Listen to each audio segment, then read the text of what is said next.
Before you begin, this is not the Harry Potter story you were told. No owl-delivered letter, no gentle giant with a birthday cake, no wide-eyed boy discovering the world is magical and arranged, more or less in his favor. What there is, a Thursday evening in 1991, a man in a Soho pub who follows a bad feeling to Surrey, and a boy in a cupboard under a staircase who looks at a stranger in his doorway and does not scream. Everything else follows from that. This is a story about what it costs to be taught by someone who tells you the truth. About magic that takes something real from you every time.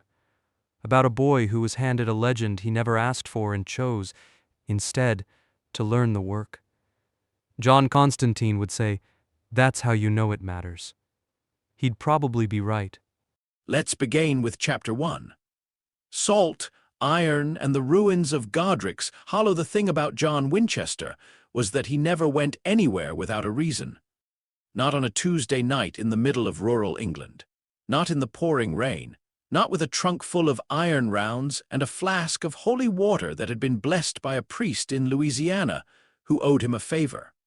John Winchester moved through the world like a man who had read the last page of his own story and decided he didn't like the ending.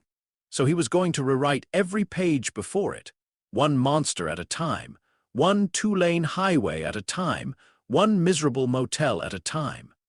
Tonight, the reason was a small village in Somerset called Laverstock, where 3 people had died in the past 2 weeks under circumstances that the local police were calling unexplained structural failures. And John Winchester was calling something I haven't seen before, which is new, which is bad. He'd been parked outside a pub called the Crowned Badger for 40 minutes, flipping through his journal by flashlight. The journal was thick and battered and held together by 2 rubber bands and sheer stubbornness, which was also a reasonable description of John Winchester himself. The pages were dense, cramped handwriting, newspaper clippings, hand-drawn diagrams, chemical formulas, Latin verses, and on one memorable page from 1983, a sketch of something that looked like a goat but definitely was not a goat, circled 3 times in red ink with the word "Nope" written underneath it. The current entry was 2 pages of notes under a heading that read, "Which fire, something else, British, rude." The deaths had followed no pattern he recognized. First victim was a retired schoolteacher found in her kitchen, the room around her scorched in a perfect circle, the woman herself untouched except for her eyes, which had gone entirely white. Second was a young farmer, found in his field, dead of what the coroner delicately described as catastrophic internal disruption, which, John noted, was just a fancy way of saying that his insides had rearranged themselves. Third was a man whose name the papers hadn't released, found in a house in a village called Godric's Hollow. And about that one the papers had said almost nothing at all, which meant either it was nothing or it was everything. John's experience said it was everything. He'd pulled every piece of British folklore he could access. He'd called a contact in Edinburgh, a retired academic named Seamus who collected supernatural case files as a hobby and smelled permanently of pipe tobacco, and Seamus had gone very quiet on the phone when John described the eye thing. "That's not a creature I know, John," Seamus had said, which was not reassuring coming from a man who knew about everything. "But the name Godric's Hollow has come up in circles I don't discuss over the telephone." He'd hung up immediately after that, which was also not reassuring. So John had driven to Somerset, because that was what John Winchester did. He drove toward the thing that made other people hang up the phone. He found Godric's Hollow at 10:30 on the night of October 31st, 1981, and his first thought was that someone had beaten him there. The village was wrong in the way that places are wrong when something enormous has just finished happening, that specific quality of silence that isn't peaceful but evacuated, like sound itself had decided to take the night off. Several houses had their lights on despite the late hour. A cat was sitting in the middle of the main road, staring at a specific spot in the air with the intense focus cats reserve for things humans can't perceive. Somewhere nearby, a child was crying. and from the far end of the village came a faint smell that John recognized immediately and would recognize anywhere. Ozone and burnt sugar, which was what magic smelled like when it had gone off at full power. He'd encountered it twice before, once in a church in Mississippi, once in a barn in Colorado. Both times, whatever had made that smell had left significant structural damage. He killed the Impala's engine, got out, and followed the smell. The house at the end of Potter Lane, he'd find out the name later, from a mailbox lying on its side in the garden. Looked like someone had taken a large fist and punched through the upper floor from the inside out. The roof of the right wing was simply gone, the walls blown outward in a pattern John's brain catalogued automatically. Epicenter second floor, expanding force, no burn damage on the lower level, which meant the energy had been directional rather than explosive. Whatever happened here, it hadn't been a bomb. It had been something much stranger than a bomb. He drew his sidearm and went through the front door. The ground floor was intact. Kitchen, sitting room, a child's drawings pinned to the wall by the stairs, crayon suns and stick figures, and one ambitious attempt at a broom that might have been a broom or might have been a very thin bear. John couldn't tell. A cup of tea on the kitchen counter, still faintly warm. Ordinary life, interrupted mid-sentence. The stairs were intact. He went up. The hallway was where ordinary life ended. The door to the bedroom on the right was blown off its hinges. Inside was destruction, not chaotic, not random, but purposeful.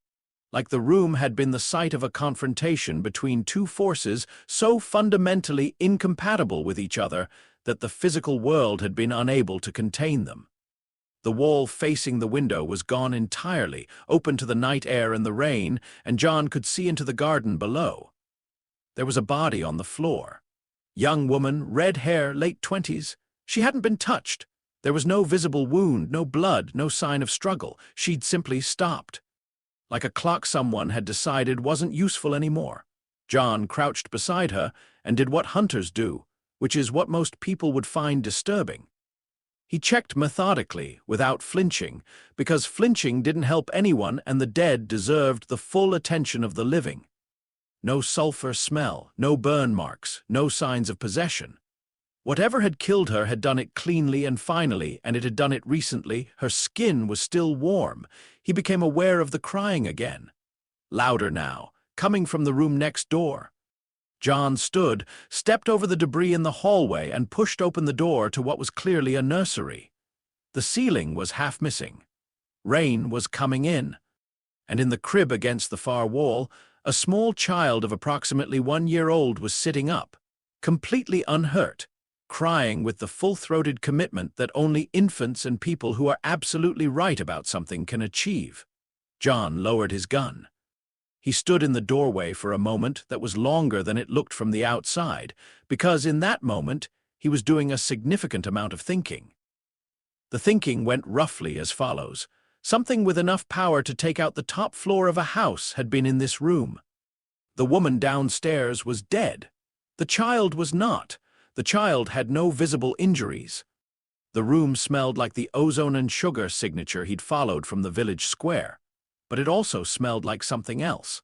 Something burnt and ancient and, underneath everything, strangely like a door that had been opened and then closed very, very hard. In 20 years of hunting, John Winchester had never smelled anything like the second thing. He also noticed, in the rubble near the crib, what appeared to be the remains of a wooden stick. Except it wasn't a stick, or at least it hadn't always been. The grain was too fine, the taper too deliberate, the wood too old. It had been something made. It had been something used, and it had been broken with significant force, the two pieces lying several feet apart. He picked up one of the pieces, turned it over in his hands, and set it back down carefully. Then he walked to the crib, looked at the child, and said in his flattest voice, "What happened here, kid?" The child looked at him with green eyes so startlingly clear they were almost disconcerting, hiccuped once through the crying, and grabbed the edge of the crib with both fists. On the child's forehead, barely visible under a mess of dark hair, was a cut in the shape of a lightning bolt. It had stopped bleeding, which was wrong for a wound that recent. It had stopped bleeding in the specific way that wounds stop bleeding when something has already decided the wound isn't going to get worse, which was weirder. John noted all of this. He noted the way the air around the crib felt different, not cold exactly, but settled, like whatever force had been moving through this room had come to a rest here, and decided this small person was the reason it had come to a rest. He noted that the rain was coming in through the missing ceiling, and the child was dry. He noted that a chunk of ceiling plaster the size of a dinner plate was resting at an angle against the crib's side rail, and had it fallen straight, it would have landed on the child, and it had not fallen straight, he thought. Whatever happened here made a decision about this child.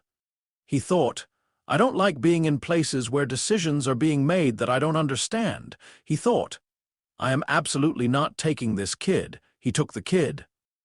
He found a blanket in the wreckage, got the child wrapped and relatively dry, and was heading back down the stairs when he heard voices from outside. Multiple people, moving fast, with the specific quality of urgency that meant they knew what they were coming to, not what they were afraid they might find. John moved to the window and looked out. 4 people in robes. Actual robes. Not Halloween costumes, proper robes, dark and long, and they were moving through the rain without seeming to notice it the way people move when they are currently solving a problem that is larger than weather. One of them had a wand out. Another was carrying a lantern that produced light in a color John didn't have a name for. The third was a very large person, enormous, actually, like someone had built a person and then scaled them up past what seemed structurally necessary. And the fourth was a thin woman with a pointed hat, who was moving with the energy of someone who had been running internally for the past hour, even if her feet were walking. John's tactical brain, which was always on and could not be switched off, took approximately 3 seconds to process. Unknown entities, supernatural capabilities confirmed the light, the robes, the fact that 2 of them had just appeared at the garden gate rather than come through it. Responding to this location with foreknowledge rather than investigation, not police, not any intelligence service he recognized, armed with unknown implements. Unknown was bad. Unknown meant you gathered intelligence before you engaged. He went out the back.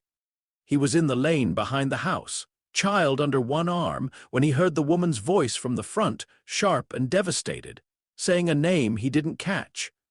Then the large person's voice, lower, wrecked in the way voices get when someone is trying not to let the grief out all at once because they're afraid of what happens if they do. John kept moving.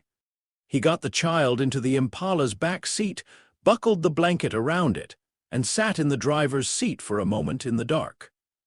The child had stopped crying somewhere between the nursery and the back lane, and was now regarding John with an expression of grave and patient assessment that was somewhat alarming in a 1-year-old. "This is temporary," John said. "I'm going to find out what happened to you, find your people, and drop you off." The child blinked. "I'm not a babysitter, I'm a hunter. There's a difference." The child grabbed one of the rubber bands off the seat with one small fist. "Don't touch that. That's, yeah, okay, you can have that." John rubbed his face. He had not slept properly in 3 days, and his left knee was doing the thing where it told him about every single hour he'd spent in rain-soaked fields. And there was a child in his backseat who had somehow survived whatever had taken out the top floor of a house. And somewhere out there was a thing that smelled like burnt sugar and ancient doors that he still hadn't identified. He opened his journal to a new page and wrote, by the light of the dashboard, "Kid, one or approx, green eyes, scar, lightning bolt, forehead, not natural, already closed. Survived what? Godric's Hollow, Somerset. Whoever sent those people with the robes was looking for him. They knew where to go. Nobody followed me out. Lucky or something else," he paused, then added. "Did not feel like luck." Then, because John Winchester was nothing if not thorough, he added, "Kid's name, check the mailbox when it's safe. Kid needs food, probably, dry clothes. A plan." He drove north because north was away, and away was the only plan he had. He found out the name from a newspaper 3 days later. at a service station outside Birmingham, while the child, whose name was Harry, which John had gotten from the mailbox when he'd gone back in the early hours, and which he had not expected to find this straightforwardly useful, sat in a grocery basket and examined a bag of crisps with the focused scientific attention of someone who had never encountered a bag of crisps before. The newspaper ran the story on page 7, not page 1, which told John immediately that someone was managing the information. Page 7 was where you put things you wanted to acknowledge without amplifying, the bureaucratic equivalent of a single raised finger in a crowd. The headline read, "Boy survives as home collapses in Somerset Village." The story underneath was 3 paragraphs of impressively crafted nothing. The boy's parents had died in a tragic accident, the boy had survived, the boy had been taken in by a relative. Authorities were satisfied. Nothing to see here. Please keep moving. No names. No photos. No mention of the roof being missing in a specific and directional way. No mention of the group of robed people who had shown up with wands and a light source in an impossible color. Definitely no mention of John Winchester, and the fact that the boy was currently dismantling a packet of Monster Munch in the grocery basket with the commitment of someone who had decided this was the most important project of their life. "HM," said John, which was his version of a significant emotional response. He read the article again. Then he turned to page 2 and read a smaller article that he wouldn't have connected to the first, except that John Winchester connected things. It was the only skill he had that he'd never had to practice. The smaller article was about a series of incidents across Britain over the past week. Unusual lights in the sky, fireworks in residential areas, people in unusual costumes celebrating what local councils were calling an obscure community holiday. The article had the same quality as the page 7 story, information acknowledged, nothing amplified. Someone's hand on the dial keeping the volume low. John finished his coffee, which was terrible, because service station coffee in England in 1981 was a form of liquid disappointment that had not yet evolved into the form of liquid disappointment it would become in later decades. "There's a whole world," he said to Harry, who was now wearing Monster Munch dust on both hands and appeared deeply satisfied about this. "That someone is working very hard to keep me from seeing. You came from that world. Somebody in that world wants you back bad enough to send 4 people in robes to a collapsed house at 11 o'clock at night." He folded the newspaper. "Here's the thing about people who want something that bad. They don't stop wanting it." Harry looked at him and made a sound that might have been agreement or might have been a request for more crisps. With 1-year-olds, the difference was often academic. "You're not going back until I know what you'd be going back to," John said. "Those are the rules." He called Bobby Singer from the service station payphone. Bobby answered on the second ring, which meant he was awake, which meant he was either working a case or couldn't sleep, which with Bobby meant the same thing. "You're not going to believe what I've got," John said. "I believe most things at this point," Bobby said. "What is it?" "I've got a British kid, 1 year old, survived something that took out the top floor of a house and killed his mother. No wounds except a healed scar. And there's a whole hidden community in England that operates using magic, robes, and what appeared to be a self-illuminating lantern." There was a silence. "John," Bobby said. "Yeah, did you steal a British baby?" "I recovered a child from an unsafe environment." "That is absolutely not." "Bobby." "What recovered means, John." "Bobby, the scar on his head, it was in the shape of a lightning bolt and it healed in under an hour." Another silence, this one different. Bobby's silences were calibrated. You could tell what was happening in them if you'd known him long enough. This one was the silence of someone recalibrating their threat assessment. "What killed the mother?" "Nothing I've seen before. No sulfur, no burn marks, no signs of possession. She just stopped. Whatever did it, it was in that house and it also stopped. Something happened in that nursery, Bobby. Something that ended the thing that killed her, and whatever ended it was connected to the kid." "A 1-year-old." "Yes, defeated something powerful enough to kill an adult without a visible wound." I didn't say defeated. I said ended. There's a difference. Bobby made the sound that meant he was writing this down. What do you need? Research. British occult tradition. Magic-using communities, hidden institutions, any lore about children marked at birth and… John glanced through the payphone's grimy glass at Harry, who had tipped over the empty crisp bag and was studying it from the inside. And anything you can find about protection charms anchored to sacrifice. Why sacrifice? Because the mother's body had no marks and no fear, the expression on her face. She didn't run. She had time to run, and she didn't. She put herself between whatever it was and that nursery, and she knew what she was doing. And whatever she did when she made that choice, it's still in that room. I could feel it. Bobby was quiet for a long moment. I'll get back to you. One more thing, John said. The boy's name is Harry. Harry Potter. Don't ask me how I know. Is that a British name? Apparently. He could hear Bobby frowning all the way from South Dakota. Then. I'll call you at the usual. John hung up and went back to retrieve Harry from the grocery basket before a service station employee found him and he had to explain the situation, which he was not yet prepared to do. The next 6 months were, by John Winchester's standards, a masterclass in adaptive improvisation. He was not equipped for a child. The Impala was not equipped for a child. His entire life, the journal, the weapons, the constant movement, the diet of gas station food, and whatever happened to be in the motel vending machine, the hours spent in municipal libraries reading microfiche at speeds that gave librarians quiet anxiety, was not equipped for a child. This did not stop him, because John Winchester's relationship with being equipped was adversarial by nature. He had never been equipped for any of the things that had happened to him since Mary died. He had done them anyway. The first week was the worst. Harry cried with what John could only describe as professional intensity, the kind of crying that suggested this child understood exactly how catastrophic his situation was, and had decided the appropriate response was to make sure everyone in a 50-foot radius also understood. John drove. John stopped at chemist shops for formula and nappies. John read the instructions on the formula tin with the same focused attention he gave to bomb disposal manuals because the stakes felt similar.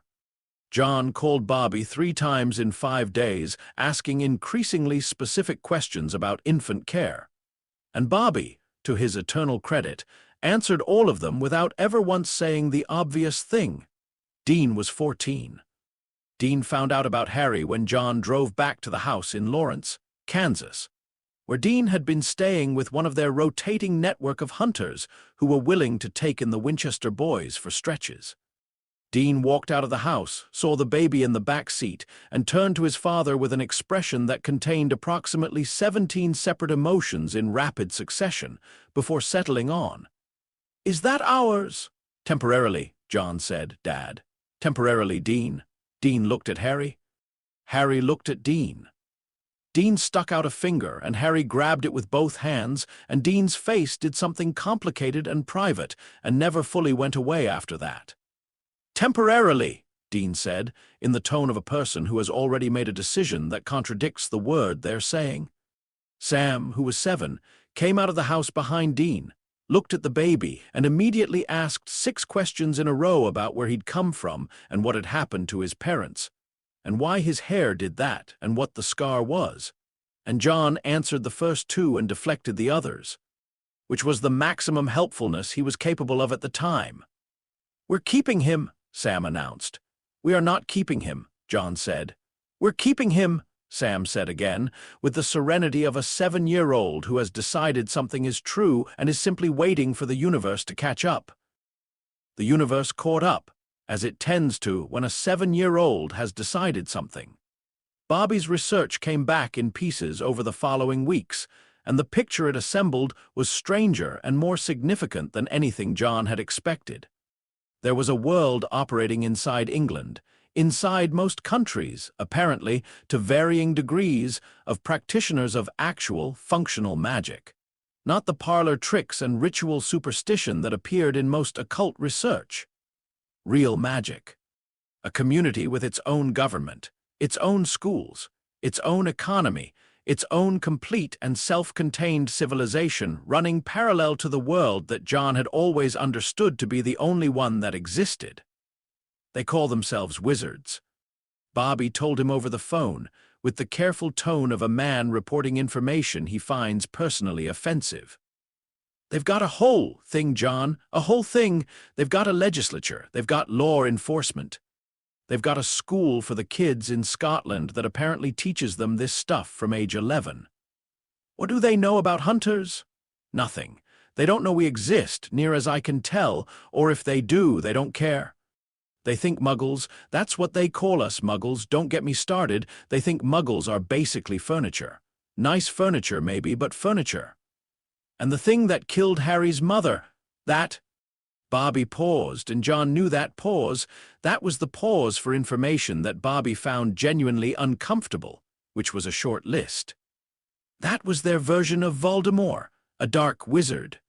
Translated, a very powerful, very violent, very evil practitioner who spent about a decade trying to take over their world, got about halfway there, and then went after Harry's family specifically. Why the family specifically? Nobody knows yet.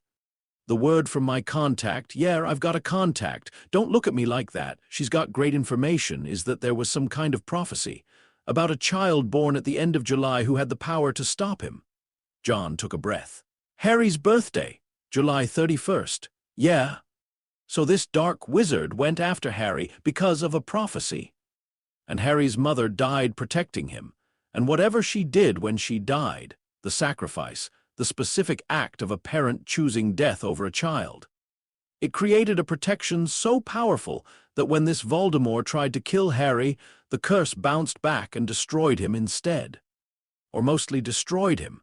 The word is mostly, John, which is the part that would be keeping me up at night.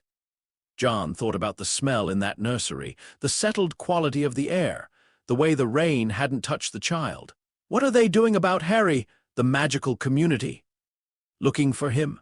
Their head guy, Dumbledore, some kind of chief wizard or headmaster, big player, he wants Harry placed with his mother's only living relative, a sister. Muggle woman lives in Surrey, some kind of plan about the blood protection. What's the plan? From what my contact can piece together, the protection transfers. If Harry lives with a blood relative of his mother, the protection extends to cover that house. Keeps him safe from anything that survived the Voldemort situation, which apparently is not nothing, followers still out there, some of them dangerous. John was quiet for a moment, thinking. In the background, he could hear Dean in the next room teaching Harry, 9 months old now, pulling himself up on the furniture and deeply unreasonable about it. A very simple version of rock, paper, scissors that Harry could not yet participate in, but seemed to find extremely compelling. The protection anchors to the relative's house, John said slowly. That's the idea. But the relative doesn't need to know why. The protection just needs the blood connection and the choice to take him in. Ah, yeah, that's how I understand it. And the protection activates because Lily Potter made a choice. The sacrifice wasn't just dying, it was the act of choosing. Right. So the specific house is a vehicle. The protection source is the choice. Bobby was quiet for a moment. John, what are you thinking? I'm thinking. John said carefully that a year ago I chose to take this kid. I drove to a collapsed house in the middle of the night in the rain in a country I've never been to, and I walked in, and I made a decision to take him. Very long silence. That's not, Bobby started. It's not the same. I know that. I'm not saying it's the same. I'm saying the protection may have already adapted. John thought about the rain not touching the child in the nursery. I think it adapted the night I took him. I think whatever magical intelligence is running that protection did an assessment and decided the next available choice qualified. You have no evidence for that. I also don't have evidence against it, and the protection is supposed to guard against dark wizards hunting Harry. Has anything tried to find him in the past year? Silence. Bobby? No, nothing. And my contact says Dumbledore is extremely frustrated and has a lot of tracking charms on Harry's supposed location that are coming up empty. Yeah, John said. Exactly. He made a decision then. Not a sentimental decision. John Winchester did not do sentimental. A tactical decision based on available intelligence. Harry was safer with a hunter who knew how supernatural tracking worked than with a suburban family in Surrey who didn't know they were living inside a magical protection scheme. Harry needed to survive not just Voldemort's remaining followers, but whatever came next in a life that had begun with a prophecy and a lightning bolt scar. And forces so large they'd had to be hidden from the entire non-magical world. And Harry, at 9 months old, was showing capabilities, the small instinctive eruptions of wandless magic. The way locks clicked open when he cried near them, the way a lamp in a Birmingham motel had turned itself off when Dean was bouncing him too enthusiastically at 2 in the morning. That needed to be understood, not suppressed. John Winchester understood things by studying them. He studied everything that wanted to kill him or the people he loved until he found the thing it was afraid of. He would study this too. He opened his journal to a new page. He wrote, Harry James Potter. Dobb 31 July 1980. Orphan, magical, protected by something I don't fully understand yet, currently asleep in the back seat. Dean has named the blanket, not addressing this. He paused, then wrote, Note on accidental magic, 3rd incident this week, lock on the motel bathroom. Instinctive, not controlled. Emotional trigger was crying. Magic responds to distress. Hypothesis, same mechanism as a poltergeist, except internal, possibly trainable if emotional triggers can be identified and managed. He paused again, then wrote, This is not temporary, making peace with this. He closed the journal. In the back seat, Harry slept. On the dash, Sam's drawing of Harry and the Impala was taped next to the air vent. The drawing showed a very large black rectangle that was clearly meant to be the car, and a very small circle with arms that was clearly meant to be Harry. And above both of them, a yellow sun with 16 rays, and the word family written in green crayon, with 2 L's absent through oversight. John Winchester looked at this drawing for a moment longer than was strictly necessary. Then he started the engine and drove north, because there was always another case, and the only thing that had changed was that now there were 4 of them, and one of them weighed 12 pounds and could unlock doors with his feelings, and that was just going to have to be the situation. Somewhere in England, in a school whose location did not appear on any Muggle map, an elderly man with a very long beard sat at a desk covered in small silver instruments, most of which were currently spinning in ways that expressed gentle but persistent distress. He had been sending letters to an address in Surrey for the past 7 months. The letters had a tracking charm on them, a light one, subtle, the kind that wouldn't be noticed by anyone who didn't know what to look for. The tracking charms had reported back from Surrey for exactly 3 days before going silent. Not deactivated. Silent. The silence of a trail that had been not found but ended, deliberately closed off in a way that suggested whoever had found the letters knew exactly what they were. He had sent more letters to different addresses. All silent. He had tried different tracking methods. All silent. He had consulted every source available to him, including several that were not strictly legal, and gotten back the same answer. Harry Potter existed. Harry Potter was alive. The instruments confirmed that much at least. And Harry Potter was somewhere that a very sophisticated set of magical signatures did not extend to, which was not supposed to be possible unless Harry Potter was outside the magical world's sphere entirely. Outside the magical world's sphere. In the possession of someone who understood magical tracking, well enough to close off the charms without triggering them. Albus Dumbledore, who had outmaneuvered Dark Lords and Ministry officials, and the entire faculty of Hogwarts at various points in his career, sat very still, and considered the possibility that someone from entirely outside his understanding had entered the board and was currently playing a game he hadn't anticipated. He wasn't certain whether this was a problem or not. He was certain, however, that the instruments on his desk were not going to stop spinning with that particular quality of distress until he found out. He began drafting a letter to a contact who specialized in non-magical investigative work. Harry Potter, the boy who had survived the unsurvivable, was out there somewhere, and he was apparently in the custody of someone who had decided, with complete confidence and absolutely no magical training whatsoever, that the wizarding world was just another kind of monster. And monsters were something you studied until you found the thing they were afraid of. Albus Dumbledore, for perhaps the first time in several decades, did not know what came next. He found, to his own great surprise, that he was slightly concerned about this. End of Chapter 1. Now this is Chapter 2. The doctrine of the Impala, the first rule of the Winchester household, if you could call a rotating series of motels, Bobby Singer's couch, and the back seat of a 1967 Chevrolet Impala a household, which the Winchesters did, because the alternative was acknowledging that they didn't have one, was that everyone pulled their weight. Dean pulled his weight by being the best shot in the family by age 15, by knowing how to hotwire 11 different car models, and by making breakfast out of whatever happened to be in the motel vending machine with a creativity that occasionally bordered on genius. Sam pulled his weight by being the family's research engine, the kid who read 3 books for every one John assigned, who cross-referenced sources before John asked him to, who had at age 9 constructed a filing system for supernatural case files that Bobby Singer had immediately stolen and implemented wholesale. Harry pulled his weight by age 6 by being able to dismantle and reassemble a Glock 17 in under 4 minutes, which was, John acknowledged privately, the most unexpected parenting outcome of his life. It hadn't started with guns. It had started, the way most things in Harry's education started, with John's journal. John had a philosophy about the journal that he'd never articulated as a philosophy, because articulating things as philosophies was not John's style. His style was more. Here is a task, do it, don't complain, we'll debrief afterward.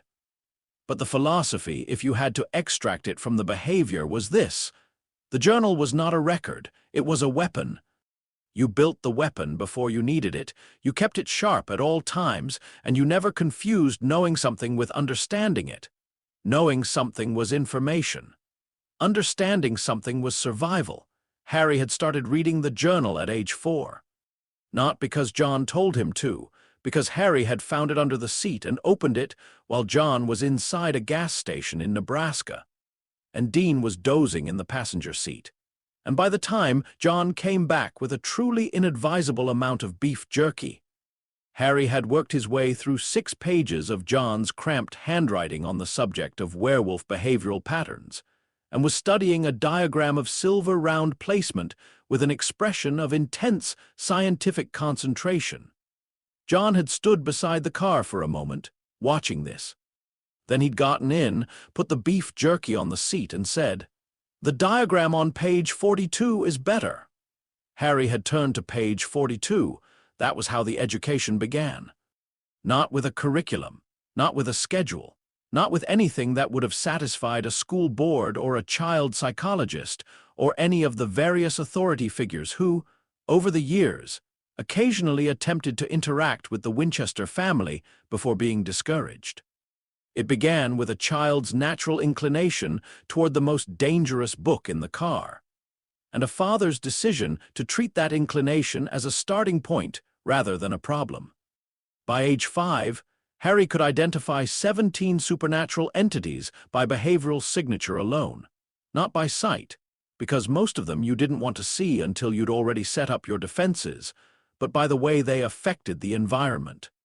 Temperature drops, specific smells, EMF readings, the way animals behaved, the particular quality of silence that preceded something that wasn't human. He catalogued these with the same focused patience he'd shown at 4, sitting cross-legged on motel bedspreads with John's journal open, and a notebook of his own that Dean had gotten him from a drugstore in Ohio, green cover. Because Harry had decided green was his color and stuck with it with the kind of commitment most adults didn't bring to their most important life decisions.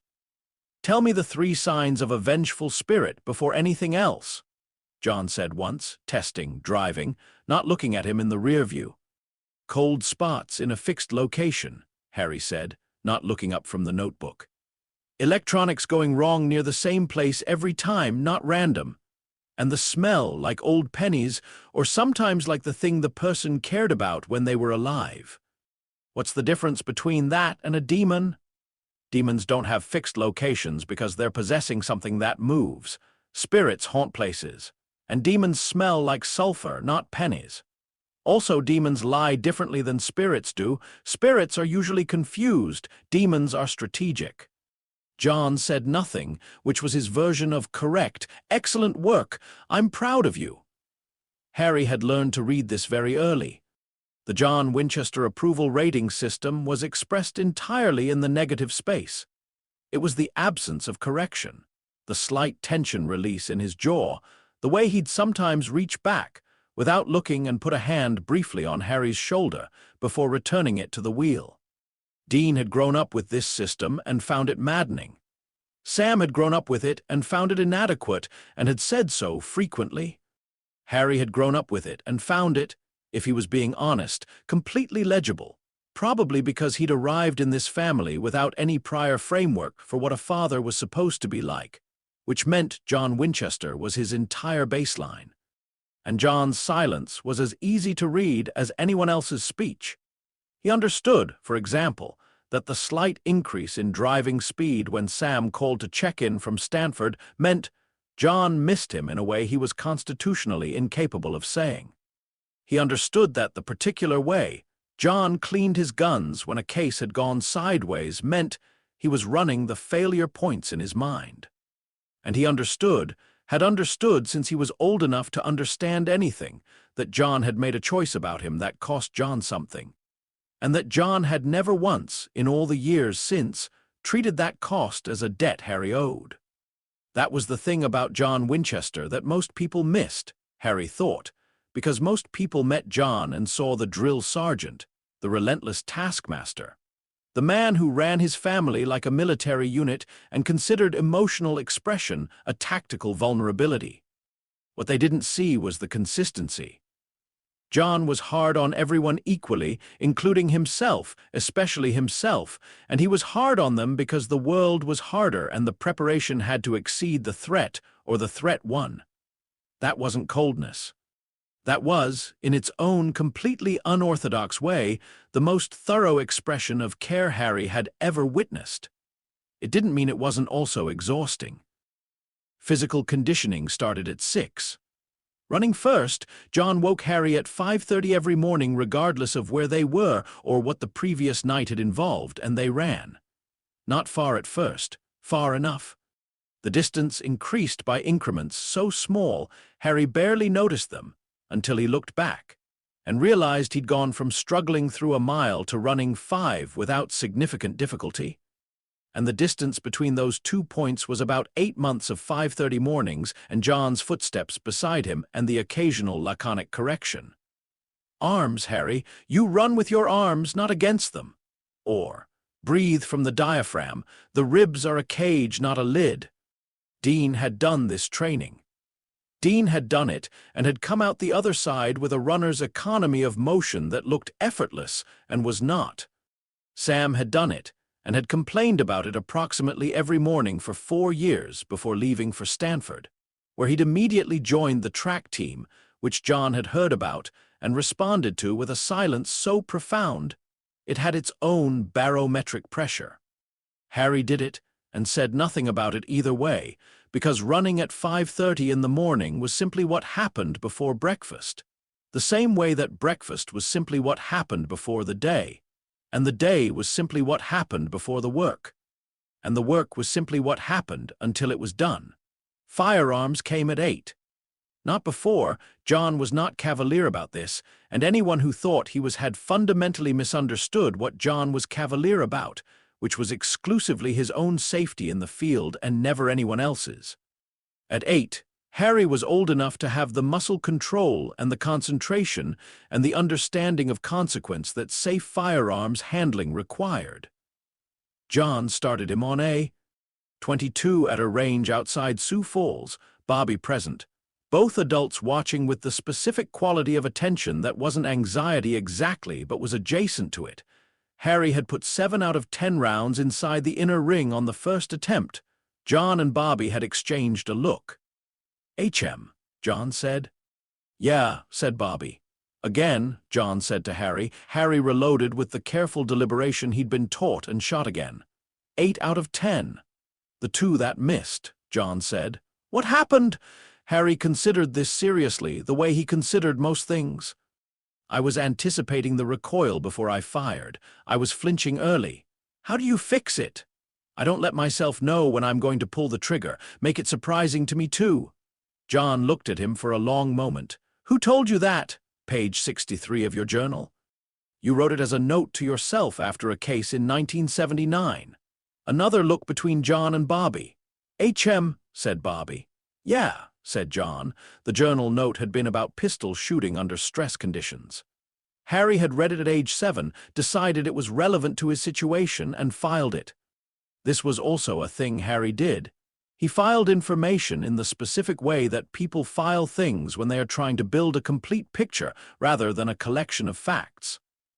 John's journal had become not a document Harry consumed, but a document Harry argued with, annotating in the margins in his green pen, asking questions that John found himself, occasionally, genuinely unable to answer without going back to think about them.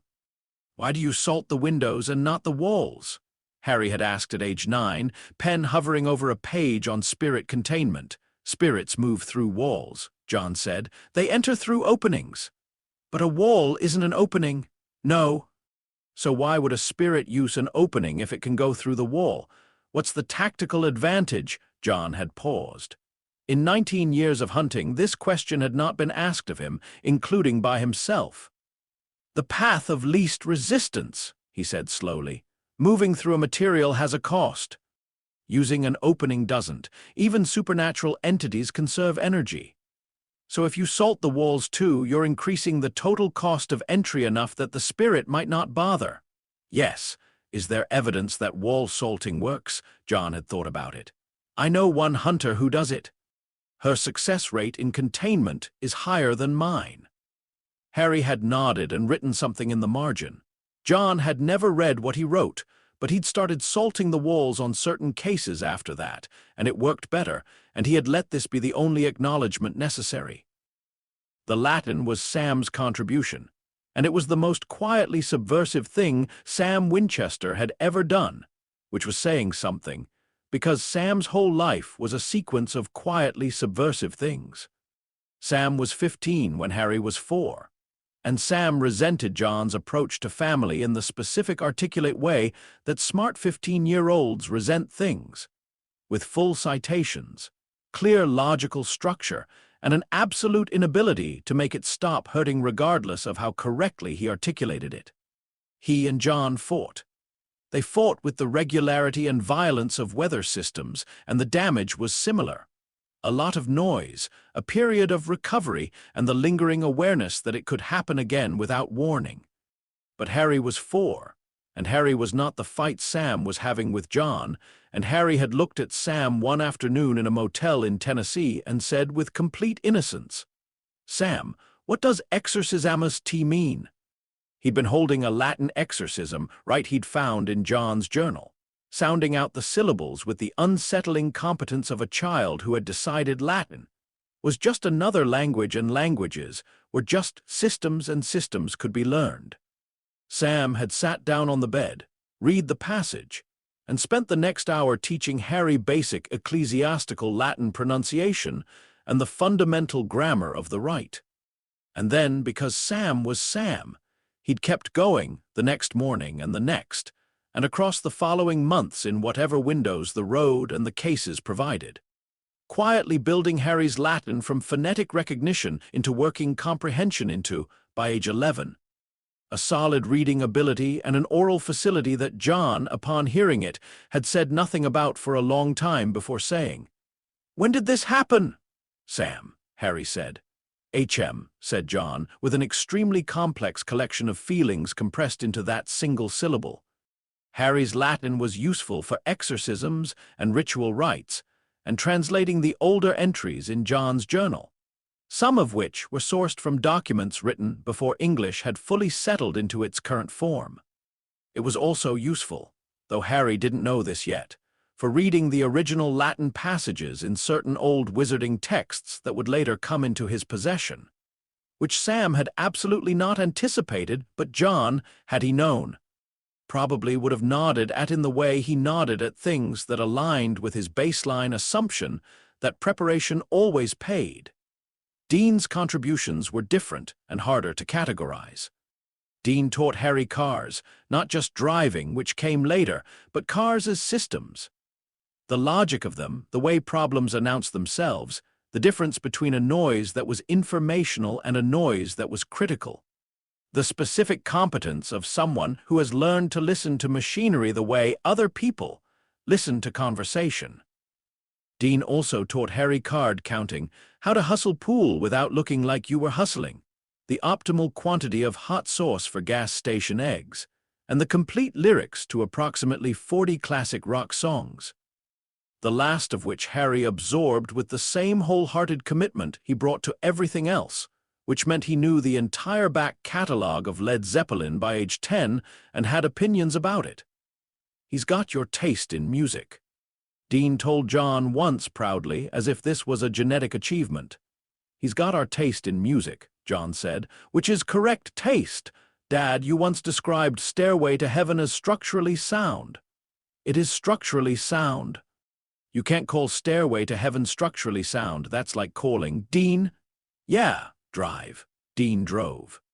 In the back seat, Harry looked up from the journal and said, without preamble, the Zeppelin Roman IV riff structure is also structurally sound.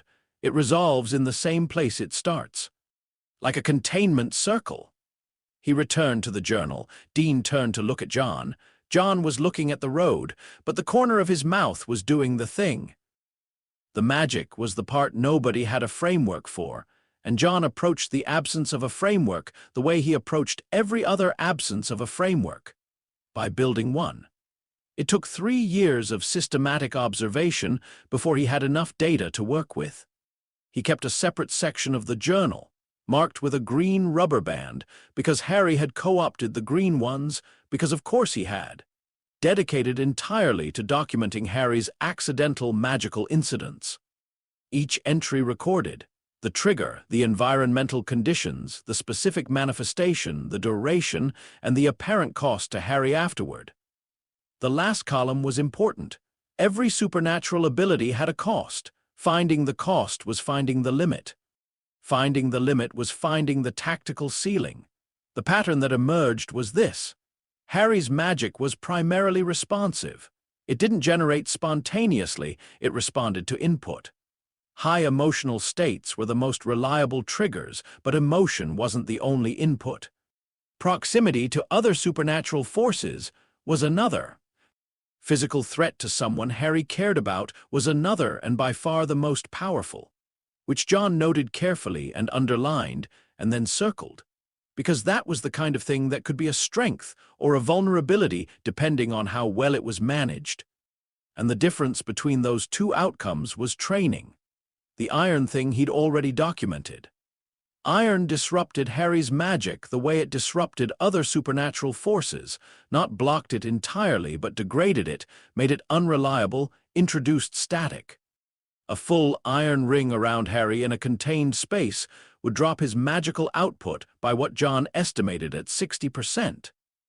He tested this twice, with Harry's cooperation, in controlled conditions, once in Bobby's yard and once in a field in Wyoming. Both times Harry had sat in the iron circle, tried to produce a specific effect he'd been working on, getting a light bulb across the room to flicker on command, and produced nothing but a headache and a mild nosebleed. Useful to know, Harry had said afterward, pressing a cloth to his nose with the composure of someone for whom mild nosebleeds were a Tuesday. Very, John said. If someone ever wants to neutralize you specifically, that's how they do it. You need to know what your vulnerabilities look like so you can recognize when they're being exploited. What's your vulnerability? John had looked at him. What do you mean? You just told me mine. What's yours? If I was something hunting you, what would I exploit?" John had been quiet for a moment. "You," he said, "you and your brothers." Harry had absorbed this with the seriousness it deserved, which was considerable. "Okay," he said, "so we both need to make sure that doesn't get used." "Yeah," John said, "we do." This was, John reflected afterward, not a conversation he'd had with Dean or Sam until they were much older. There was something about Harry, the way his mind organized information, the completeness of his attention, that made it possible to talk to him about operational reality without the conversation becoming about something else, some other layer of meaning or hurt or grievance. Harry just wanted to understand the system. That was all he ever wanted, to understand the system, map the variables, find the leverage points. John, who operated the same way, found this comprehensible in the way that people find comprehensible only the things that are similar to themselves. He did not think about what that meant too carefully, because thinking about it too carefully would have required him to feel things about it, and there were cases to work. The first Hogwarts letter arrived on a Tuesday in July 1991, at a motel in northern Wales called the Red Dragon Inn, which had the kind of carpet that had seen things it was never going to talk about. Harry was 10 years old, 8 months from 11. He was sitting on his bed, reading a water-damaged copy of a 1974 hunting journal that had belonged to a Missouri woman named Ellie Brinks, which Bobby had sourced from an estate sale and sent, because it contained 3 chapters on British supernatural entities that weren't in any other resource John had. The journal was good. Ellie had been a careful thinker and a better writer than most hunters, who tended toward the telegraphic, and Harry was making marginal notes in green pen and occasionally muttering things that suggested he was having opinions about Ellie's conclusions. The letter came through the window. Not pushed under the door, not dropped in the mailbox, through the closed window, which passed through the glass as if the glass had agreed to make an exception, and landed on the bed beside Harry with a soft, deliberate thump. Harry looked at it. He did not touch it. He put down Ellie Brink's journal, picked up the EMF reader from the nightstand, and swept the letter without touching it. The reader went off immediately, not the erratic spiking of a spirit or a demon, but a smooth, sustained tone that meant consistent, intentional magical output. Something had put energy into this object deliberately. He pulled on a single glove. They kept thin cotton gloves in the kit for handling objects of uncertain origin, and turned the letter over. Green ink. His name and current address written in a script too neat to be entirely natural. No return address on the front. He turned it over. A wax seal with a crest, a lion, a snake, a badger, an eagle, and a large letter H in the center. The wax was red. The seal had its own magical signature, different from the letter, layered, old, institutional. Harry took a photo of both sides with the Polaroid from the kit. Then he set the letter on the bed and went to find John. John was in the car. This was normal. When John needed to think, he sat in the Impala, which was both a car and, Harry had long since concluded, a location John treated as the closest available approximation of a safe space. He was reading a file, which he set down when Harry tapped on the window. Harry held up the gloved hand with the letter. John looked at it. His expression did something small and controlled. He got out of the car. They stood beside the Impala while John examined the letter, gloved, not opening it, turning it over, bringing it briefly close to his face to smell it. The smell of ozone and burnt sugar was faint but present. John knew that smell. British magical community, he said. Yeah. The EMF signature is continuous and intentional. Someone put tracking into this. John looked up at him. How do you know it's tracking and not just the writing? Because the signature comes from both sides of the envelope separately. The address has one frequency, the seal has a different one. If it was just the ink, the frequency would be the same throughout. 2 separate sources means 2 separate purposes, one for communication, one for something else. John was quiet for a moment. Tracking, he said, or confirmation of delivery. I can't tell which without opening it, and if it's tracking, I don't want to open it here. No, John agreed. He looked at the letter for another moment. Then, "How long have you known about the magical community?" Harry had been expecting this question since approximately age 8, when he'd found the section of John's journal marked with the green rubber band and understood immediately what it was and why it existed. "A while," he said carefully. "How long is a while?" "Since I was 8 and found the section in the journal you thought was hidden by the false spine." John's expression did not change. This was the John Winchester version of an extremely significant internal event. "That section is in my handwriting," he said. "Not annotated." "No, I didn't annotate it." Harry paused. "I thought about it. I decided it wasn't my place." Another silence. A longer one. John was looking at him the way he looked at things he was trying to understand completely before he committed to a response. "What do you know?" he said finally. "I know there's a community of people who practice functional magic. I know they have their own government and a school. I know I'm supposed to be part of it, or was supposed to be, and that there's a reason you've been avoiding their tracking attempts. I know you've been tracking their tracking, which is how the letter arrived at this specific motel, because you've been staying one step ahead of their location triangulation." Harry looked at him. "The letter frequency matched to a tracking attempt you logged in March. Same crest, different medium. They've been trying to find me for 10 years. John looked at the letter. "There's more in the journal," Harry said, "about what happened to my parents, about Voldemort." "Yes," John said, "I read it at 8. I've been waiting for you to decide to tell me." The silence this time was different. It had weight to it, the specific weight of a man processing the gap between what he thought he was managing and what had actually been happening. John Winchester was not often caught without a prepared position. When he was, the pause before he found his footing was very small and very controlled, but Harry knew it by now. "Your parents," John said finally, "died protecting you from something that didn't understand the specific nature of what it was trying to destroy. Your mother made a choice. That choice created a protection that's been running for 10 years. He looked at Harry. "I believe it's anchored to me, or to the choice I made when I took you. I'm not certain, I've never been certain, but the tracking failures have been too consistent for too long to explain otherwise. So the letter gets through now because they've upgraded the tracking, or because the protection's parameters shifted. You're almost 11, the school enrollment age." John looked at the letter. "They may have been waiting for this specifically." Harry nodded slowly, processing. Then, "What do we do with it?" John took the letter. He held it for a moment, then he put it in the kit bag and zipped it closed. "We burn it," he said. "Salt the envelope first, then we move." Harry went to pack his bag. At the door to the motel room, he stopped and turned back. "Dad?" John, who was on the phone already, the phone he kept for operational communication, not the one the boys had the number for, looked up. "I'm not going back to them," Harry said. "Not yet. Not until we know what we'd be going back to. That's the rules." John looked at him for a long moment. Something in his face shifted very slightly in the way tectonic plates shift, imperceptible on the surface, seismic underneath. "Yeah," he said, "those are the rules." 12 letters arrived over the following 7 days. Each one upgraded, the tracking was more sophisticated each time, the magical signature stronger, the methodology more complex.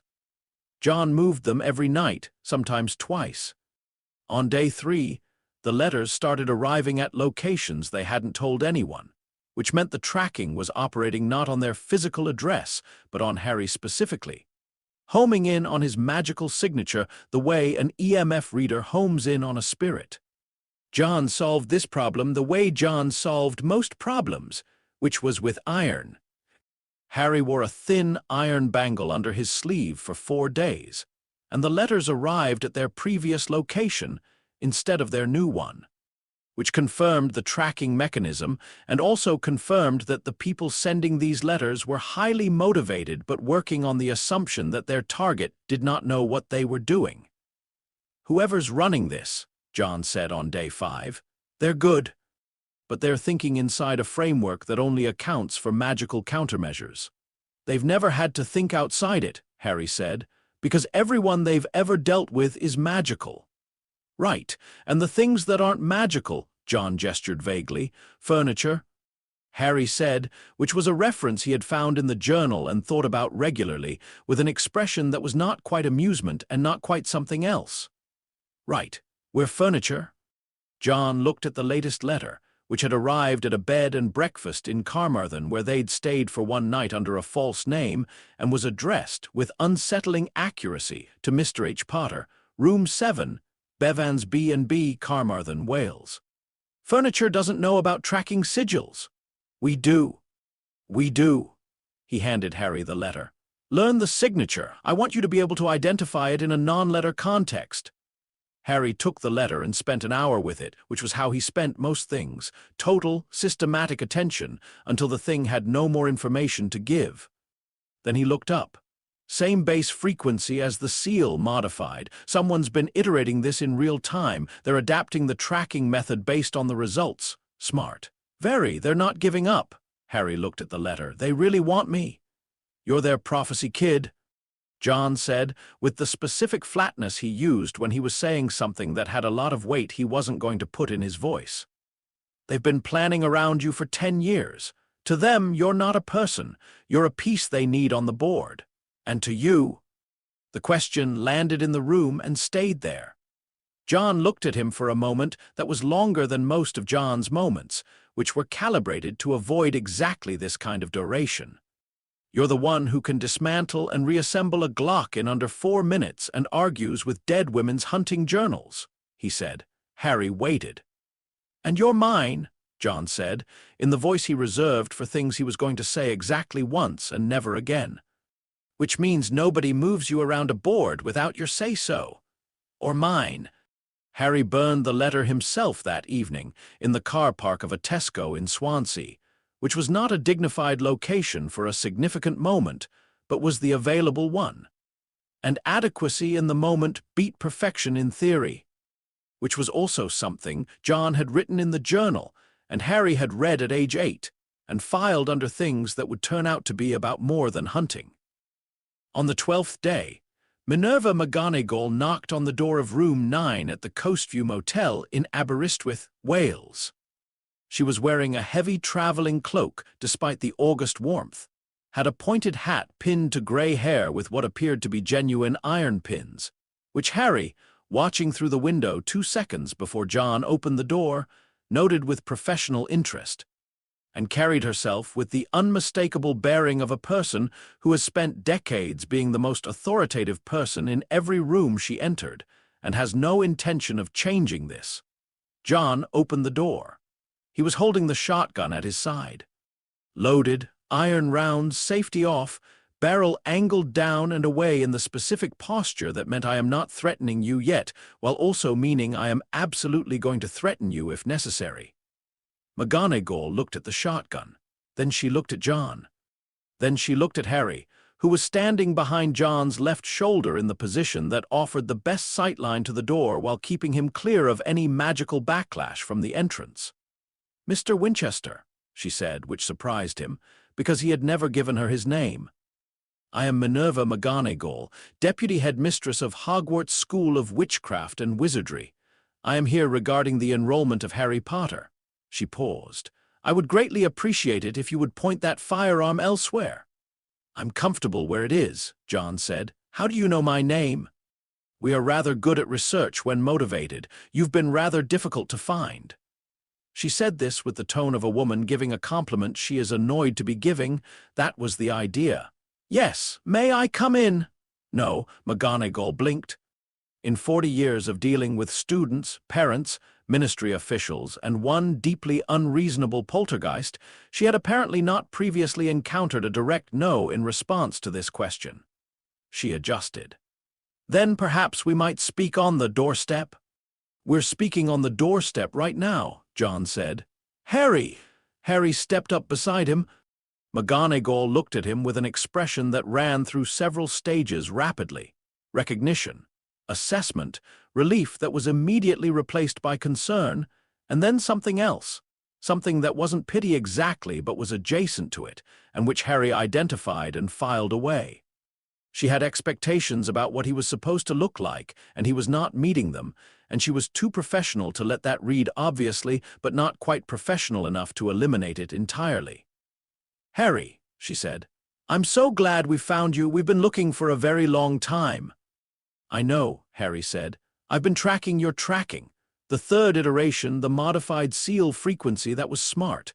Most of the previous ones I identified in under a day." McGonagall stared at him. "I beg your pardon," the EMF signature on the tracking charm. "You've been iterating the methodology." The seventh letter had a base frequency of, he looked at John. "Don't give away the full read," John said. "Right, anyway, I've been watching you adapt. It's good field work." McGonagall looked at John. John looked back at her with an expression that contained absolutely nothing he hadn't chosen to put there. "What," she said carefully, "have you been doing with this child for 10 years? "Educating him," John said, "in supernatural entity tracking," and she stopped, restarted. "Mr. Winchester, Harry is a wizard. He's aware of what he is," John said. "He's been aware for some time. He requires formal magical training.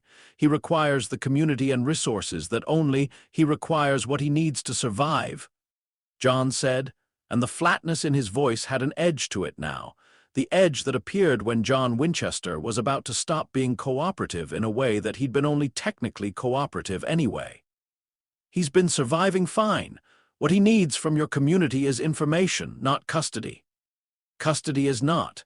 Because here's what I know about your community," John said in the same tone, measured and completely without hostility, which somehow made it more absolute.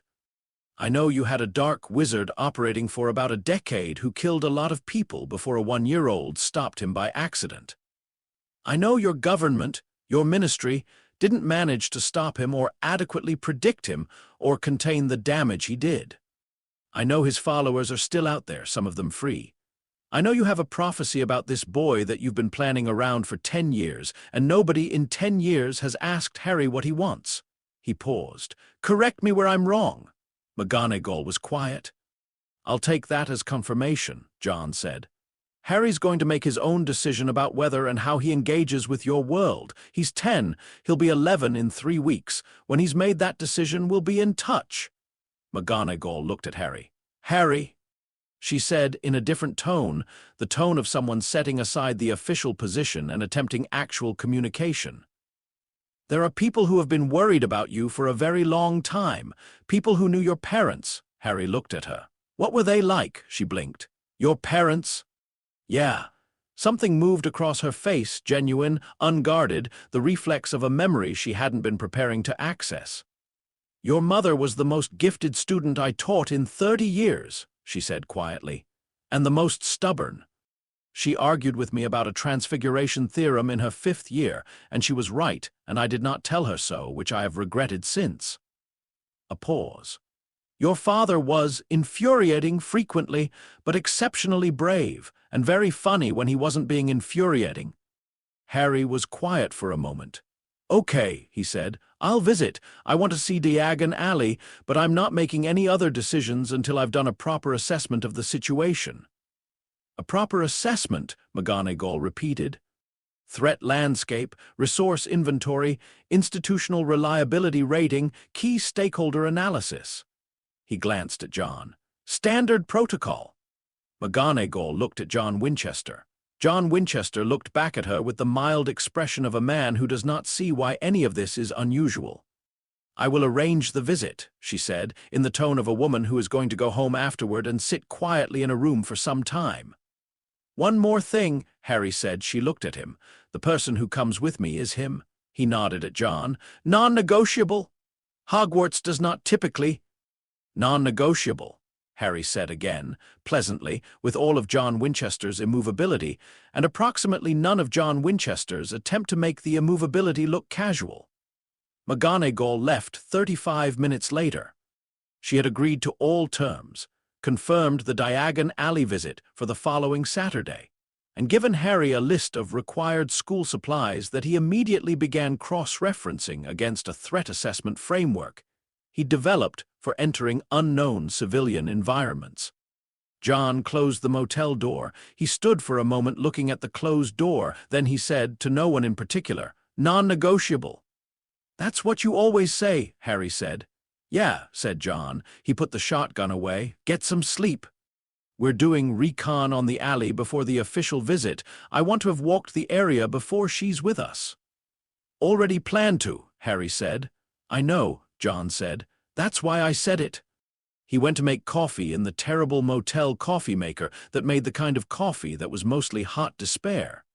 And Harry went back to Ellie Brink's journal, and outside the Coastview Motel in Aberystwyth, Wales. The night went on in the way nights do when significant things have just been decided and haven't quite finished settling into their new shape yet. End of Chapter 2. Before beginning with next chapter, make sure to subscribe and leave a like and share your thought on this so far. Now Chapter 3. Diagon Alley is just another monster market. The recon happened on Friday. John and Harry walked Charing Cross Road at 7 in the morning when the street was thin with early commuters and the kind of dedicated London pigeons who treat the concept of personal space as a philosophical position they've considered and rejected. John had a coffee. Harry had a notebook. They walked at the pace of people who are looking at everything and appearing to look at nothing, which was a skill John had drilled into Harry the same way he drilled everything else, by doing it constantly until the doing became invisible. "Pub on the left," Harry said quietly. "The Leaky Cauldron, that's the entrance point. According to McGonagall's brief, it's the primary access for magical London from this street." "How many entry points total?" "3 confirmed, 2 probable. The Leaky Cauldron is the main civilian access. There's a secondary in Nocturne Alley. I found a reference in a 1947 occult survey Bobby sourced that operates independently. The other probables are based on the density of magical signatures I'm picking up from 2 other locations on this block." John sipped his coffee. "You're reading ambient signatures since we got off the tube. The Leaky Cauldron has the strongest output, consistent with a high traffic threshold. The bricks behind it are doing something architecturally that bricks aren't supposed to do." John looked at the pub. From the outside, it looked like it had been built specifically to be overlooked, the kind of establishment that the eye slid off without registering, not because it was invisible, but because something was actively suggesting that it wasn't worth your attention. John had encountered this effect before, in places where supernatural activity ran deep and old enough to have settled into the local reality like sediment. "Perception filter," he said. "Week 1. Works on people who aren't looking for it. We're looking for it. Always be looking for it," John said, which was less a new instruction and more a confirmation that Harry had done the right thing, expressed in the only form John ever expressed it. They walked the full block twice, once in each direction. Harry marked sight lines, entry and exit points, potential choke points. The alley's single-access structure meant that anyone inside was operating in a funnel, which was fine if you controlled the entrance, and a significant problem if you didn't. He noted the density of wand carriers he could infer from the magical signatures. The approximate civilian-to-trained practitioner ratio based on what Bobby's research said about the British wizarding population, and the complete absence of any non-magical security presence, which meant the alley operated on the assumption that the only threats it needed to worry about were internal. "They've never been raided," he said, militarily, "by anything external. Their entire security posture is oriented inward, controlling their own population, maintaining secrecy from the outside, containing dark objects and practitioners within their own system. They've never had to think about someone coming in from outside the system with no interest in being contained by it." John looked at him. "Don't get overconfident." "I'm not. They have people who are very good at what they do. I just want to know exactly what they do and what they don't."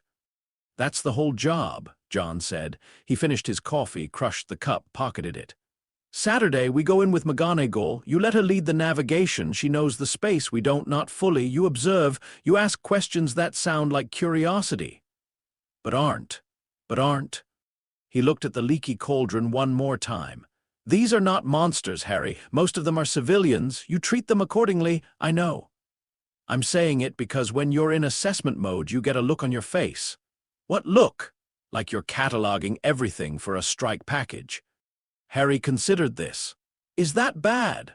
For a 10-year-old meeting his magical community for the first time, mildly alarming, dial it back to curious kid. Harry practiced a more neutral expression. Less neutral, John said. You look like a robot. Kids look interested. Interested is fine. Harry looked interested. It was, John observed with the specific private satisfaction he never let onto his face, a very good performance. Saturday arrived in the specific way that significant Saturdays arrive. Overcast, slightly humid, with the quality of a day that knows something is going to happen in it and is maintaining a professional neutrality about the outcome. McGonagall was waiting outside the leaky cauldron at precisely 9 o'clock. She was wearing robes again, deep green with a traveling cloak, and she had her wand in her hand in the way that certain people carry umbrellas, not because they expect rain, but because they are the kind of person who has an umbrella. John was wearing his most civilian outfit, which was jeans and a flannel shirt, and which still communicated, to anyone who knew how to read people, that this was a man who had not purchased these clothes with any particular attention to how they looked, but had selected them for their practical properties and freedom of movement. Harry was wearing jeans and a green jacket and the iron bangle under his left sleeve, and was carrying the notebook. McGonagall looked at the notebook. Is that necessary? Yes, Harry said. She did not ask for elaboration, which Harry respected. The ability to receive an answer you don't fully understand and choose not to push on it was, in his experience, correlated with actual intelligence more reliably than most other indicators. She led them through the leaky cauldron, which was dark and low-ceilinged and smelled of old wood, and something botanical that Harry couldn't immediately identify but catalogued for later. The patrons, there were 6 of them, early on a Saturday, looked up when they entered and then looked away with a speed that suggested recognition. Word about Harry Potter's return to the wizarding world had apparently moved ahead of them, which was either a leak in McGonagall's operation or standard behavior in a small, tightly networked community. Harry put it at 60-40 in favor of standard community behavior. The wizarding world, based on everything he'd read, had the information hygiene of a very invested small town. The back courtyard was a dead end with a brick wall. McGonagall tapped specific bricks with her wand in a specific sequence, and the wall folded itself open with the slow, deliberate movement of something that had been doing this for centuries, and intended to continue for several more, which it probably would. Harry watched the sequence. He watched it the way he'd been taught to watch combination locks, not the individual elements but the rhythm, the pressure, the logic of the pattern. And then Diagon Alley opened in front of them. His first thought was, it's louder than I expected. His second thought, immediate and unstoppable, it's beautiful. He didn't let either thought reach his face, which was maintaining the interested not cataloging expression he'd practiced. But both thoughts were real, and he let them be real in the internal space where he processed things that weren't tactical, which was a smaller space than the tactical one but was not, despite some evidence to the contrary, non-existent. The alley was long and curved and cobblestoned, and crowded in the specific organic way of places that have been continuously inhabited and commercially active for centuries. Not the planned density of a shopping precinct, but the accreted density of a place that has grown into itself like a tree growing around a fence. The buildings leaned toward each other in the upper stories, the way old European buildings do, as if they'd started out straight and gradually decided mutual support was more practical. Shop fronts displayed things that had no equivalent in any non-magical commercial context. Cauldrons in graduated sizes, owls in tiered cages, robes in colors that didn't behave the way colors normally behaved in light, books that moved, glass bottles of things that were described in terms that were either poetry or chemistry depending on your framework. Harry walked and observed. John walked beside him and also observed and did not say anything, which was the correct approach. McGonagall walked on Harry's other side and provided commentary that was calibrated for a child seeing this for the first time, which Harry allowed because the calibration was informative in itself. It told him what she thought he needed to know, which told him something about what the wizarding world thought was important, Gringotts first. That was the plan they'd agreed on, because financial architecture told you more about a community's actual priorities than anything it said about itself. The bank was enormous and white and staffed by goblins, which Harry had read about and prepared for, but which were still in person, a more significant experience than the preparation had suggested. Not because of how they looked. Harry's aesthetic responses to unusual creatures had been calibrated out of the startle reflex years ago, but because of how they moved. The goblins moved with the specific economy of people who are doing exactly what they intend to do, and have never done anything else, and intend to continue. They were, Harry recognized immediately, the most professionally competent individuals in this entire community. And the community had a complicated relationship with this fact that he could read in the slight discomfort with which McGonagall navigated the main hall. The Vault Cart was one of the more genuinely extraordinary experiences of Harry's life, and he had a life that included having been raised by John Winchester, which had a high bar. The cart traveled at the kind of speed that suggested the goblins had considered the concept of passenger comfort and decided it was someone else's problem. Through tunnels that went down in ways that implied a geological scope that did not match the building above. His vault was larger than he'd expected. He stood in the doorway and looked at it with the same attention he gave everything, and he thought, this is resources. This is operational capacity. This needs to be understood and secured and used correctly, and the institution managing it is politically independent from the ministry, which means it's a potential asset rather than a potential liability. He thought this and then thought, my parents worked for this. And then, because he was 10 years old and the day had a lot in it, he let that sit in the smaller space and didn't examine it further. He took a reasonable amount. He left most of it. He noted the goblin who managed the vault access, Ragnarok, whose name he learned by reading the ledger before the goblin closed it and filed the name. Madame Malkin's was the most socially complex location of the day. The robe's fitting was a standard commercial interaction in which Harry was being fitted for clothing, and McGonagall was supervising. And John was standing by the door looking like a man who could dismantle the premises and reassemble it in a different configuration if sufficiently motivated, which was just how John looked in enclosed civilian spaces, and which was causing the proprietor a measurable amount of low-grade anxiety. But there was also another boy being fitted. Blond, well-dressed, carrying himself with the particular assurance of someone who has been told frequently that his family is important and has accepted this as foundational fact. He looked at Harry with immediate curiosity. "Hogwarts," he said. "Looks like," Harry said. "First year?" "Yeah." "Me too."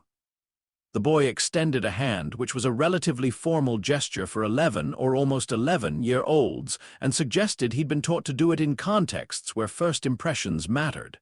"Draco Malfoy," Harry shook it. "Harry Potter." The response to this name was immediate and visible. Draco's expression went through recognition, recalibration, and then a very fast settling into what was clearly an adjusted social strategy. "I've heard of you," he said, which was the understatement of the decade.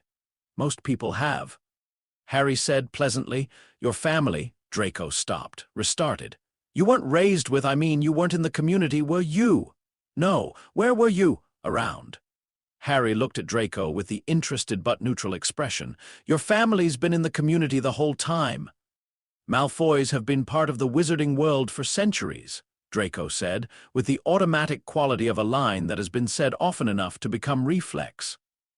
"What does your father do?" Draco blinked. The question was slightly more direct than he'd expected. He's very influential. In the ministry and in various circles."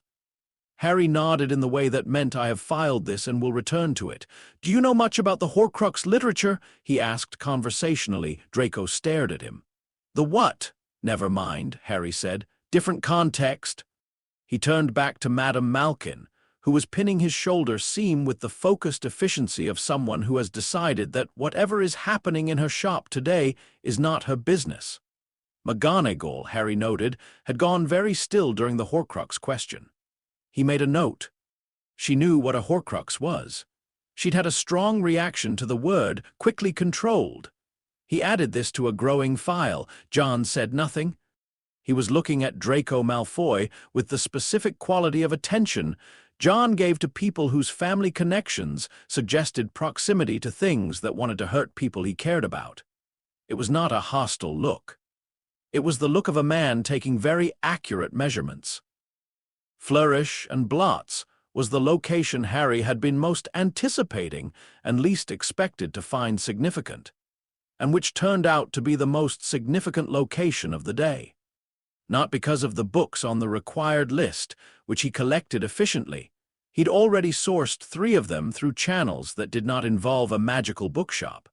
Because Bobby Singer's network of contacts included, improbably, a retired Hogwarts librarian who had left the wizarding world in 1962, for reasons she described only as several disagreements of fundamental principle. Not because of the interesting supplementary texts he found and purchased, though there were several, because of the restricted section catalog. It was on a shelf behind the counter, behind glass, and was not for sale. It was a reference document, the official inventory of texts held in Hogwarts' restricted section, updated annually, accessible to approved researchers and faculty. The copy in the case was 2 years out of date, which Harry noted. He read the spine. He read the table of contents through the glass. He memorized 18 entries before McGonagall gently redirected his attention to the required book list. 18 entries was enough. The restricted section contained information about dark objects, soul magic, historical dark practitioners, and a specific subsection titled Object Anchoring and Spiritual Division that referenced 3 texts he'd never encountered in any of Bobby's research, and which sounded, to his carefully developing sense of what the actual threat landscape looked like, extremely relevant to whatever Voldemort had done to make himself mostly destroyed rather than completely destroyed. He bought his books. He did not mention the catalog.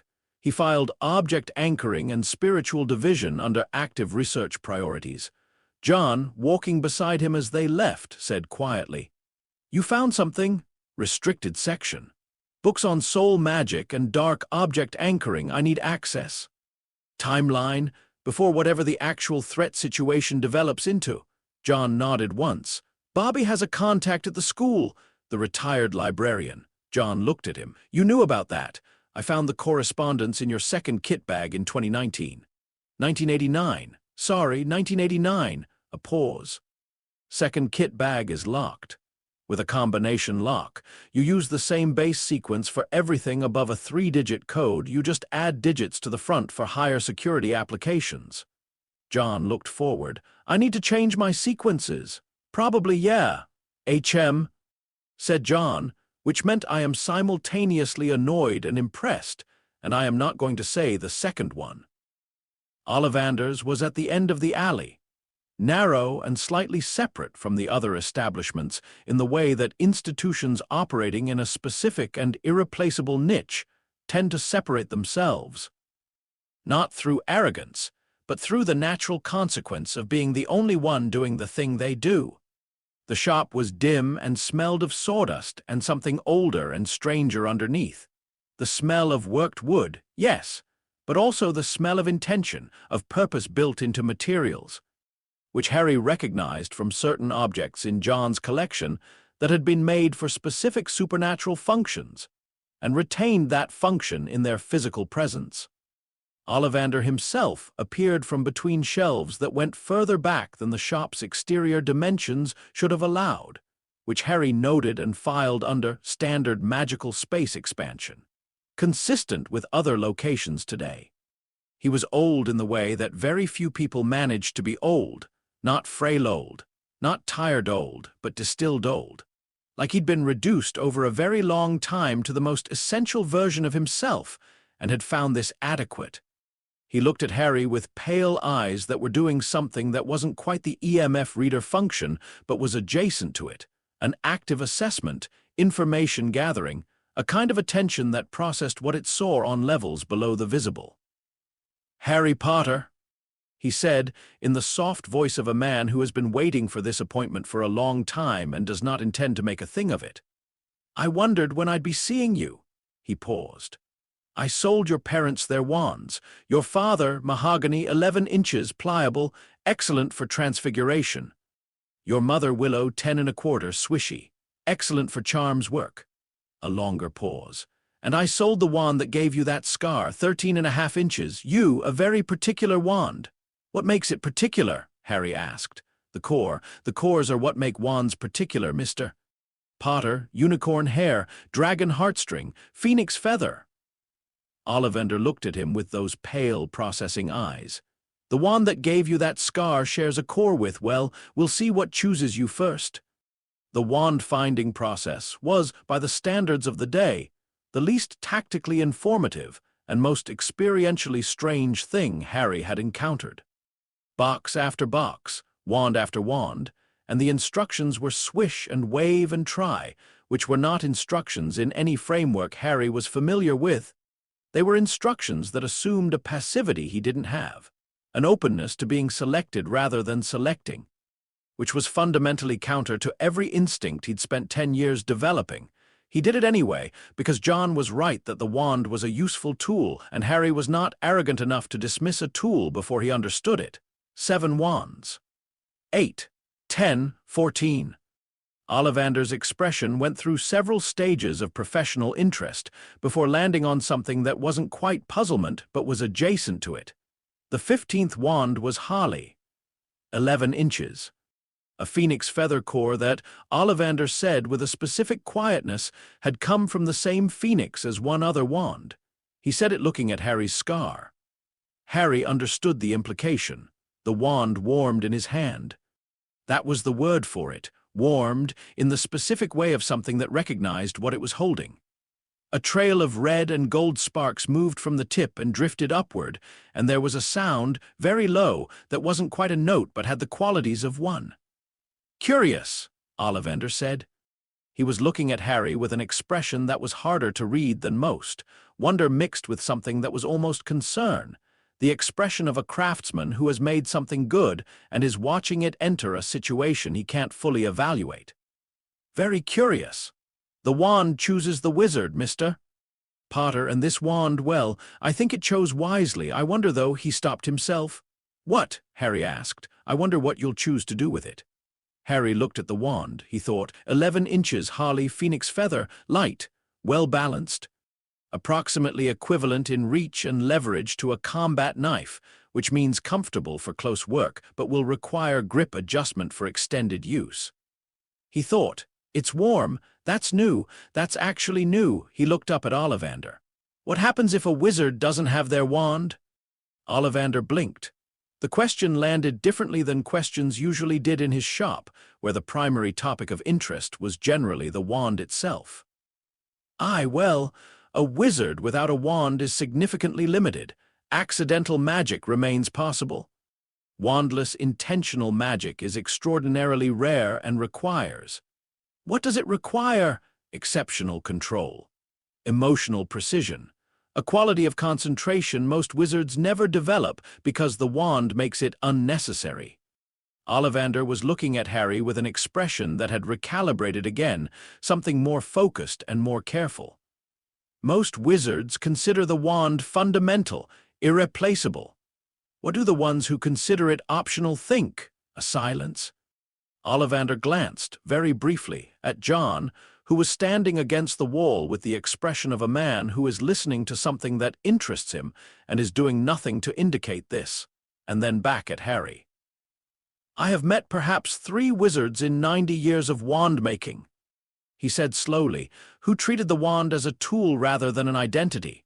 All three were considered either extraordinary or dangerous, depending on who you asked. He paused. Occasionally both. Good to know, Harry said. He paid for the wand. He put it in the wand holster McGonagall had insisted on. He did not touch it again for the rest of the day. This seemed to perturb Ollivander considerably, which Harry had not intended but filed under informative. Dumbledore met them in the Leaky Cauldron at noon. Harry had known he would.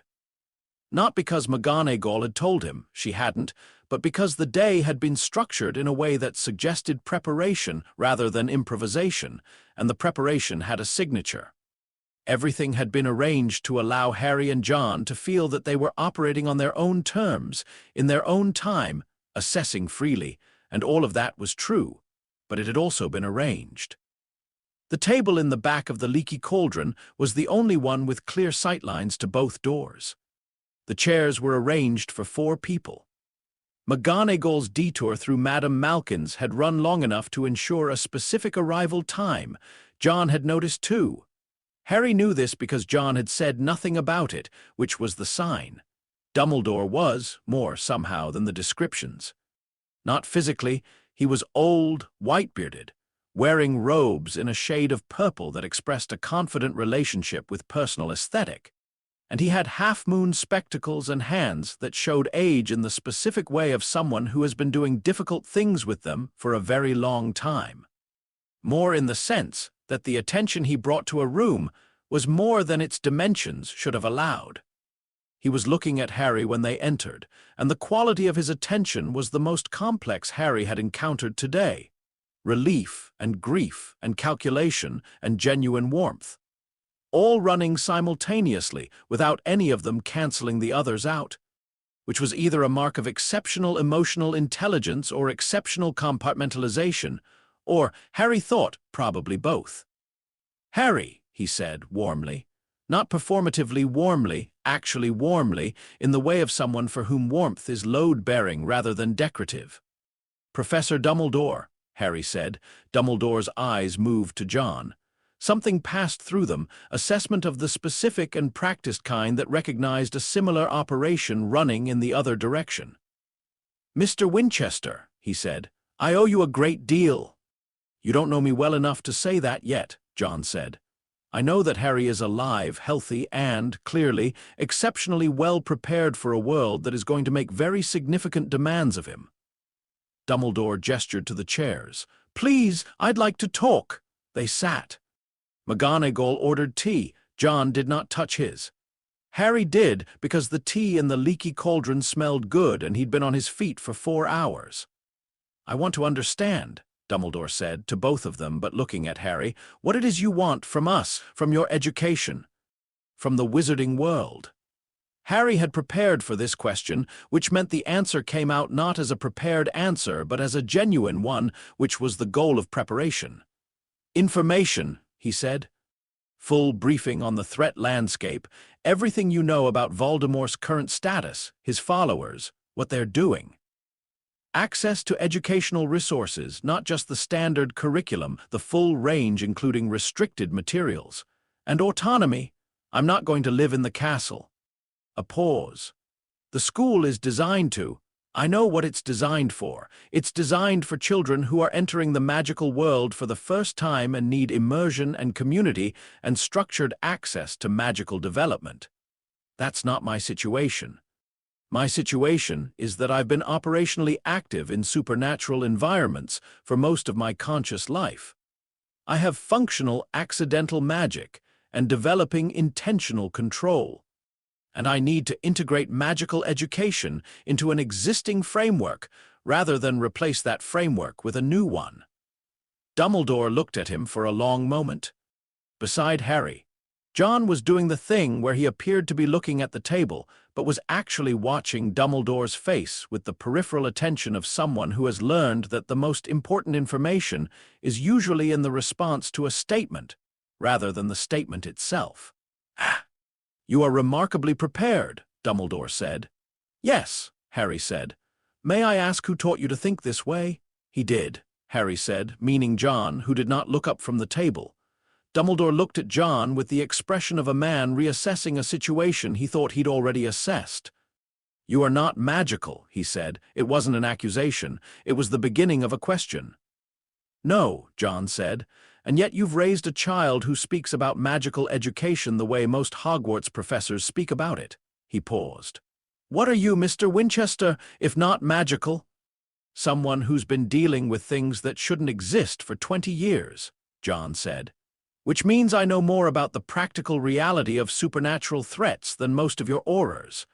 And I know—" He looked up, and the quality of his attention when it landed was specific and unmistakable, the attention of someone who has decided to say something true and means it to land.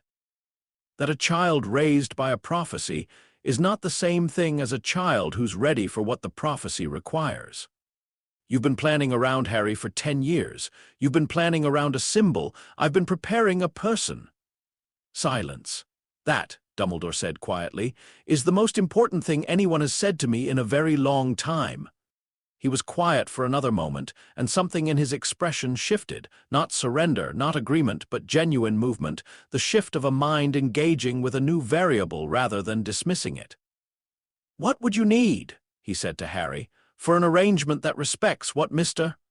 Winchester has described?" Harry told him. It took 40 minutes.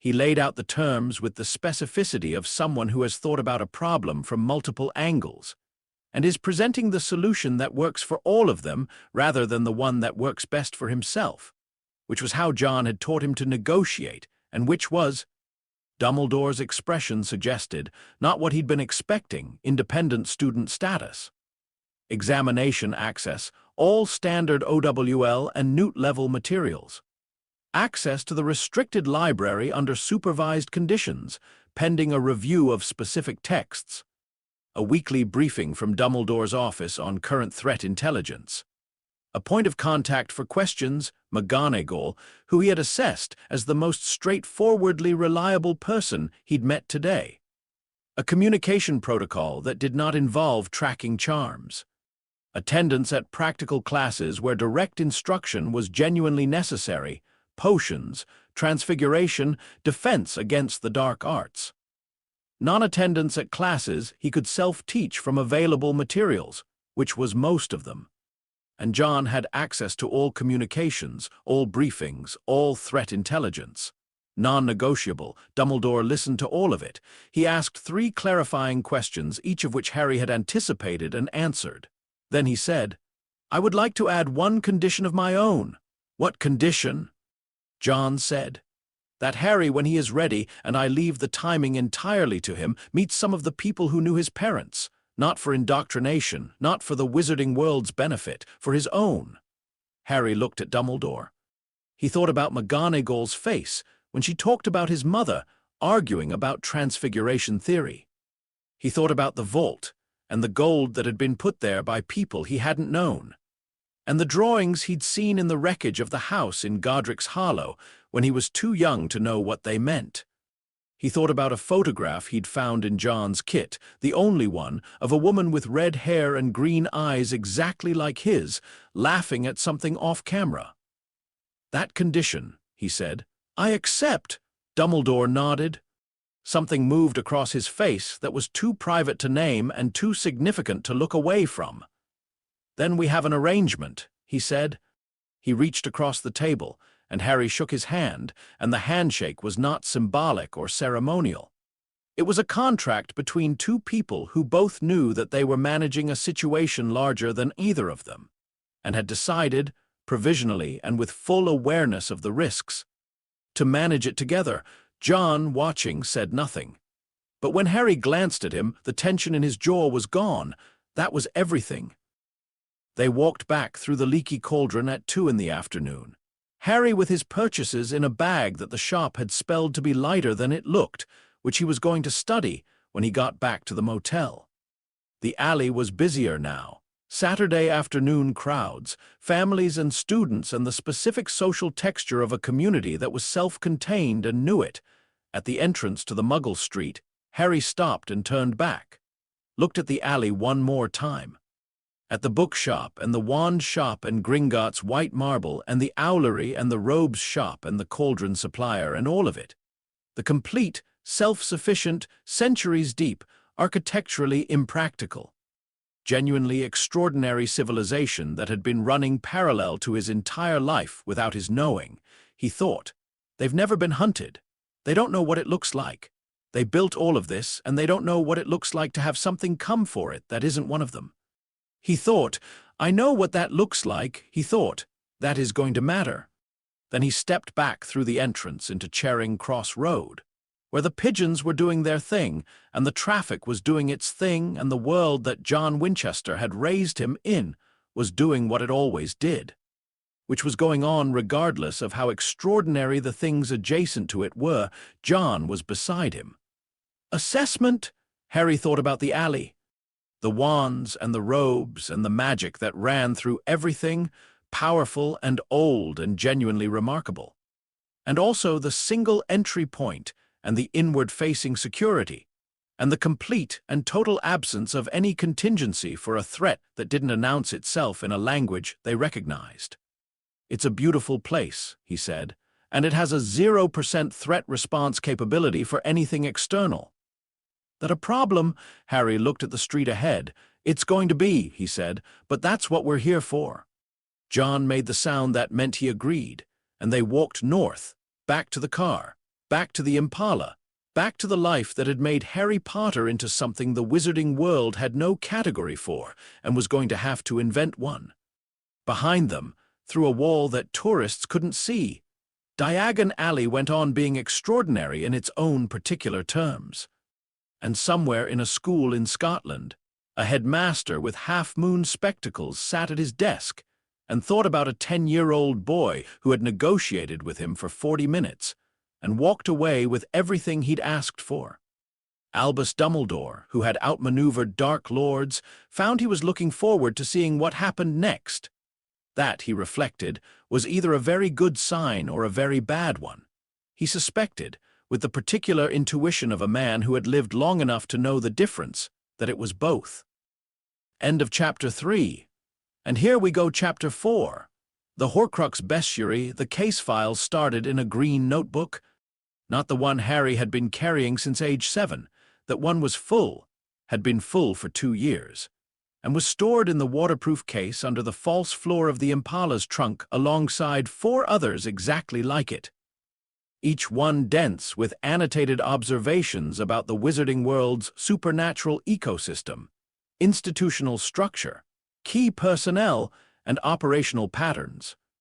The new one was identical in color because Harry had decided at age 7 that green was his color, and had maintained this position with a consistency that John privately found both practical and faintly amusing. The label on the inside cover read, V, case file, active, do not lose.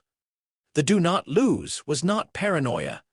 Harry had once left a notebook at a motel in Cardiff through an entirely non-supernatural oversight, and John had driven 40 minutes back to retrieve it in the rain without being asked and without saying anything about it, which was the closest thing to a dramatic demonstration of paternal devotion that John Winchester was constitutionally capable of producing. The case file began, as all of Harry's case files began, with what he knew. What he knew by the age of 12 was considerable.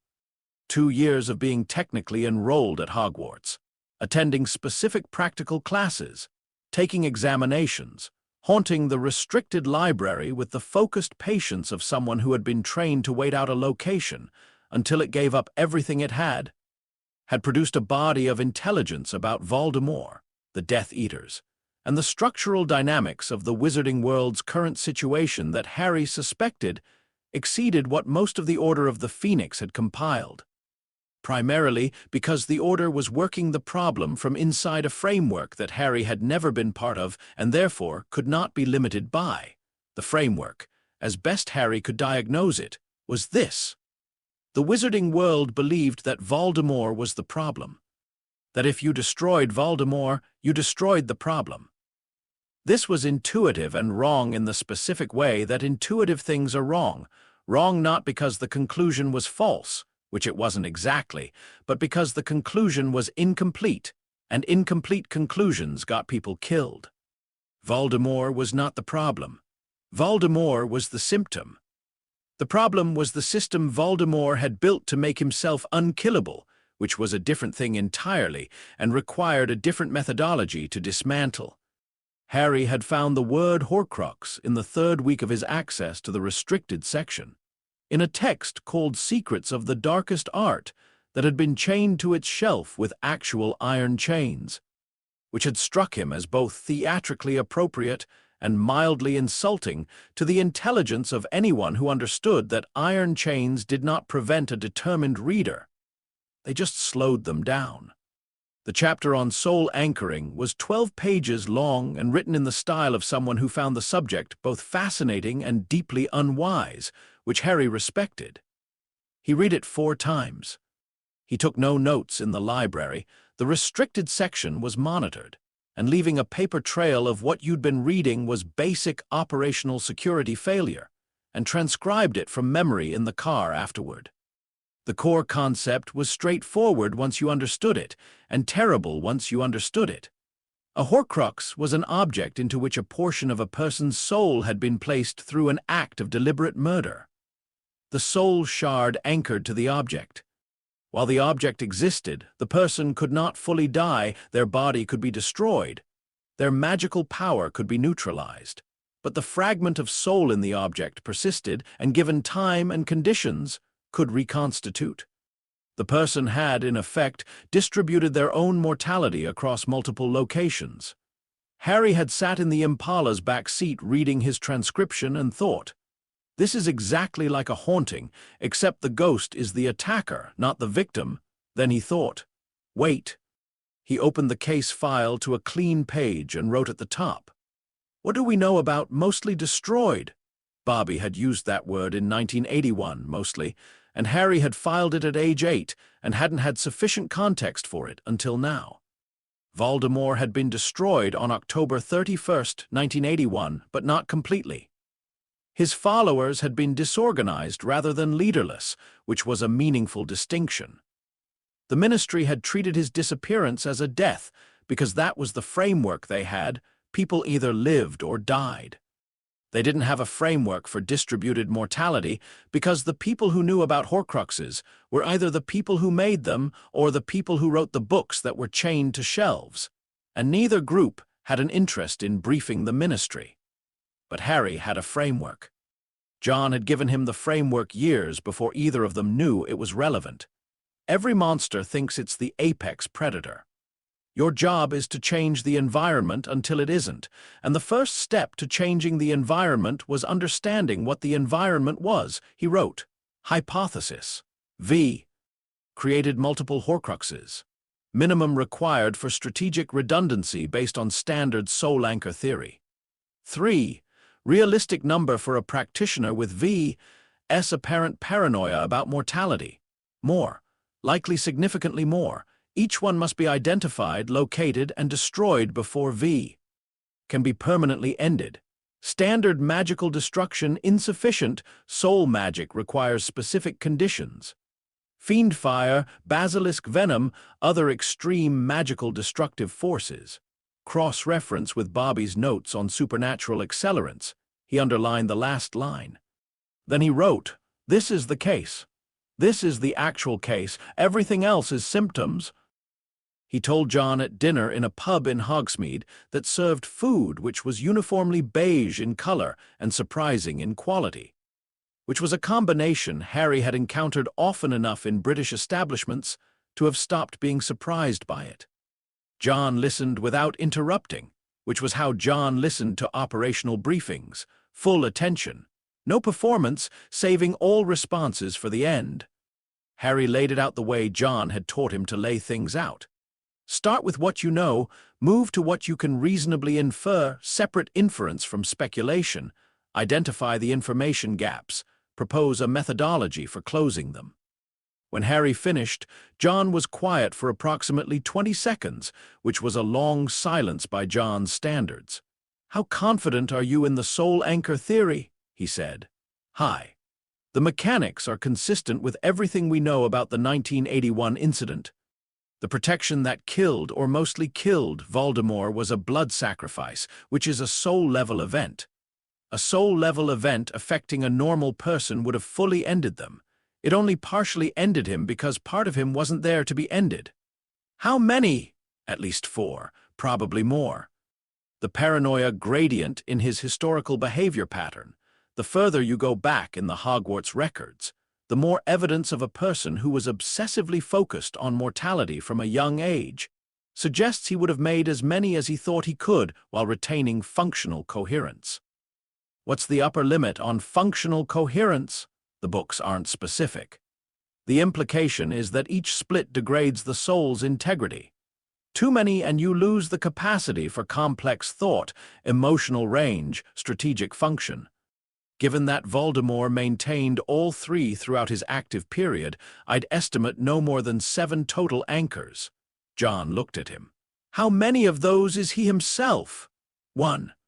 If he comes back in a body, which the intelligence suggests is his current objective, that body will contain a soul fragment, which means the remaining external anchors number somewhere between 3 and 6. And each one has to be destroyed before he can be permanently ended. Each one has to be destroyed. Yes. John picked up his fork, put it down, picked it up again. This was, Harry knew, not indecision. John Winchester didn't do indecision, but the physical expression of a mind moving through a problem in sequence, using the fork as a physical anchor. This isn't a hunt, John said. This is an archaeological operation with extremely high stakes. Yes, Harry paused, and it's ours. I'm not bringing this to Dumbledore yet. John looked at him. Dumbledore knows about Horcruxes, Harry said. He's known for a while. I think he's been working on this himself, quietly. But his methodology is what you'd expect from someone operating inside the framework. He's trying to do it carefully, in sequence, through sanctioned channels, maintaining plausible deniability with the Ministry. That approach has a timeline problem. Voldemort comes back before the anchors are all destroyed. Voldemort comes back before the anchors are all destroyed, yes. But if we've already removed some of them before that happens, the situation when he comes back is materially different than if we haven't. Harry looked at the case file. We need to know what the objects are, where they are, and how to destroy them. We work the problem on our timeline, not his and not Dumbledore's. John was quiet for a moment. Then, "What do you need?" This was, and Harry recognized it as such, had recognized it since he was old enough to understand what it meant, John Winchester's version of full operational support. "What do you need meant I'm in, tell me the parameters." It was the thing John said before cases he considered real, as distinct from cases he was merely willing to engage with. The distinction mattered. Harry opened the case file to the next clean page. I need Bobby's full network activated for historical research on dark object provenance in Britain. I need access to Tom Riddle's Hogwarts records, the real ones, not the public file. I need the retired librarian's contact for restricted text acquisition. And I need 3 months to map the full intelligence picture before we touch anything. 3 months, John said. It took Dumbledore approximately 10 years to get this far. I have better methodology and fewer political constraints. 3 months for the map, then we start on the objects. John nodded once. 3 months. He picked up his fork again. Eat your food. Harry ate his food. The case file sat open between them on the pub table. And outside the window, Hogsmeade was doing its quiet Scottish evening thing. And somewhere in a forest in Albania, a collection of malevolent soul residue was slowly gathering the strength to make its next move. 3 months, Harry thought. That was plenty of time. The map took 11 weeks. It came together the way good intelligence always came together, not in a sudden revelation, but in a slow accumulation of individually unremarkable fragments that eventually reached a critical density and resolved into a picture. Bobby's network delivered historical records of dark object activity in Britain going back to the 1940s.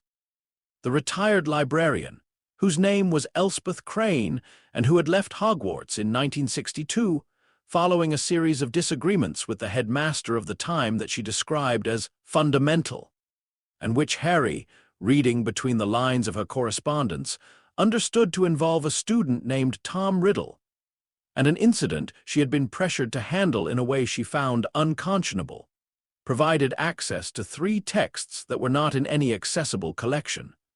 Tom Riddle's Hogwarts file, obtained through a combination of Elspeth's institutional knowledge and a contact in the ministry's records department, who owed Bobby Singer a favor from 1987, for reasons nobody was going to discuss, was 60 pages of academic excellence sitting on top of a 10-page disciplinary annex that had been classified at the request of the headmaster in 1945 and not declassified since. Harry read the academic record with interest and the disciplinary annex with the focused attention of a person finding the most important document they have ever found. The annex detailed 6 incidents. Each one had been investigated, attributed to environmental magical causes, and closed without further action. Each one, read through the lens of soul anchor theory and the behavioral profile Harry had been building for 3 months, was the signature of a Horcrux creation event. The dates, the locations, the objects involved or adjacent, the subsequent behavior changes documented by teachers who hadn't understood what they were observing, but had noted it carefully because teachers, on the whole, notice things even when they don't know what they're seeing. Harry built the list over 4 days, working through the evidence with the same systematic patience he brought to everything. The diary came first, the most obvious, the most dangerous because it was already in circulation, in Lucius Malfoy's possession almost certainly, intended for use as a weapon rather than stored as a passive anchor. That one was going to require social engineering rather than retrieval, because you couldn't extract an object from someone who didn't know they were holding it for someone else without giving away that you knew. The ring next, an old family heirloom, Gaunt family, rural Somerset. Harry found the Gaunt family records in a ministry genealogical archive that Elspeth had confirmed was accessible to registered researchers, which Harry technically was, under a provision of his independent student arrangement that Dumbledore had probably not anticipated being used for this specific purpose. The ring had been the anchor point for at least 2 incidents in the 1940s. It was currently, based on property records, and the complete absence of any Gaunt family member from the wizarding community since 1943, in an abandoned family property outside Little Hangleton. The locket.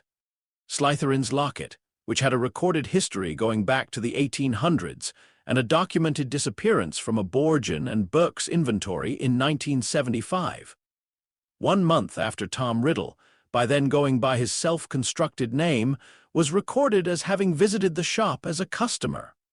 The cup, Hufflepuff's cup, last recorded in the possession of Hepzibah Smith in 1971, who had died the year after showing it to Tom Riddle, whose visit to her home was in her own records as a pleasant social call and in Harry's assessment as a retrieval operation. The diadem.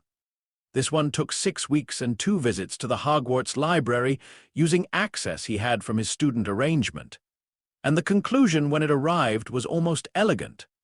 The lost diadem of Ravenclaw, missing for centuries, almost certainly in the room of hidden things at Hogwarts itself, which was either breathtakingly arrogant or breathtakingly pragmatic.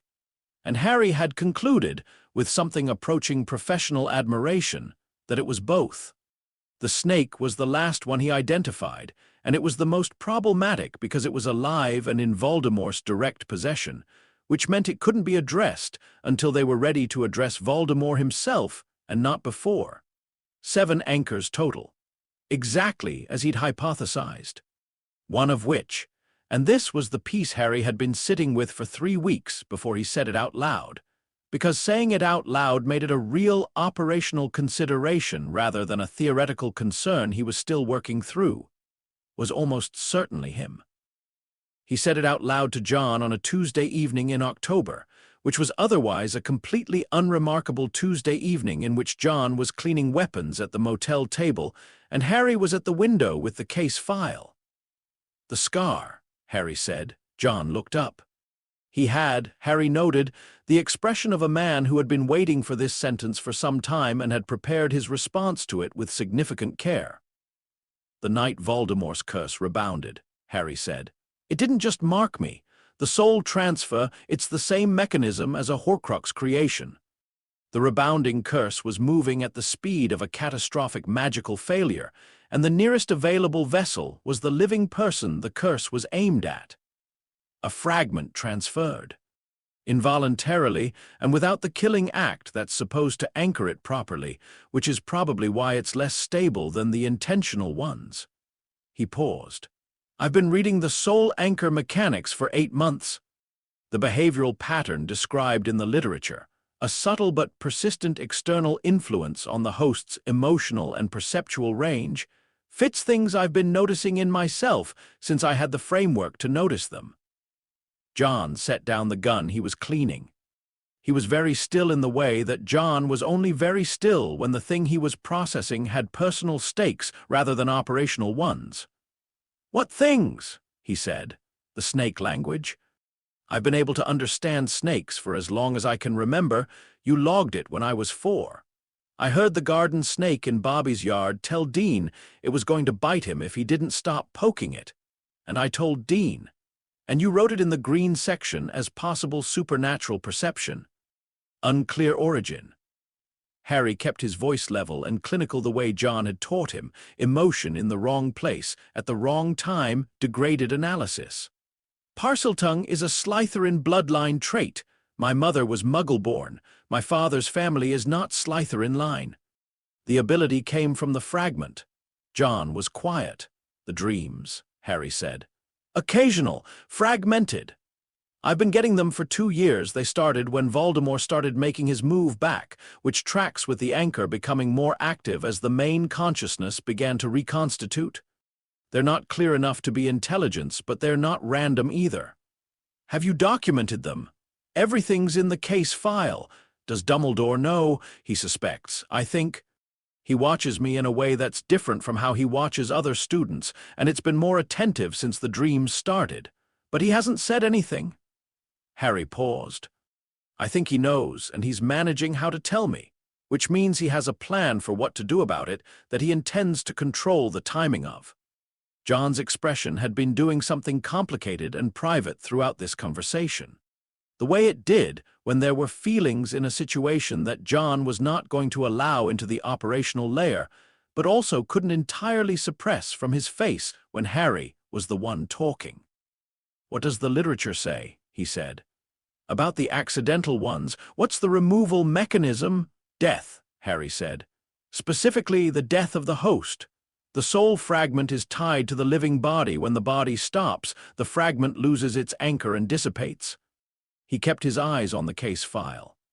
"The alternative hypothesis is a sufficiently powerful soul-level event directed at the fragment specifically, but the literature is thin on that because nobody has apparently tried it in a documented setting."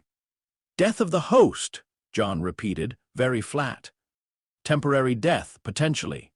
The literature discusses a few edge cases." "Harry, it's an operational consideration," Harry said. "It goes in the file with everything else. We don't address it until we've addressed the other anchors, because doing it in the wrong order just gives Voldemort a heads up." He looked up from the file. "I'm not scared of it, Dad. I'm not saying that to sound tough. I'm saying it because I've had 3 weeks with this information, and the fear isn't what's running the analysis. The analysis is what's running the analysis." John looked at him for a long time. The window behind Harry showed the Welsh hills going dark in the early autumn evening, and the motel room was very quiet with the specific quality of quiet that settles around things that are too large to be resolved immediately and are simply going to have to be carried. "The analysis," John said, "is what's running the analysis?" "Yes. And what does the analysis say?" "It says we work the problem in order and we don't borrow trouble from stages we haven't reached yet." Harry looked at him steadily. "It's what you'd say."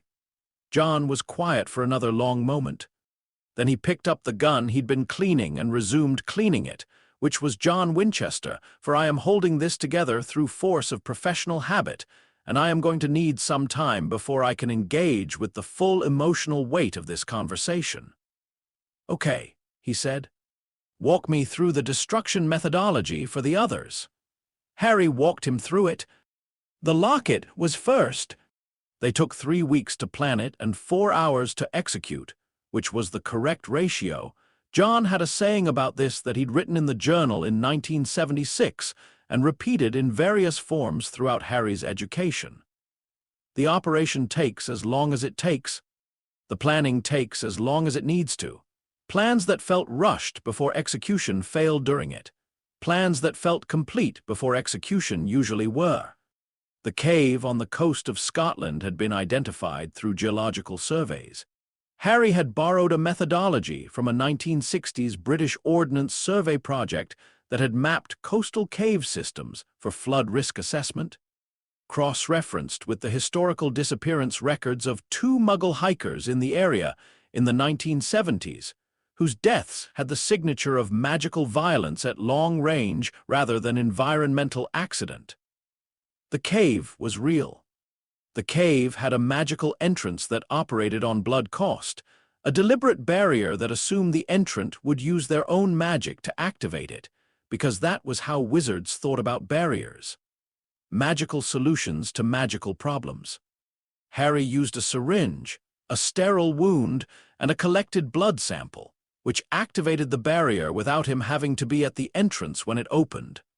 The interior was the most genuinely unsettling magical environment Harry had encountered in 4 years of Wizarding World operations, not because of the magic itself, but because of the specific quality of it.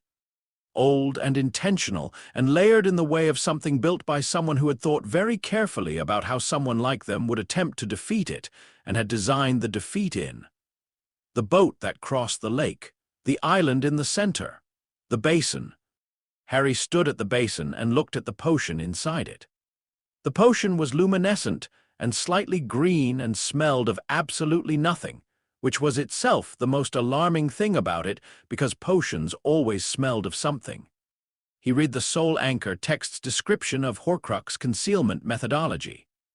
He thought about what Voldemort would have designed this for, a wizard, operating alone or with minimal support, approaching this location with the specific goal of retrieving the locket. The basin had to be emptied to access the locket beneath it. The potion would be designed to incapacitate or destroy. The reflex solution for a wizard was a counter potion or a transfiguration of the contents. Both would fail because both were anticipated. Harry produced from his field kit a bilge pump, the kind used on small boats, hand-operated, available at any marine supply shop for approximately £40, and pumped the potion out of the basin onto the cave floor, where it interacted with the stone in a way that suggested it was extremely unpleasant but did not, being out of the basin and on the floor rather than inside a person, do anything more dramatic than that. The locket was at the bottom. He retrieved it with the gloved hand. He confirmed the magical signature, consistent with the object description, consistent with the Soul Anchor reading, consistent with the frequency he'd catalogued from Borgin and Burke's archived inventory through a contact he had at the Ministry's Object Registration Office.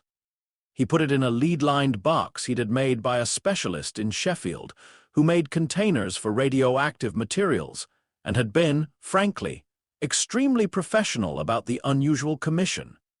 He was back at the cave entrance in 2 hours.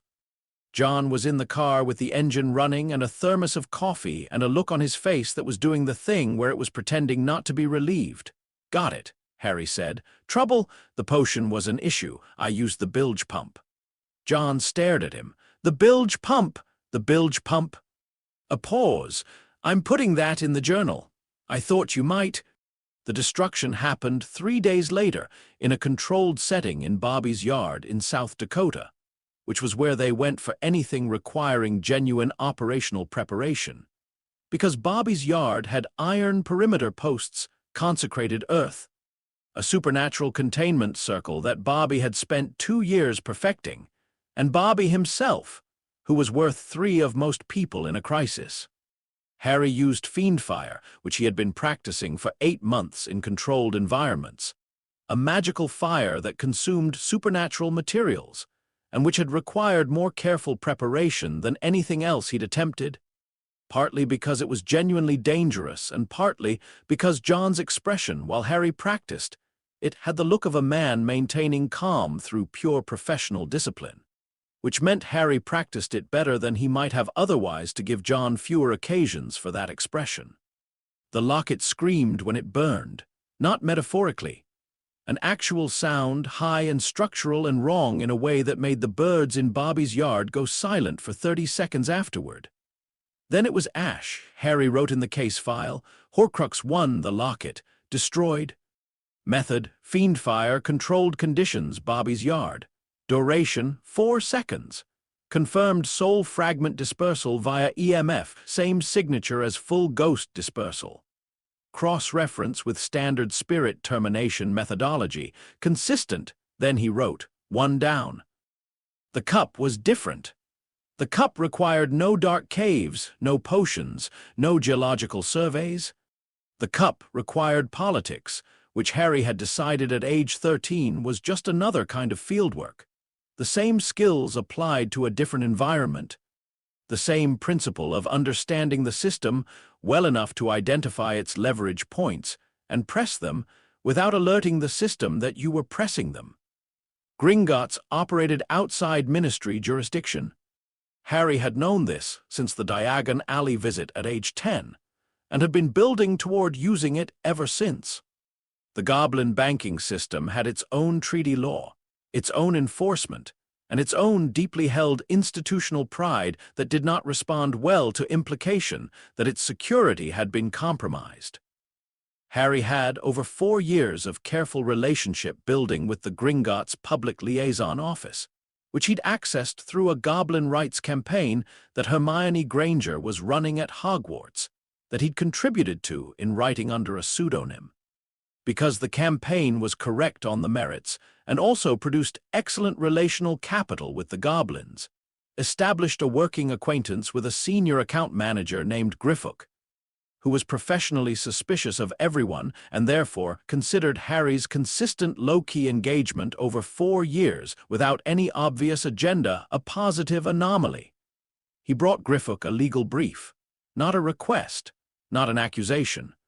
A brief, 12 pages, documenting through public records and cross-referenced banking law that an object stored in Vault 711, currently registered to the Lestrange family, was a dark artifact of the First Order, specifically an anchored soul object, and that the storage of soul magic artifacts in a Gringotts vault was a violation of Article 14 of the Goblin Banking Charter of 1752, which prohibited the storage of any object that exerted a living consciousness upon the surrounding magical environment.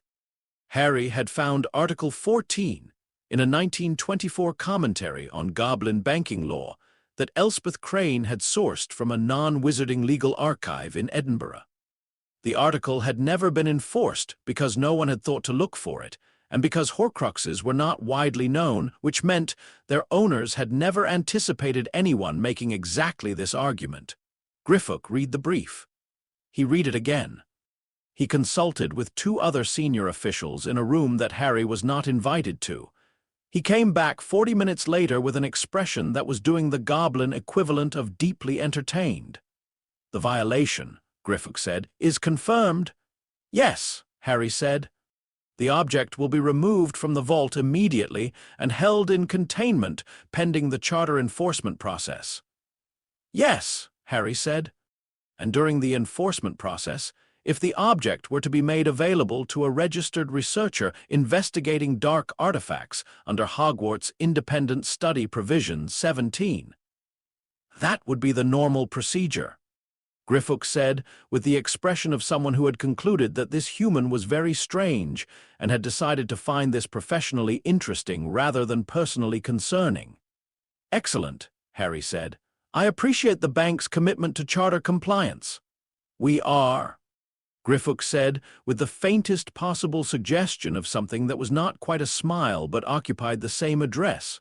Always compliant. Harry received the cup in a charter-sealed transfer box 6 days later at a Gringotts branch office in Edinburgh. He brought it to Bobby's yard. The Fiendfire took 5 seconds this time. The scream was lower-pitched than the Lockets and longer, which he noted clinically, and which took him approximately 3 hours that evening to stop hearing in the back of his mind. Horcrux 2, the cup. Destroyed. Method, Fiendfire. Duration, 5 seconds. 2 down.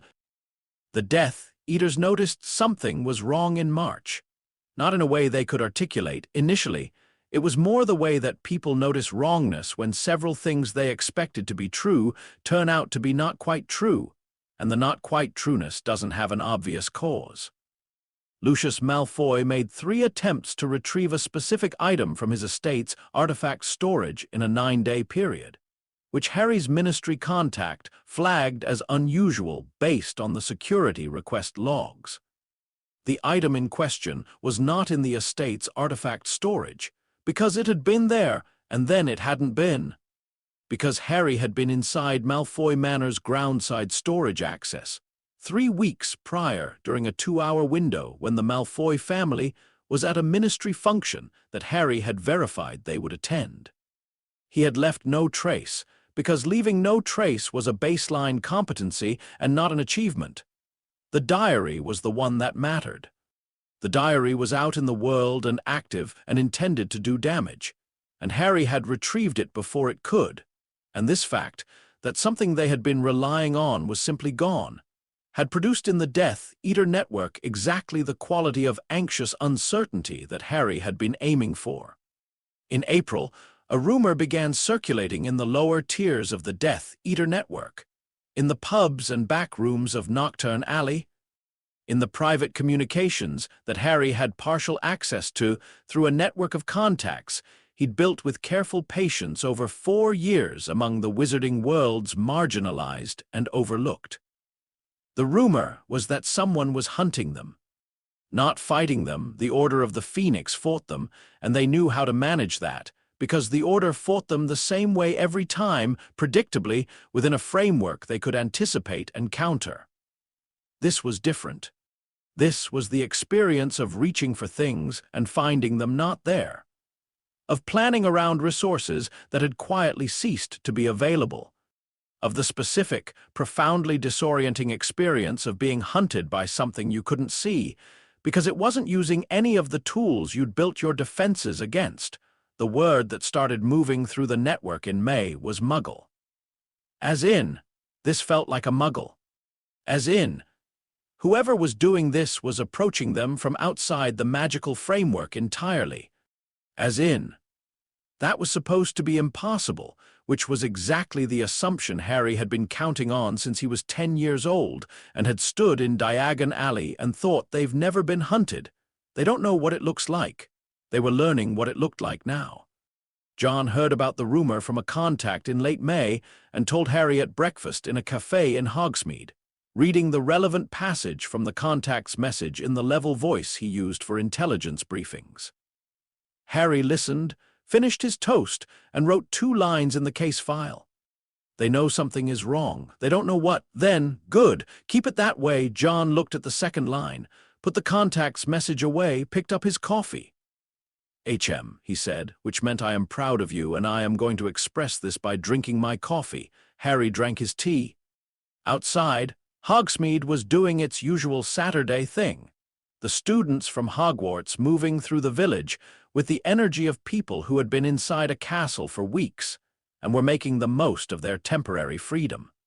Somewhere in Albania, a collection of malevolent soul residue was stronger than it had been a year ago, stronger than it had been 6 months ago, moving steadily toward whatever foothold it was going to find back into the physical world. 2 anchors gone. 4 external ones remaining, one of which was in a room at Hogwarts that Harry already had a plan for. The case file was 2 notebooks full now. The methodology was solid. The timeline was not comfortable because nothing about this situation was comfortable, but manageable. Harry opened the notebook to the next clean page. At the top he wrote, Phase 2, the ones they know about. Below that, the diadem, the ring, the snake. Below that, after a pause that lasted long enough to mean something, and the last one, he closed the notebook, put it in the waterproof case, looked out the cafe window at the Scottish hills doing their grey and green and completely indifferent thing, 3 down when the diadem was done. He had a plan for the diadem, 4 down when the ring was done. He had a plan for the ring. The snake and the last one were going to require a different kind of plan entirely. He'd get there. End of Chapter 4. And here is Chapter 5. Shock and awe in magical Britain. The ministry fell on a Thursday. Harry found out on a Friday morning from a contact inside the Department of Magical Law Enforcement. A junior records clerk named Theo, who was not a Death Eater sympathizer, and was not a member of the Order of the Phoenix, and was not, in any meaningful sense, a person of strategic importance to either side of the conflict, which was precisely why Harry had spent 3 years being consistently and unremarkably friendly to him during his visits to ministry offices. Theo sent a coded message through the OWL network at 6 in the morning using the cipher Harry had taught him 18 months ago under the cover of what Theo believed was an eccentric research project, and the message decoded to, "It happened last night. Thickness. They're in. I don't know what to do." Harry decoded it at the motel table while John was making coffee and wrote back, "Stay at your desk. Do your job. Do not stand out in either direction. More soon." Then he opened the case file to the section labeled Ministry Contingency. If compromised, and read his own contingency, planning with the focused attention of someone checking their pre-work before an exam, which was approximately what it was. He'd written the contingency 6 months ago. He'd written it because the intelligence picture had been pointing at this outcome for 8 months. And you wrote contingencies for outcomes the intelligence was pointing at, regardless of whether the people nominally responsible for preventing them were taking the picture seriously. The Order of the Phoenix had been taking it seriously in the sense of believing it and fighting it. They had not been taking it seriously in the sense of planning for it to happen anyway, which was the more important sense. Harry had planned for it to happen anyway. The plan was 32 pages, which was long for a plan but short for a campaign, which was what it actually was. The distinction mattered. A plan was a sequence of steps toward a defined objective. A campaign was a sustained operation across multiple domains designed to achieve a strategic outcome by degrading the opponent's capacity rather than defeating them in direct engagement. The Order was running a plan. Harry was running a campaign. The difference in those two approaches over time was the difference between fighting a war and winning one. John read the 32 pages over coffee, which he'd made strong and in large quantity because John Winchester's coffee consumption was directly proportional to the operational severity of a situation, and this situation was registering near the top of the scale. He read without commenting. When he finished, he set the pages down, refilled his coffee, and said, "Infrastructure first." "Infrastructure first," Harry agreed. "They can't operate without the OWL network. They can't project force without the Snatchers. They can't maintain political control without the Muggle-born registry. All 3 are systems. All 3 have failure points. What's the timeline on the OWL network? I can begin disrupting it inside 2 weeks. I've had an intercept program running for 4 months. I know the routing patterns, the primary relay points, the authentication protocols they use to verify Death Eater communications versus civilian communications."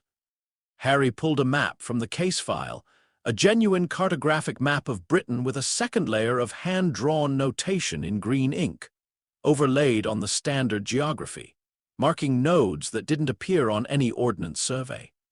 These 7 relay points handle approximately 60% of high-priority Death Eater communications. Take out those 7 and they revert to direct courier, slower, smaller scale, more exposed to interception. John studied the map. "How do you take out a magical relay point?" "Iron contamination of the anchor object." The relay points use enchanted objects, mostly old standing stones or specific trees, to amplify and redirect magical communications. Iron introduced into the immediate material environment of the anchor object creates enough interference to degrade the relay function below operational usefulness. I need to get within 10 feet of each one. He paused. 7 locations. 2 of them are in areas with regular Death Eater presence. The other 5 are rural and accessible. 2 and 5, John said. The 5 first. The 2 we planned separately? Yes. I'll take 3 of the 5, you take 2. We work simultaneously. If they notice the disruption, they'll put resources on the remaining ones. Already in the plan. Page 11. John looked at page 11. You've got me doing 4 of the 5. You're faster in rural terrain than I am. I make it up on the urban ones where the cover requirements are higher. A pause. I'm not faster in rural terrain. You are, actually. I measured it during the Cumberland exercise in February. John looked at the plan, then back at Harry. You measured it. I time everything. It's in the training log. A pause that contained an extremely complicated collection of things John was not going to say. Fine, he said. I'll take 4. When? Monday. That's 4 days. The longer we wait, the more they entrench. The first 2 weeks of an occupation are the critical window for disrupting communication architecture. After that, they've adapted and hardened the alternative routes. Monday, John said. He put his coffee down. I need to call Bobby. Bobby's already briefed. He's handling the North Yorkshire relay. It's page 23. John opened to page 23. Bobby's section was annotated in blue ink. Bobby had received the plan 2 weeks ago. Read it. Added 3 operational improvements that Harry had incorporated into the final version and sent back a message that said, "Kid's running a better operation than most hunters I know. Don't tell him that." Harry had found the message in John's second kit bag, which he hadn't mentioned. He said, "Don't tell you," John said, reading the blue annotations. "I know, I won't. You already knew for 6 weeks." John drank his coffee. "Right," he said, in the voice that meant they were moving from the planning phase to the operational phase, which was the phase John Winchester operated in the way other people breathed, naturally, without conscious effort, with the economy of someone who had been doing it for so long that the doing was indistinguishable from being. "Get the kit ready. We leave tomorrow to preposition." Harry was already packing. The taboo went up on the same day the ministry fell. Harry found out about it 3 days later, not from his ministry contact, but from the pattern. The specific, statistically impossible pattern of OWL intercept data that showed a cluster of 9 communication disruptions in a 48-hour period, each one at a location where, cross-referencing the intercepts he'd managed to decode, the word Voldemort had been used in the preceding 60 seconds. He stared at this data for 20 minutes. Then he went to John, who was field-stripping a rifle at the motel table with the focused calm of someone doing something so familiar it occupies only the front of the mind while the rest runs independently. "The name is a tracking trigger," Harry said. John looked up. "They've put a trace on the name, saying it activates a locating charm that triangulates the speaker's position and dispatches a response team." Harry sat down across from him. "It's elegant, actually. It works on the same principle as a supernatural summoning trigger, a specific sound pattern that activates a latent monitoring charm. The difference is the delivery mechanism. Most tracking charms of this type require line of sight or physical proximity to the target. This one is network-based. It piggybacks on the ambient magical field, which means it has countrywide coverage as long as the central anchor is maintained." "How long has it been running?" 3 days at most. The data cluster starts Thursday, which is when the ministry fell. John set down the rifle component he was holding. "The order needs to know." "I've sent McGonagall a message through the non-owl channel. She'll get it tonight." Harry paused. "She might not act on it immediately." The order's communication patterns show a very consistent use of the name. It's been their standard reference for years. Breaking that habit under stress conditions is harder than it sounds. "Will they manage it?" "Some of them, eventually." Some of them won't, which means their positions will be compromised at irregular intervals, and they'll have a tracking problem they can't diagnose because the cause will look like random bad luck rather than a systematic vulnerability. He looked at the data. I've already stopped saying it. Have been for 8 months. Actually, I used a different word in all communications after I modeled the theoretical tracking mechanism from first principles. The theory turned out to be correct. John looked at him steadily. 8 months ago, you modeled a theoretical tracking mechanism that didn't exist yet. It was an obvious tool given the magical infrastructure they had access to once they controlled the ministry. The only question was whether they'd think of it and when. I gave it a 63% probability of implementation within the first month of ministry control. A pause. And the word you've been using instead, target. As in, the target's forces are doing X, the target's known Horcruxes are Y. Harry shrugged slightly. It's descriptive, and it doesn't trigger anything. John picked up the rifle component again. He said nothing. This was the John Winchester version of I genuinely do not know how to respond to the person you've become, and I am going to process this by continuing to clean this rifle. Harry opened the case file to the Snatchers section. The patrol routes are the next priority, he said. I've been mapping them for 6 weeks. The network has 3 primary staging areas and a dispersed secondary grid. The staging areas are where we can do the most damage with the least exposure. How? I've been working on a compound. He produced a small stoppered vial from the kit bag. Bobby's chemistry, my application research. It's not a poison, it's a magical disruption agent. Suspended iron microparticles in a saline solution with a carrier compound that makes it miscible with water. Introduced to a water source at a staging area, it produces a low-grade sustained magical interference effect. Nothing dramatic, no one gets hurt, no one gets sick. But magical concentration degrades significantly in affected individuals for 4 to 6 hours after exposure. John took the vial and held it up to the light. How significant! Spell accuracy drops by 30 to 40% on average. Apparition becomes unreliable. Complex magic becomes impossible. Simple reflex magic is mostly unaffected. Harry took the vial back. For a Snatcher patrol that relies on being able to reliably stun, bind, and apparate with a prisoner, a 30 to 40% degradation in those specific functions is the difference between a functional patrol and an extremely frustrated group of people who can't understand why nothing is working properly. They'll figure it out eventually. After about 3 weeks, yeah. By then, I've disrupted 2 staging areas and moved to the secondary network. He put the vial away. The point isn't permanent degradation. The point is 3 weeks of reduced Snatcher effectiveness times 2 staging areas, which translates to approximately 40% fewer successful captures in that period, which translates to 40% fewer people in Azkaban or worse who would otherwise be there. He paused. It compounds. Every person who doesn't get captured is a person who might be helping someone else not get captured. John was quiet for a moment. You've been running the arithmetic on this for a while. Since February. And you didn't tell me because? Because I needed the compound tested and documented before it was operational, and I didn't want to bring you something incomplete. Harry looked at him. It's ready now. John looked at the kit bag where the vial had disappeared, then at Harry, then at the rifle in his hands, which he set down completely this time rather than holding it while he thought. First staging area, he said. Where? Forest of Dean. There's a stream that feeds the camp's water supply from the east.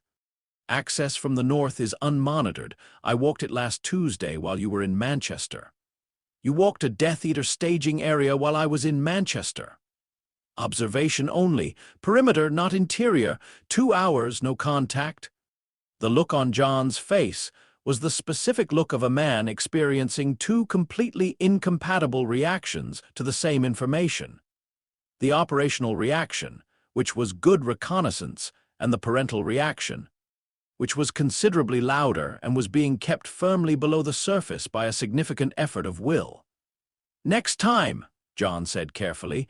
"You tell me before you do perimeter observation on a Death Eater site." "Understood," Harry said, in the tone that meant I understand and I will factor this into my future planning, but I would like to note that the reconnaissance was valuable. John heard the tone. "I'm not negotiating on this one." "Okay," Harry said, which was as close as Harry got to an unconditional concession. The OWL network disruption took 9 days. The 7 relay points went down in a rolling sequence that was timed to look, to anyone trying to diagnose the failures, like a natural degradation cascade rather than a coordinated attack. Natural cascades had a specific signature, each failure increasing the load on adjacent nodes, which then failed at predictable intervals. Harry had modeled the natural cascade pattern and timed the iron contamination events to match it, which meant that for approximately 11 days after the last relay went down, the Death Eater communications infrastructure spent its diagnostic resources looking for the cause of a natural failure while sitting inside an artificially created one. John did the North Yorkshire relay alone because Bobby had a situation in South Dakota that required his presence, and because John Winchester, operating in rural northern England, was simply a man walking in a field, which was one of the least remarkable things a person could do in rural northern England in November. He reported back in 7 minutes flat, which was 4 minutes faster than Harry's plan had budgeted. "You said I was faster in rural terrain," John said on the phone. "I stand by the measurement." Harry said, "My time was faster than your projection." "Your time is always faster than my projection. I build in a 15% buffer for contingencies." "There were no contingencies." "There usually aren't when you're doing it, which is why I still build in the buffer." Harry paused. "The relay's down. Iron filings in the root system. Confirmed interference on the monitoring frequency. Your reader is going off." He was quiet for a moment, which meant he was looking at something. "This is a very old tree. 14th century, probably." "The relay infrastructure predates the ministry by several hundred years." "HM. A pause. "It's a good tree otherwise. I know, I'm sorry about the tree." "Don't be sentimental about trees when we're running an operation." "You brought up the tree." Silence. Then, with careful dignity, "Drive north. Pick me up at the B6160. Harry drove north. The compound went into the forest of Dean Water Supply on a Wednesday evening in the 3rd week of November, which was cold and raining in the specific way that the Forest of Dean Rain committed to its work, as if it had something to prove. Harry was in and out in 40 minutes. He wore standard weather gear, moved at a pace that was brisk but not hurried, and looked, to any observer, like a person who had gotten lost on a walking trail and was now finding their way back to a car park, which was a cover that worked in the Forest of Dean because people got lost there with remarkable consistency, regardless of whether they were doing anything covert. The effects on the staging area's patrol output were visible in the intercept data inside 48 hours. Capture rates dropped. Reports coming back from snatcher patrols in the affected area used language that, decoded, meant nothing is working the way it normally works, and we don't know why, which was exactly the experience Harry had intended them to have. He was back in the motel going through the intercept data when the first report came back from the order network. McGonagall, terse and careful in the way of someone working around a communication vulnerability they hadn't fully diagnosed yet. "The snatchers in the South Midlands are having difficulties. Unknown cause. Do you have information?" Harry wrote back. "Contamination issue in their water supply. Temporary. Expect 3 weeks of reduced effectiveness, then adaptation. Use the window, a 12-hour gap." "Then, how did you do this?" Harry wrote, "Chemistry. Tell the order to use the name sparingly. The tracking mechanism is active, another gap." Then, very brief, "We know about the tracking. Several members have already been located through it." Harry felt the specific flat frustration that came with being right about something you'd rather have been wrong about. He wrote, "I sent the warning 4 days ago. The response took 6 hours and came not from McGonagall, but from a different handwriting Harry recognized as Kingsley Shacklebolt, who was one of the 3 members of the Order Harry had categorized as genuinely first-rate operationally and who had been, since the Ministry fell, the closest thing the Order had to someone thinking about the problem the way Harry thought about problems. Your warning was received. Implementing now. The delay was organizational. Thank you, Harry wrote back. Kingsley, I have intelligence on 3 additional Snatcher staging areas. I also have a read on their communication adaptation pattern following the relay disruption. They'll move to direct wand-to-wand messaging within 2 weeks, which has a different vulnerability set. Are you interested in a structured intelligence sharing arrangement? Response 40 minutes later. Yes. Name your terms. Harry named his terms. Direct channel to Kingsley only, bypassing the Order's general communication network, which leaked. No operational disclosure. Harry would provide intelligence, not participate in Order planning. Full autonomy on methodology. Reciprocal, the Order shared what they knew about Horcrux locations, which Harry was fairly certain Dumbledore had been sitting on longer than was strictly necessary. Kingsley's response was a single word. Agreed. Then, after a brief pause, how old are you? Harry wrote, old enough. More soon. He closed the communication and went to brief John, who was reading a file and drinking the motel's terrible coffee with the resigned commitment of someone who has made peace with the fact that good coffee is not a feature of the life they've chosen. John, read the terms. You didn't tell Kingsley about the Horcruxes. Not yet. The Order knowing about the Horcrux operation creates coordination requirements that slow the operation down and introduce security vulnerabilities. Kingsley gets intelligence on the occupation. I keep the Horcrux case separate until we're further along. What does the Order give you? Manpower for certain operations, eyes and ears in locations I don't have access to, and political cover. If the Ministry traces any of this back to a specific actor, having it be traceable to the Order rather than to us is operationally preferable. John looked at him over the rim of his coffee cup. You're using the Order as cover? I'm using them as a force multiplier and sharing genuinely valuable intelligence in exchange. It's mutually beneficial. Harry paused. Also, yes, they're cover. HM, said John, in the tone that meant I recognize this logic because I have used this logic, and I cannot in good conscience critique it. The false intelligence operation ran from December through February, and was, objectively, the most fun Harry had had in years, which he recognized was a concerning thing to think about a disinformation campaign targeting a genocidal dark wizard's paramilitary organization, but which was also simply true.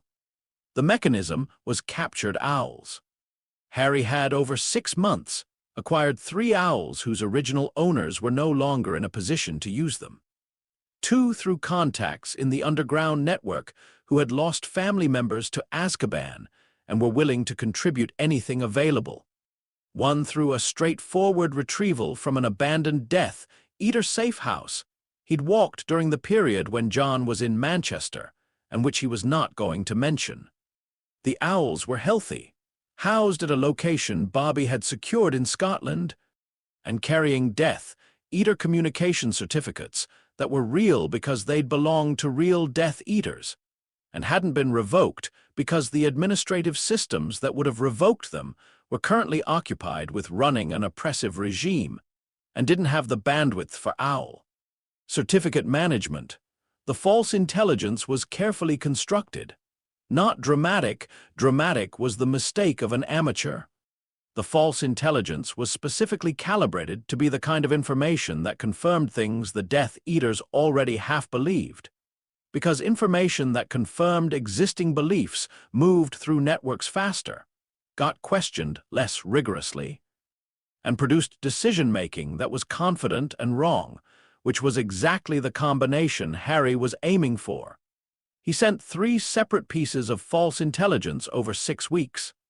The first suggested the Order of the Phoenix had a safe house in Edinburgh, which caused a Snatcher deployment to Edinburgh that found nothing, wasted resources. And, more importantly, established the communication certificate's credibility through one successful non-event. The second suggested a Muggle-born registry evasion network was operating through a postal route in East Anglia, which caused the Death Eaters to audit that route extensively enough to temporarily disrupt their own intelligence gathering in the region. The third, and Harry had spent 3 weeks on the third, working through draft after draft until the information was precisely calibrated, suggested an internal dispute within the Order's leadership that did not exist, but which mapped exactly onto existing tensions that his intelligence had identified as real, and which caused a month-long period of Death Eater intelligence operations being redirected toward documenting a fracture that wasn't there.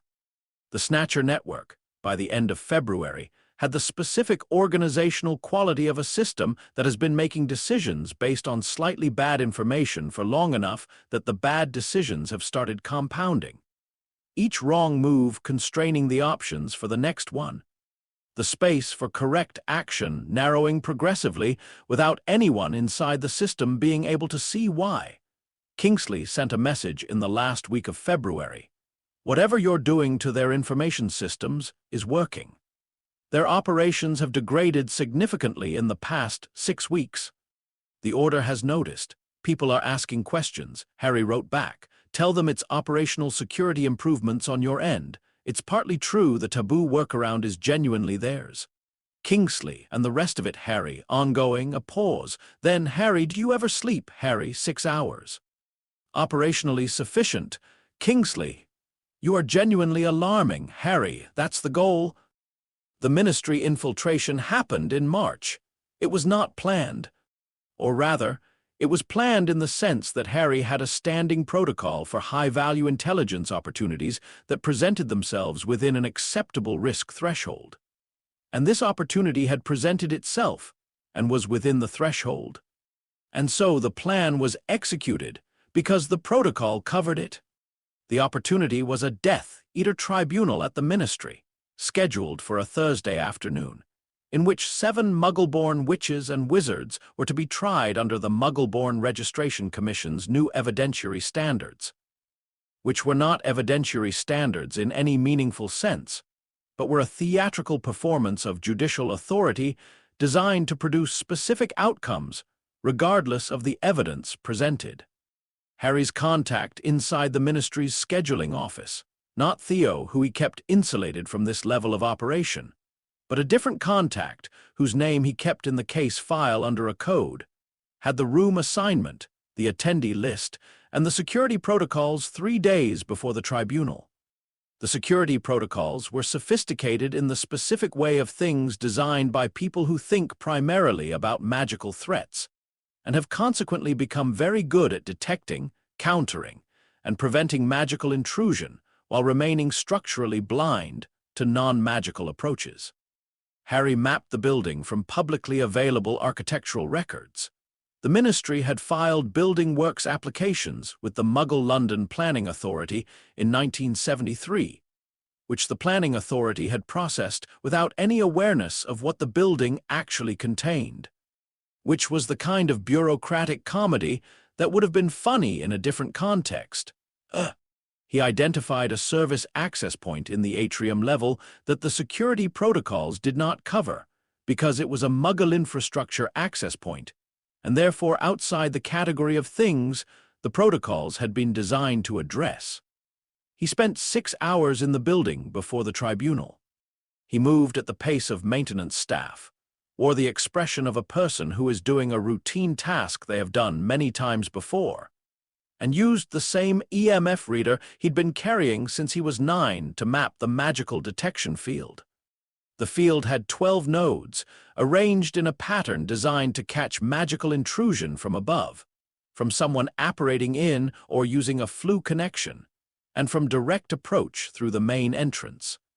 It was not designed to catch a person who had entered from below, through a service tunnel, and was walking very quietly in shoes with non-magnetic soles. The tribunal chamber was on the 3rd level below the atrium. Harry found the air-handling duct access 3 days before the event, mapped the route, confirmed the position, and on Thursday afternoon was in position 11 minutes before the proceedings began. He had a camera. Not a magical one, a standard 35mm Canon AE-1, loaded with high-speed film, which produced photographs at the same reliability and image quality as any magical camera, but did not register on the monitoring spells that the ministry's security maintained against unauthorized magical photography. The photographs would not move, which magical photographs did, and which was one of the reasons Harry had chosen this camera rather than the one a contact in the order had offered him. Moving photographs were easy to identify as magical, static photographs were evidence. The tribunal was exactly as his intelligence had suggested it would be: theatrical, predetermined, deliberate in its performance of legality in a way that was more obscene than straightforward violence would have been, because it was borrowing the language of justice to do the opposite of justice, which Harry had encountered before in the supernatural world in the behavior of certain entities that wore human faces, and which produced in him the same response it always had: cold, precise, and very focused anger that went directly into the operational layer rather than the emotional one. He took photographs. He documented names, procedures, the specific language of the charges, the composition of the judicial panel, the evidentiary standards applied. He was in the duct for 2 hours and 20 minutes. He left before the tribunal concluded because the exit window was closing, and staying for the outcome provided no additional intelligence value that the first hour of documentation hadn't already captured. He was 3 streets from the ministry entrance when his monitoring charm on the building's security net registered an alert. They'd found something, not him. One of the detection nodes had triggered on a different intrusion attempt that was happening simultaneously in the upper levels. Amateur timing, Harry thought, without particular judgment. The alert bought him an additional 6 minutes of non-pursuit, which was more than he needed. He was in the car with John 40 minutes later. John was in the driver's seat with the engine running and an expression that was doing the neutral thing it did when John had been waiting in a car outside a location containing significant quantities of Death Eater, and was maintaining operational composure by force of habit and strong character.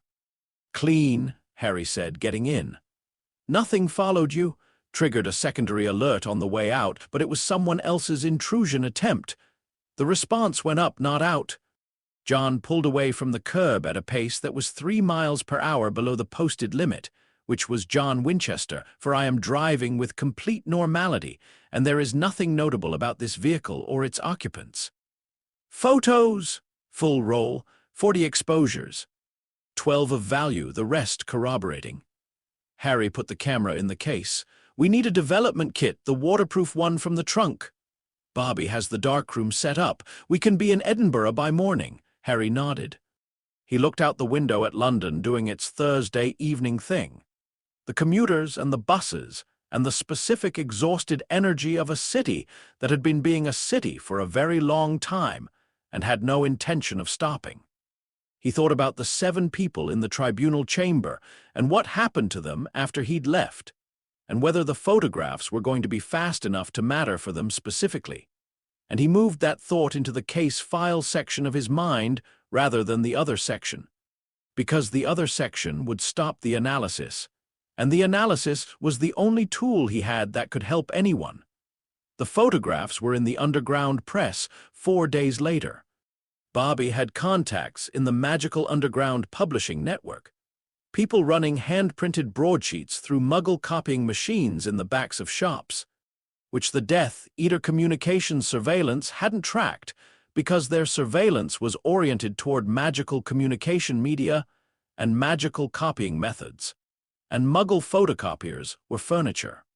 The photographs reproduced badly on that kind of machine, but legibly, and legibly was enough when the content was what it was. Kingsley sent a message the day the photographs appeared. The photographs. "That was you," Harry wrote. "The ministry needs non-magical security protocols. Their detection architecture has 17 exploitable access points that are currently unmonitored." Kingsley, you went inside the ministry, Harry, the 17 access points, Kingsley. A pause. Then, I'm going to need to think about how alarmed to be about this. Harry, be as alarmed as is useful.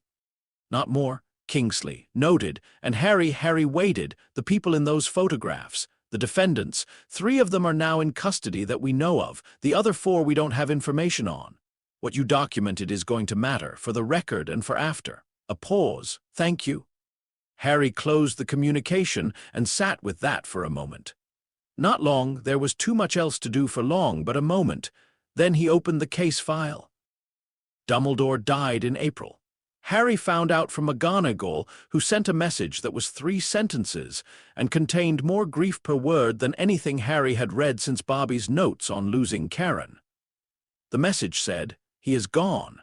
He died knowing the work was in good hands. He asked me to tell you, the ring, the cave, and the school, you know what this means." Harry read the message 4 times. He did know what it meant. The ring, the cave, and the school, 3 Horcrux locations.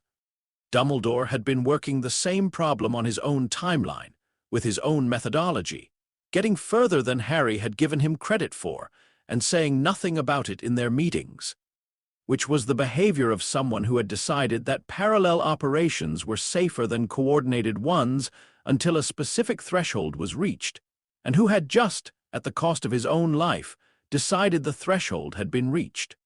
The ring had a curse. That was what the message meant. Dumbledore had tried to retrieve the ring Horcrux, and the curse on it had killed him slowly over months. He had known what the ring was, known what destroying it cost, and done it anyway. The cave he'd found independently. The school, the diadem, the room of hidden things, he'd known about it and left it for Harry, because Harry was inside the school and Dumbledore, operating from outside through political channels. Could not get to it without alerting the Death Eater presence that had embedded itself in Hogwarts faculty. Harry sat with Dumbledore's message for a long time. He thought about the 40-minute negotiation in the leaky cauldron. The handshake. You were supposed to be the symbol, Harry. Symbols get people killed. Systems get people home. Dumbledore had disagreed with him about that at the time and had said so, and had then spent 4 years watching Harry run the system and had, quietly, without announcement, without requiring Harry to know, updated his position. Not abandoned his own approach. Updated it. Both of them working the problem. Neither of them telling the other everything. Both of them, in their completely incompatible ways, getting further than they would have gotten alone. He wrote in the case file, under a heading he titled D. Simply, he found 2 of them, paid for one with his life, left the 3rd for me because he understood what I could reach that he couldn't. I am going to finish this. Then, below that, after a pause, he would have been good at this if he'd started earlier. He was good at this. He just didn't know he was doing it. He closed the case file. He went to find John, who was in the car. He got in the passenger seat and didn't say anything for a moment. John let the moment be a moment, which was something John was actually very good at despite all evidence to the contrary. Dumbledore died, Harry said. John was quiet. He got 2 of them, left me the 3rd location. Harry looked at the dashboard. The ring one killed him. Curse on the object. John was still quiet. I need to check my retrieval protocols for the remaining ones. If he missed a curse on the ring after everything he knew, Harry stopped, restarted. The object I'm most worried about is the one at the school. If Dumbledore knew about it and didn't retrieve it, there's probably a reason beyond access. There might be a secondary protection I haven't accounted for. We'll recheck the protocols, John said. All of them, fresh eyes.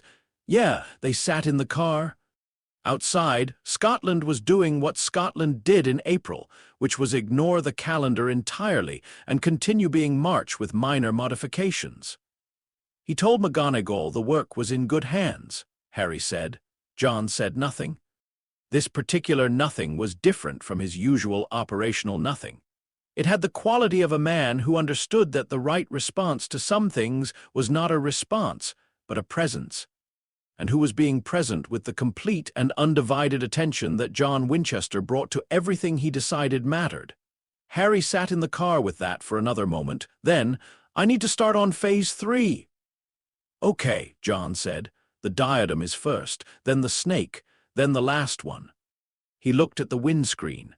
The last one is going to require a conversation with you that I've been putting off. I know, John said. You know I've been putting it off. I know what the conversation is, John said. I've known for 6 months. I've been letting you find your own time for it because, he stopped, looked at the road ahead. Because I needed my own time for it too, Harry looked at him. There's a right way and a wrong way, John said. We're going to find the right way, that's not negotiable. Okay, Harry said. I don't say that because I think we can change the mechanics. I say it because I've been a hunter for 25 years, and in 25 years, I have never once found a problem that only had one solution. There is a right way to do this, and we have time to find it, and we are going to find it. Harry looked at the road. Okay, he said, for the 3rd time, and this time it meant something different. Not compliance, not acknowledgement, but something closer to the thing that people feel when they have been carrying something alone for long enough that the weight has started to feel normal. And then someone puts their hand under it, and the sudden recognition of that help is almost as significant as the relief of it. Drive, John said. Drive, Harry agreed. John started the engine. The Impala moved north into the Scottish afternoon, and in the passenger seat, Harry opened the case file to Phase 3. And outside the window, the country went on doing what it did, complicated and ancient and full of things that had been buried in it for centuries and were still, in their various ways, unfinished. Phase 3, Harry wrote at the top of the new page. Let's finish this. End of Chapter 5. Look like we are getting very close to end of the story. Now let's start Chapter 6. The last Horcrux and the architecture of sacrifice, the diadem took 40 minutes. Harry had planned for 2 hours, which meant the plan was good and the execution was better, which was the ideal relationship between planning and execution, and which John had written in the journal in 1978 as a plan that goes perfectly is either a simple plan or a lucky one.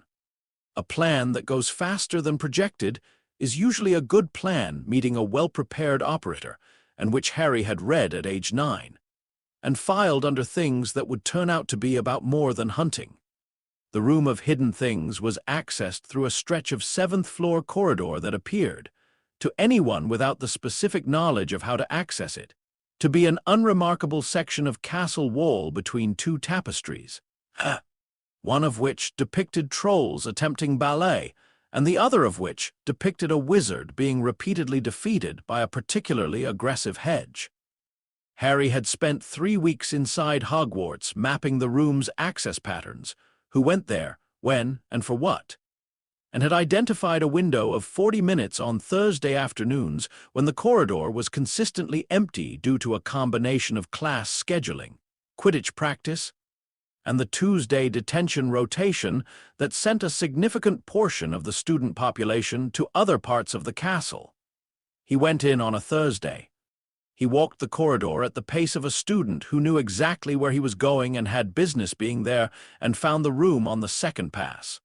Thought of it clearly, specifically, with the practiced mental intention that the room's access mechanism required, which was the same kind of focused, intentional thinking that John had been drilling into him since age 6 under a different name. Know what you need. Know why you need it.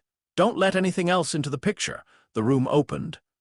The room of hidden things was, not what Harry had expected, which was itself notable because Harry had read every description of it available and had formed a precise mental image. And the mental image had been wrong in the way that descriptions of large things are always wrong until you're standing in them. It was enormous. It was a city of discarded things, a geography of the forgotten and the hidden and the deliberately lost, stacked and sorted and accumulated across centuries of students and teachers depositing the things they needed to not have any more into the safest available location, and trusting the room to hold them. Harry walked it the way he walked any new environment, systematically, grid pattern, starting from the entrance and working outward. He was not looking for the diadem by sight. He was looking for it by signature, the same soul anchor frequency he'd catalogued from the locket and the cup and the diary, running his modified EMF reader at the low frequency setting that picked up sustained magical output without triggering the proximity alarms that most magical monitoring was calibrated to detect. The reader found it in 23 minutes.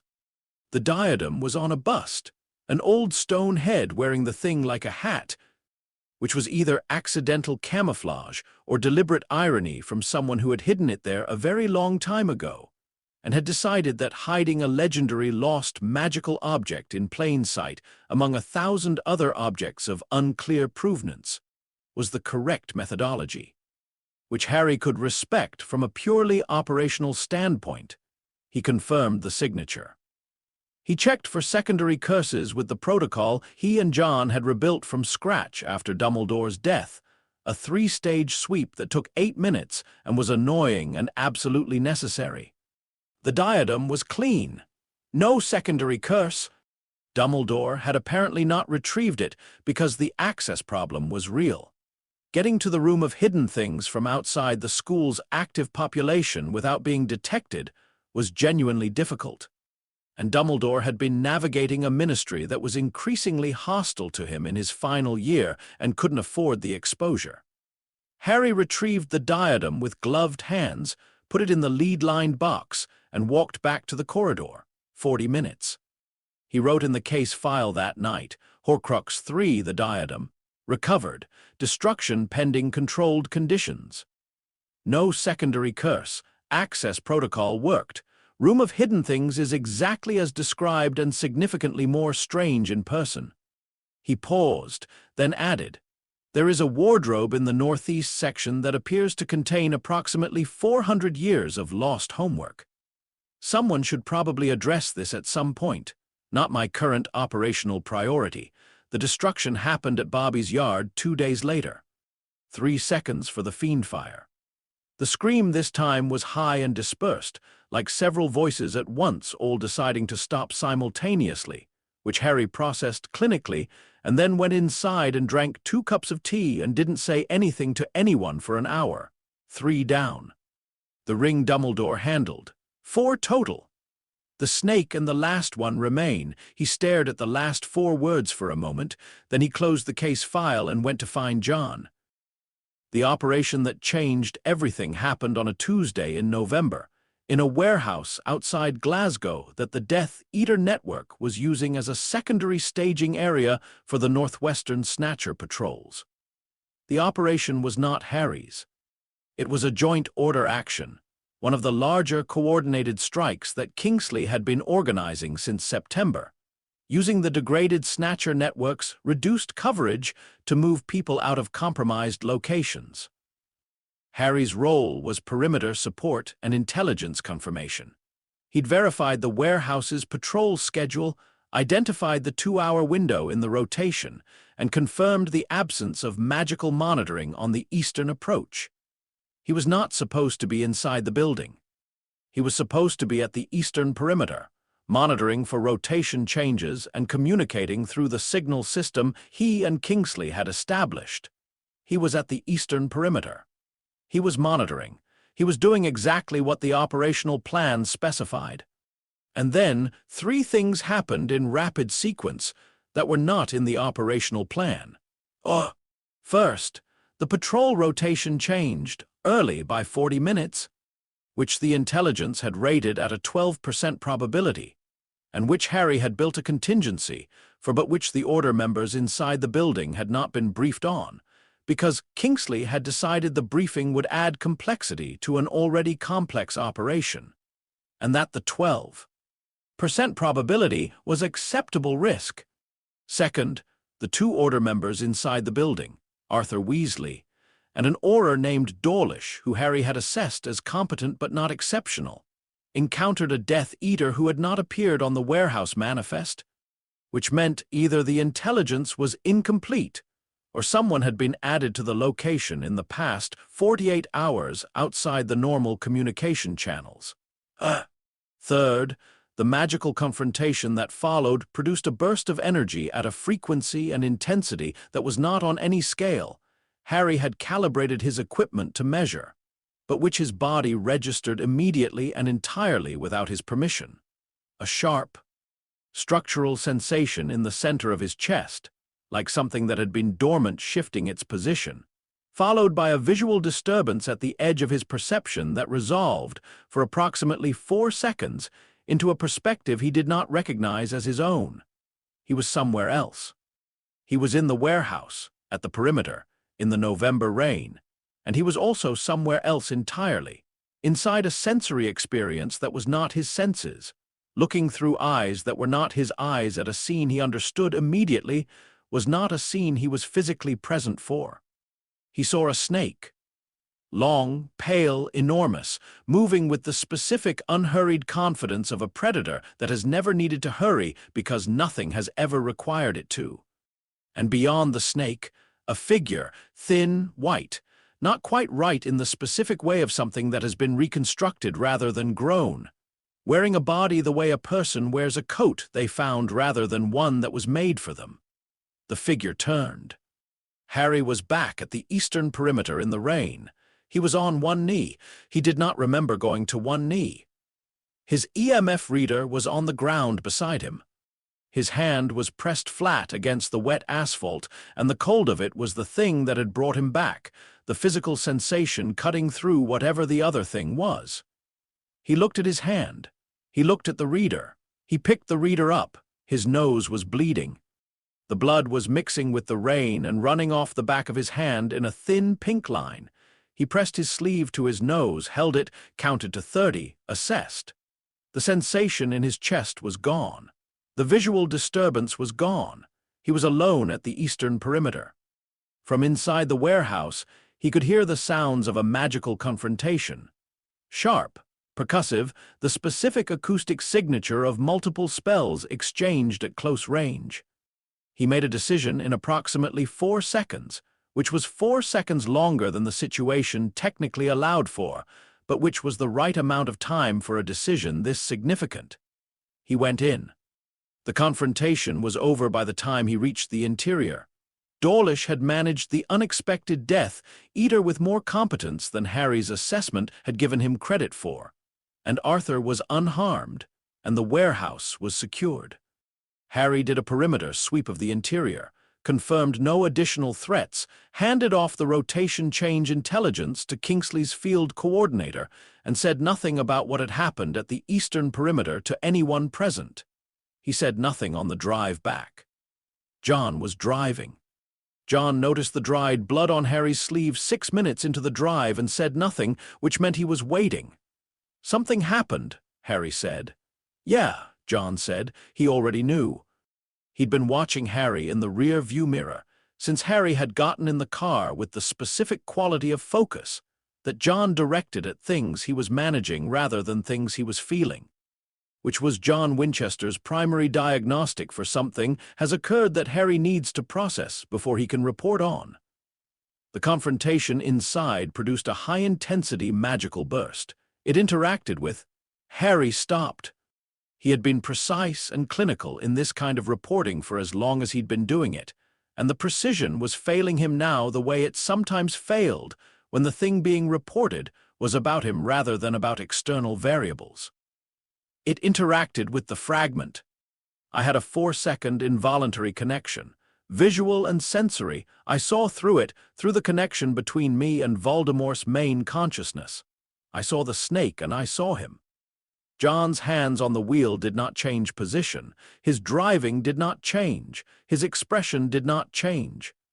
All of these not changings were the most controlled thing Harry had ever seen John Winchester do, and he had seen John Winchester do extremely controlled things under genuinely terrible circumstances. "Describe what you saw," John said. Harry described it. All of it, the sensory displacement, the duration, the content, the physical symptoms on return.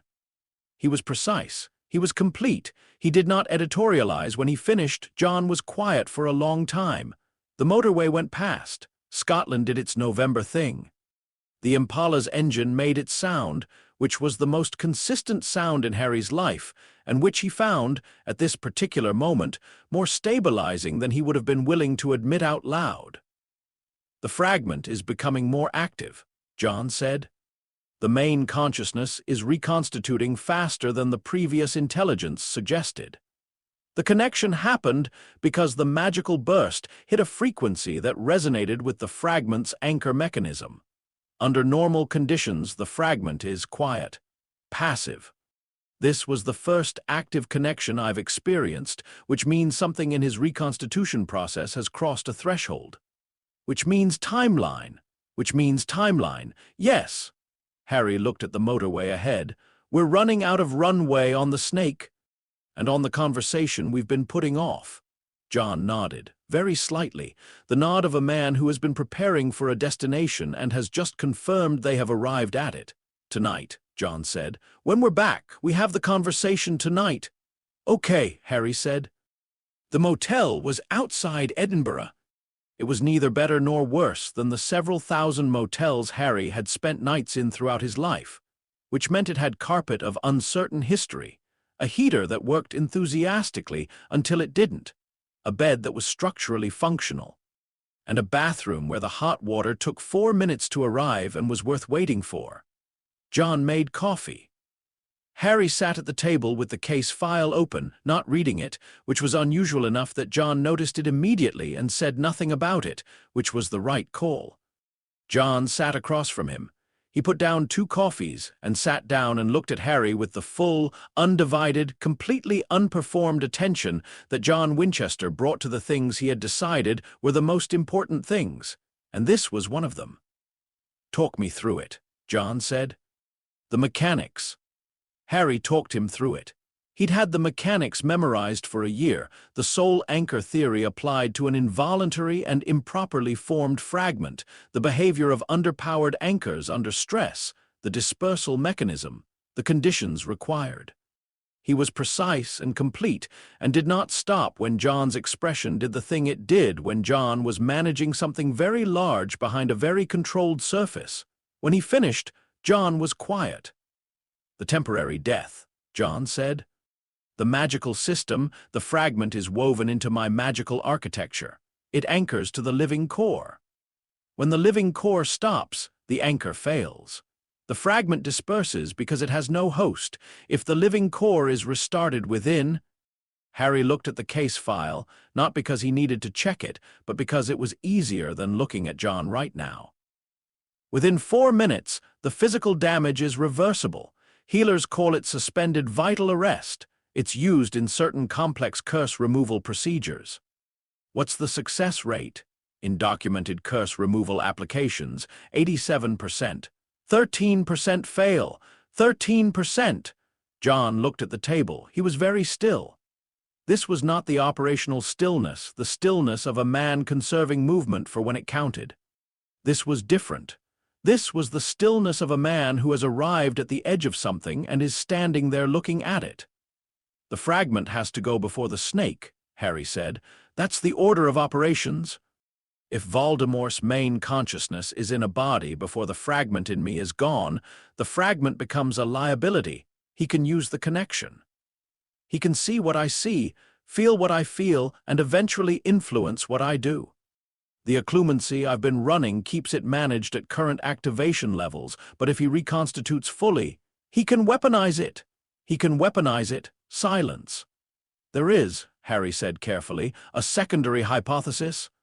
The literature has 2 documented cases of involuntary fragments being dispersed through an externally applied soul-level event, a direct magical intervention targeting the fragment specifically. Neither case has a reliable methodology attached. One of the practitioners involved died attempting it. The other one's account is detailed, but the conditions were so specific that replication is not viable," John said. He'd read the case file too. Harry had known he would and had put the secondary hypothesis documentation in it 3 months ago. And John had read it and said nothing for 3 months, because John had needed 3 months with it before he could talk about it, which Harry had understood and respected. "The primary methodology is viable," Harry said. "I've modeled it extensively. The timing is achievable. The healer component is accessible. I have a contact." He paused. "I talked to Bobby about it in September." John looked up sharply. "I know you didn't know that." I needed to talk to someone about the medical logistics who wouldn't. Harry stopped. Who would engage with it as a problem to be solved rather than a situation to be prevented? Bobby engaged with it as a problem to be solved. John's expression moved through something that was briefly and completely uncontrolled, and then was controlled again. Bobby didn't tell me. I asked him not to. I was going to tell you when I had a complete plan. I'm telling you now because the timeline has moved and the plan is complete. Show me the plan, John said. His voice was flat in the way it was flat when it was doing the most work. Harry opened the case file to the section he'd labeled simply Protocol 6 and turned it around so John could read it. He watched John read. He watched John read it a second time. He watched John's hands on the table, which were very still, and his jaw, which was doing the thing where it was tight in a way John didn't know was visible but was. John finished reading. He closed the case file. He put both hands flat on the table and looked at them for a moment. Bobby confirmed the medical component, he said. Bobby confirmed the medical component. The healer is Miriam Strout. She was a healer at St. Mungo's for 30 years and left in 2001 following disagreements with the hospital's policy on Muggle-born patients, which tells you what you need to know about her. She owes me a professional debt from the Gringotts operation. One of the people who would have been imprisoned under the Muggle-born registry was her niece, who I helped relocate. She's reviewed the theoretical framework. She says the methodology is sound. She says she's the most qualified person available. What's her personal success rate on suspended vital arrest?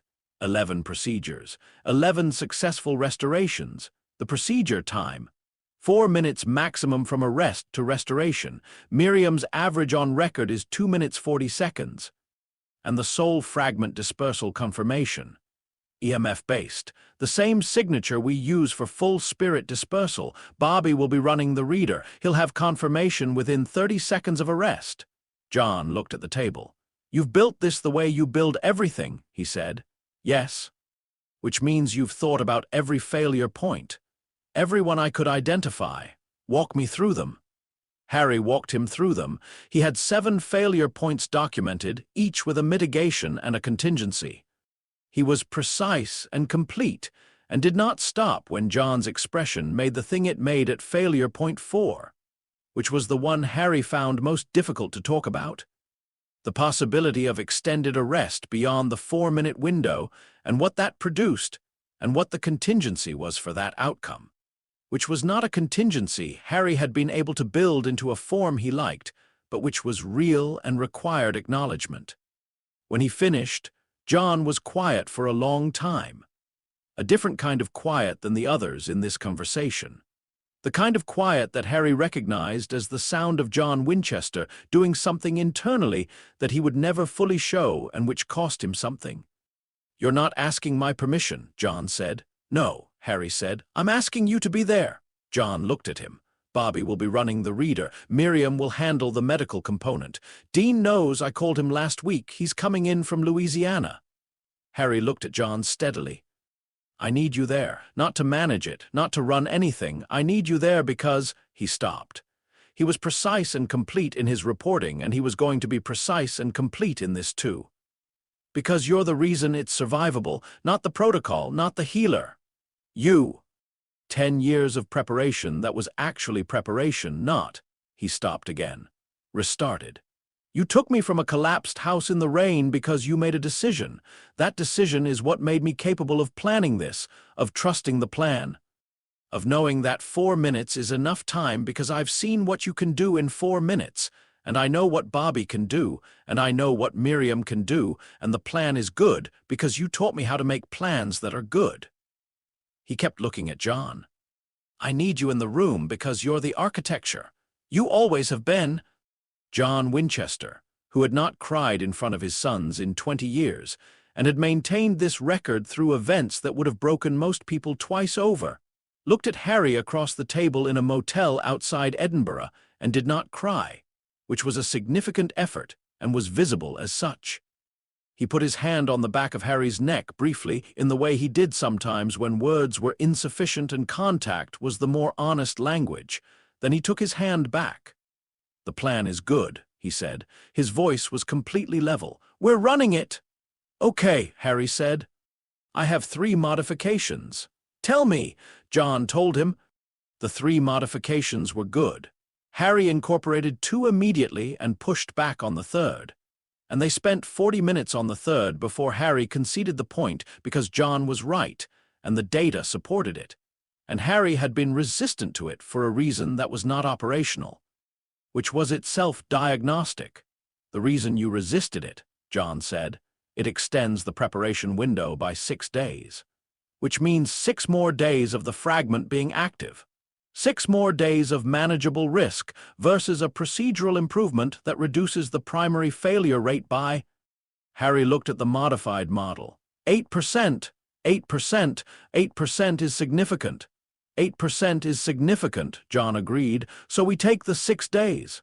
"We take the 6 days," Harry said. John picked up his coffee. It had gone cold. He drank it anyway, because John Winchester's relationship with acceptable coffee temperature was the same as his relationship with most physical discomforts. They existed, they were noted, they did not constitute a reason to stop doing the thing. "Dean's coming from Louisiana," John said. "Arrives Thursday." "Sam," Harry looked at the case file. "I haven't called Sam." "Do you want to?" Harry considered this. His relationship with Sam was complicated in the specific way of things that are uncomplicated in themselves but are surrounded by complicated things.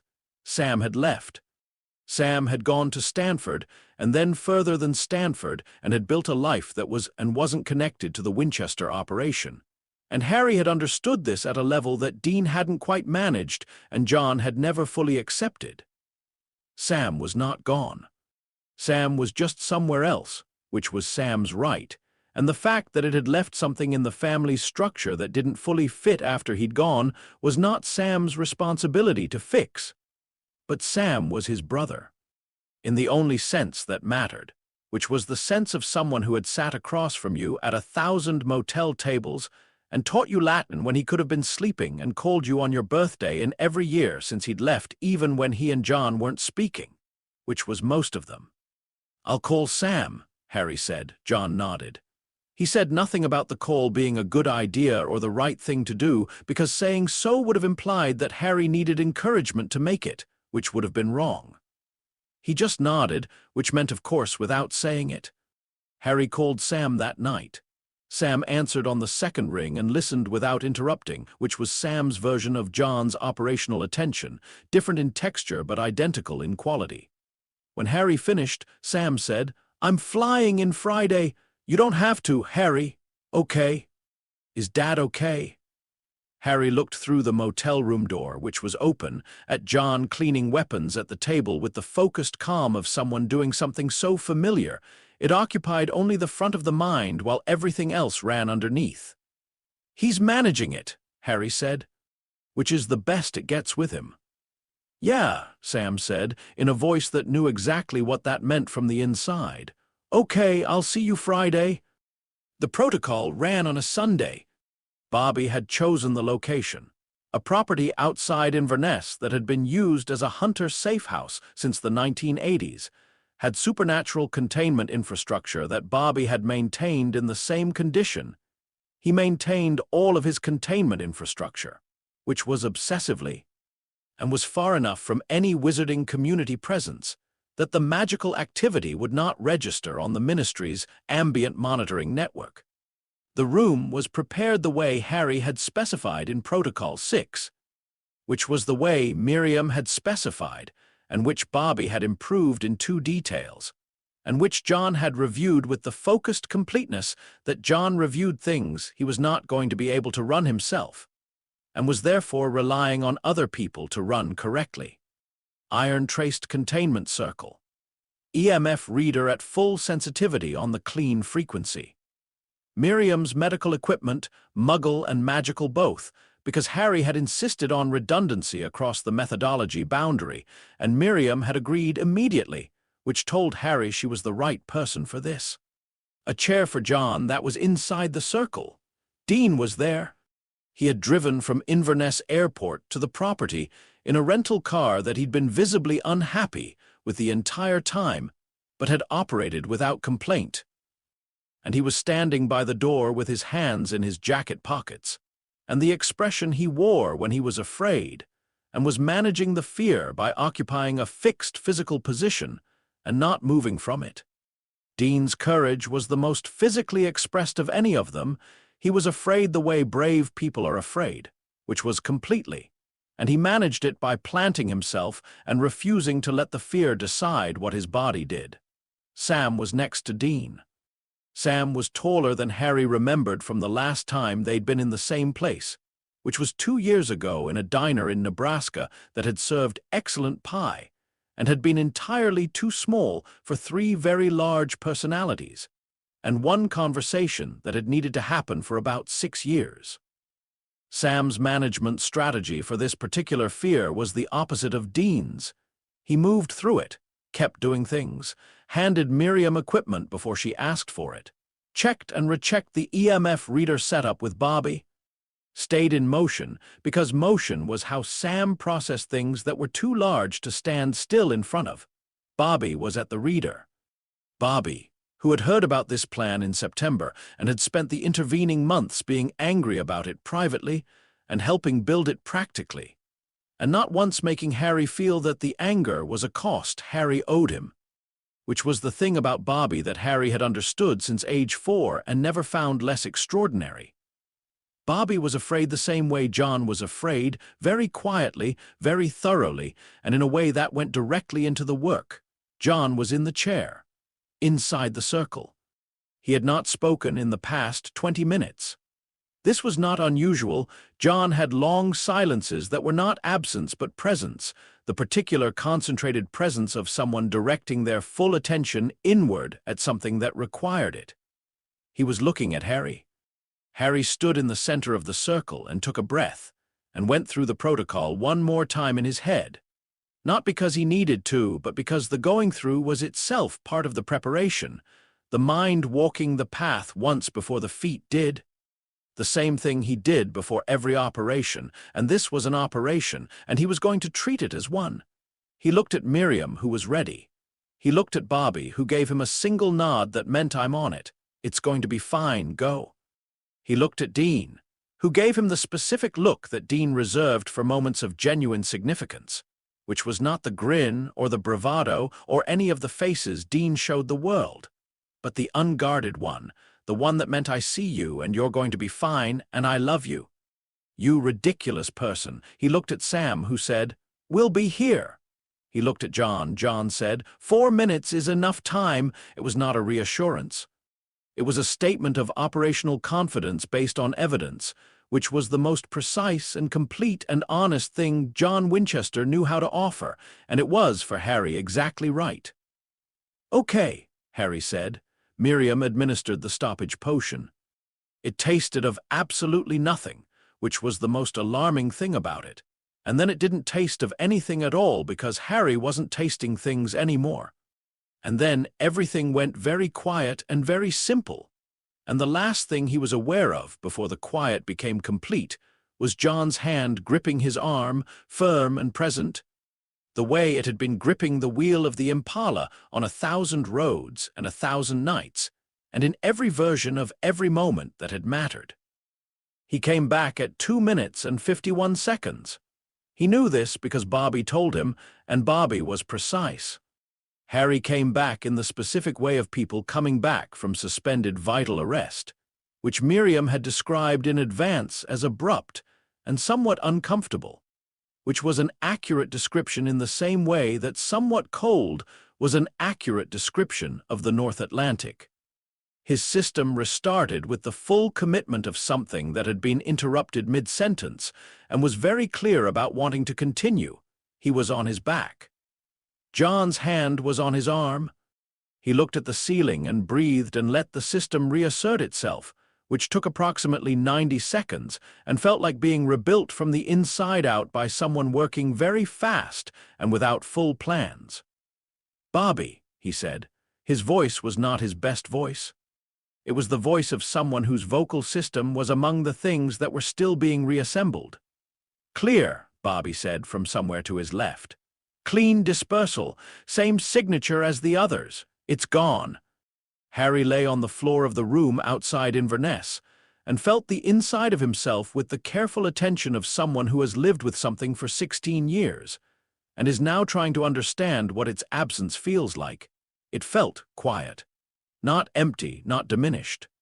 Quiet in the way of a room after something loud has been removed from it, when you become aware of sounds that were there the whole time but were being masked. The quality of his own thoughts was different, not smarter, not different in content, but cleaner at the edges, less static in the register he used for the deeper analysis.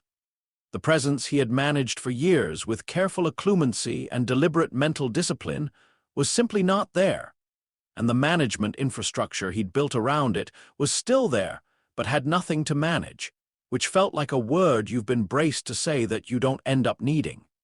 He sat up. John's hand moved from his arm to his shoulder. Harry looked at him. John looked back. Clean, John said. Clean, Harry said. I can tell. It's, yeah, clean. John's hand on his shoulder did a thing, a brief increase in pressure, the amount of pressure that costs someone something to apply and release. And then it was gone, and John was standing and turning to Miriam with a question about the post-procedure monitoring protocol. And the moment was the moment, and then it was the next moment. Dean's voice from the door. "Oh, thank God," said with the specificity of genuine relief, not performance. Sam had his face turned away and was doing something with the equipment that didn't need doing, which was Sam's processing mechanism and was entirely appropriate. Bobby said, "I need a drink." "Me too," Harry said. "You absolutely cannot have a drink for 4 hours," Miriam said firmly. "How about tea?" Harry said. "Tea is acceptable." "Bobby, we need tea." "I'm making tea," Bobby said, with the voice of a man for whom making tea is an act of profound normalcy in a moment that required one. "I'm making a lot of tea. Is anyone else cold? It's cold in here. It's Scotland," Sam said from behind the equipment in a voice that was almost steady. "It's November," Dean added. "It's Scotland in November," Harry said, getting to his feet with Miriam's assistance and then standing without it, which took a moment but was achievable, and achievement in the moment was the whole thing. "Bobby, the tea." "On it," Bobby said, and went to make it, and the room settled into the particular quality of air that exists after significant things have finished happening, and the people present are still accounting for themselves, checking the inventory, finding that everyone is present and the inventory is complete. 3 weeks later, Harry sat in the Impala outside a farmhouse in Wiltshire at 2 in the morning and went through the final briefing for the final time. Nagini, the snake, the last external Horcrux, was the problem that had been standing at the end of the operational runway since the beginning. She was alive and sentient and in Voldemort's direct presence, which meant the retrieval and destruction operation was the same operation as the Voldemort operation, which was the operation Harry had been building toward for 4 years, which was the operation they were running tonight. The intelligence was complete. The location was confirmed. The farmhouse had been identified through a combination of Kingsley's human network, Harry's OWL intercept analysis, and a 6-week triangulation using the fragment connection data Harry had collected in the months before the protocol. The fragment was gone, which meant the connection was gone, but the data from before it was gone had been meticulous and was in the case file, and had produced a location with a confidence level Harry rated at 91%, which was the highest confidence level he'd ever applied to a Voldemort location assessment. In the car were John, Dean, Sam, and Harry, and the atmosphere in the car was the atmosphere of people who have been building toward a specific moment for a long time and have now arrived at it, which was not excitement. Excitement was not the right word for what happened in the Impala when the operation was real, and the stakes were what they were. The word was readiness. The specific quality of being exactly as prepared as preparation could make you, and being in the moment that preparation was built for. John had reviewed the plan. He had 5 modifications.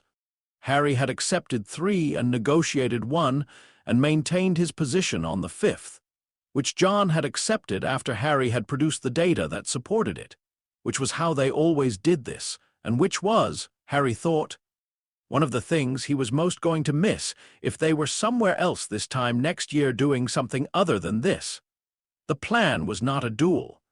This required emphasis, because every other plan anyone had ever made for this situation had been built around a duel.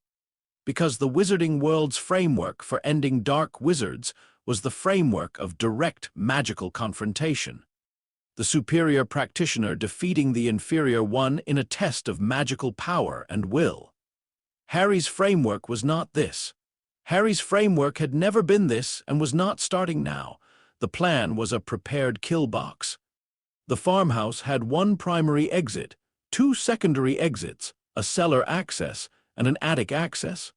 Harry had spent 3 weeks mapping the structural layout from architectural records and aerial photography, and 2 physical reconnaissance passes on successive nights, the second of which John had been present for, and had suggested 2 improvements that were now in the plan. The primary exit was covered by a ward circle. Harry's blood protection, still active, still anchored to him, adapted through 3 months of research and Miriam's consultation into a deployable field rather than a fixed location. The ward circle in deployment mode was not permanent and was not large, approximately 20 feet in diameter, but within it, the specific quality of the protection that Lily Potter had anchored in 1981 still functioned, which meant that within it, a specific person could not exert magical harm. Voldemort, within the circle, could still use magic. He was a fully reconstituted, enormously powerful dark wizard, and his capabilities were real, and Harry had never once underestimated them. What he could not do within the circle was reach beyond it, the environmental control, the battlefield manipulation, the capacity to call fire or stone or wind, or the dark magic that operated through the ambient field. He was contained to himself.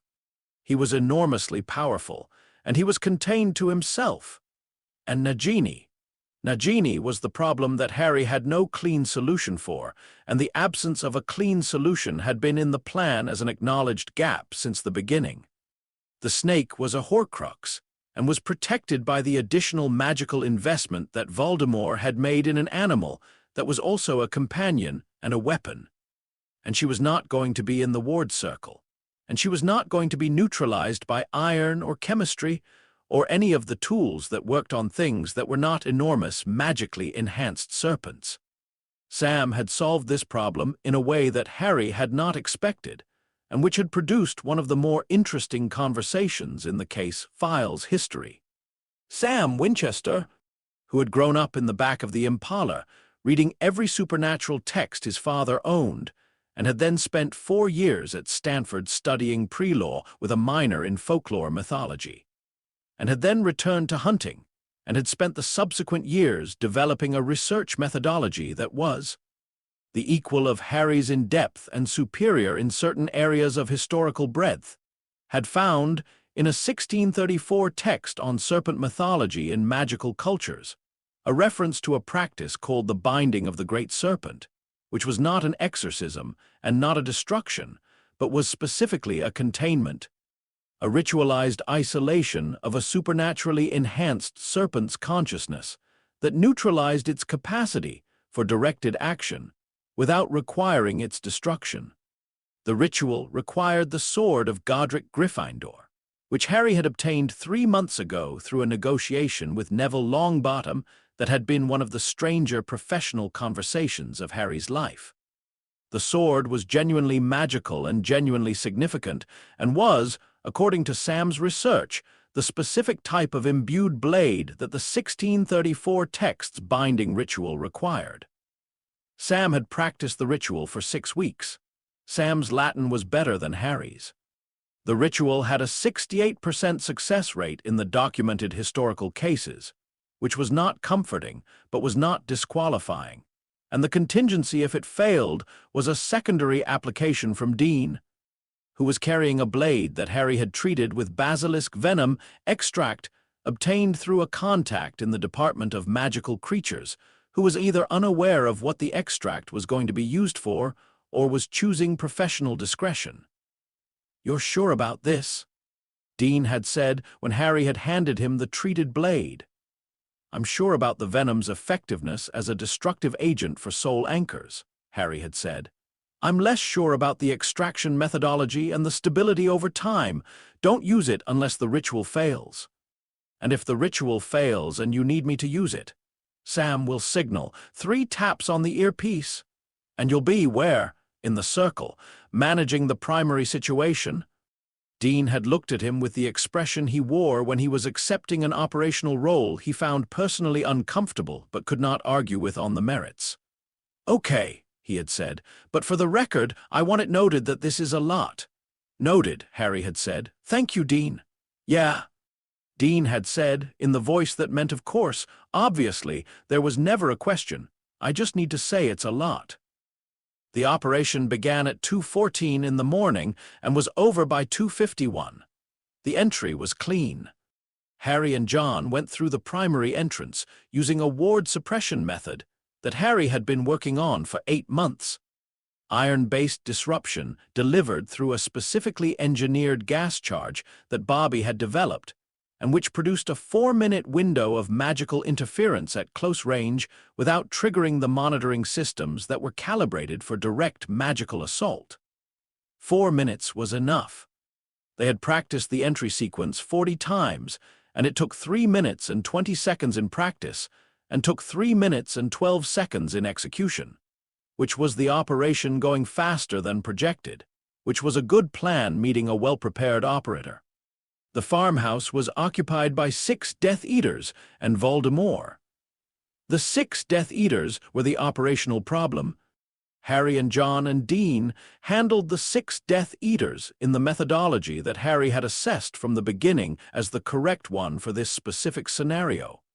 Not confrontation, not engagement on their terms, but the systematic elimination of their capacity to respond through a sequence of non-lethal incapacitations delivered before the alarm was raised, which required a specific entry sequence and a specific timing and specific positions, all of which were in the plan and all of which held. 6 incapacitations. 4 minutes and 30 seconds. No alarms. Then the ward circle went up, and Harry walked through the farmhouse to the room at the back where the intelligence said Voldemort was, and he opened the door. Tom Marvolo Riddle, because that was what he was, underneath everything. The thing underneath the mythology and the constructed terror, and the 70 years of accumulated deliberate menace.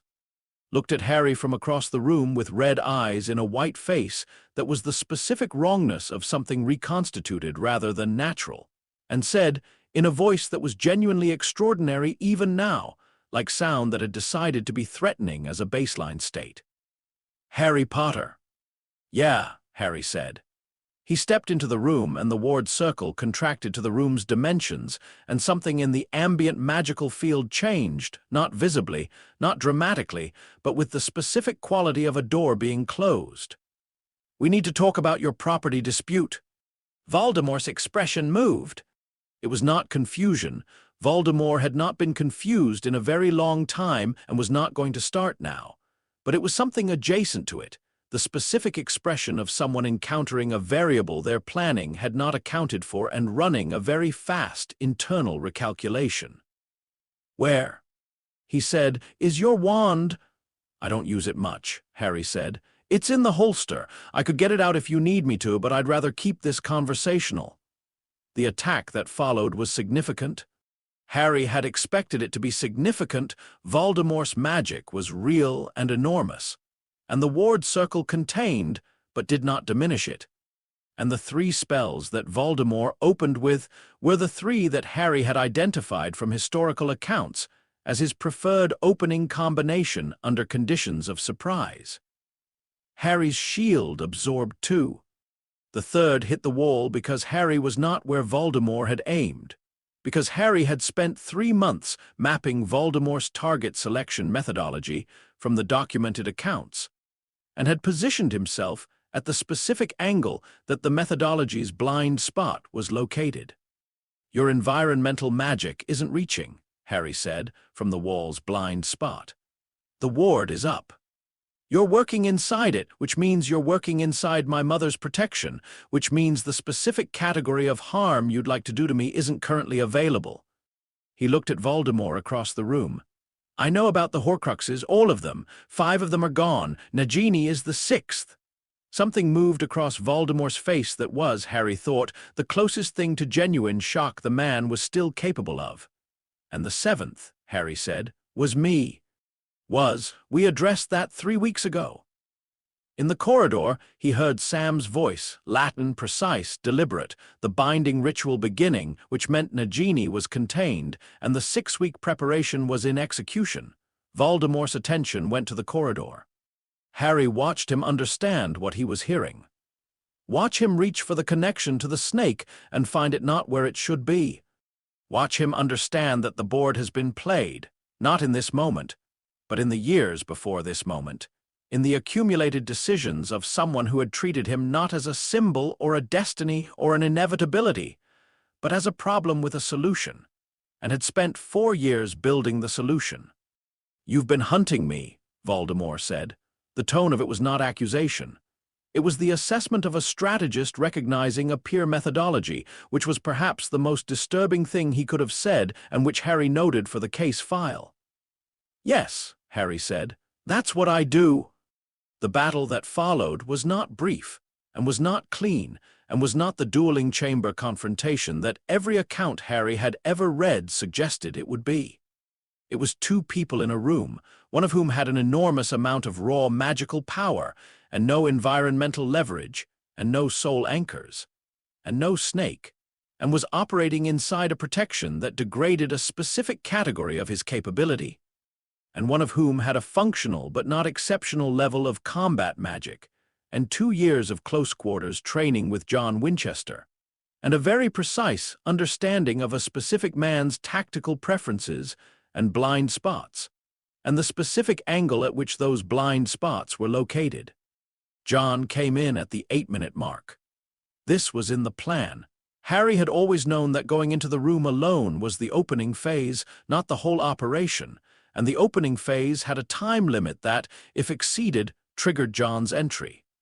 John Winchester, coming through a door into a room where something needed to end, was one of the most reliable phenomena Harry had encountered across 16 years of operational experience, and it was reliable here in exactly the way it was reliable everywhere else.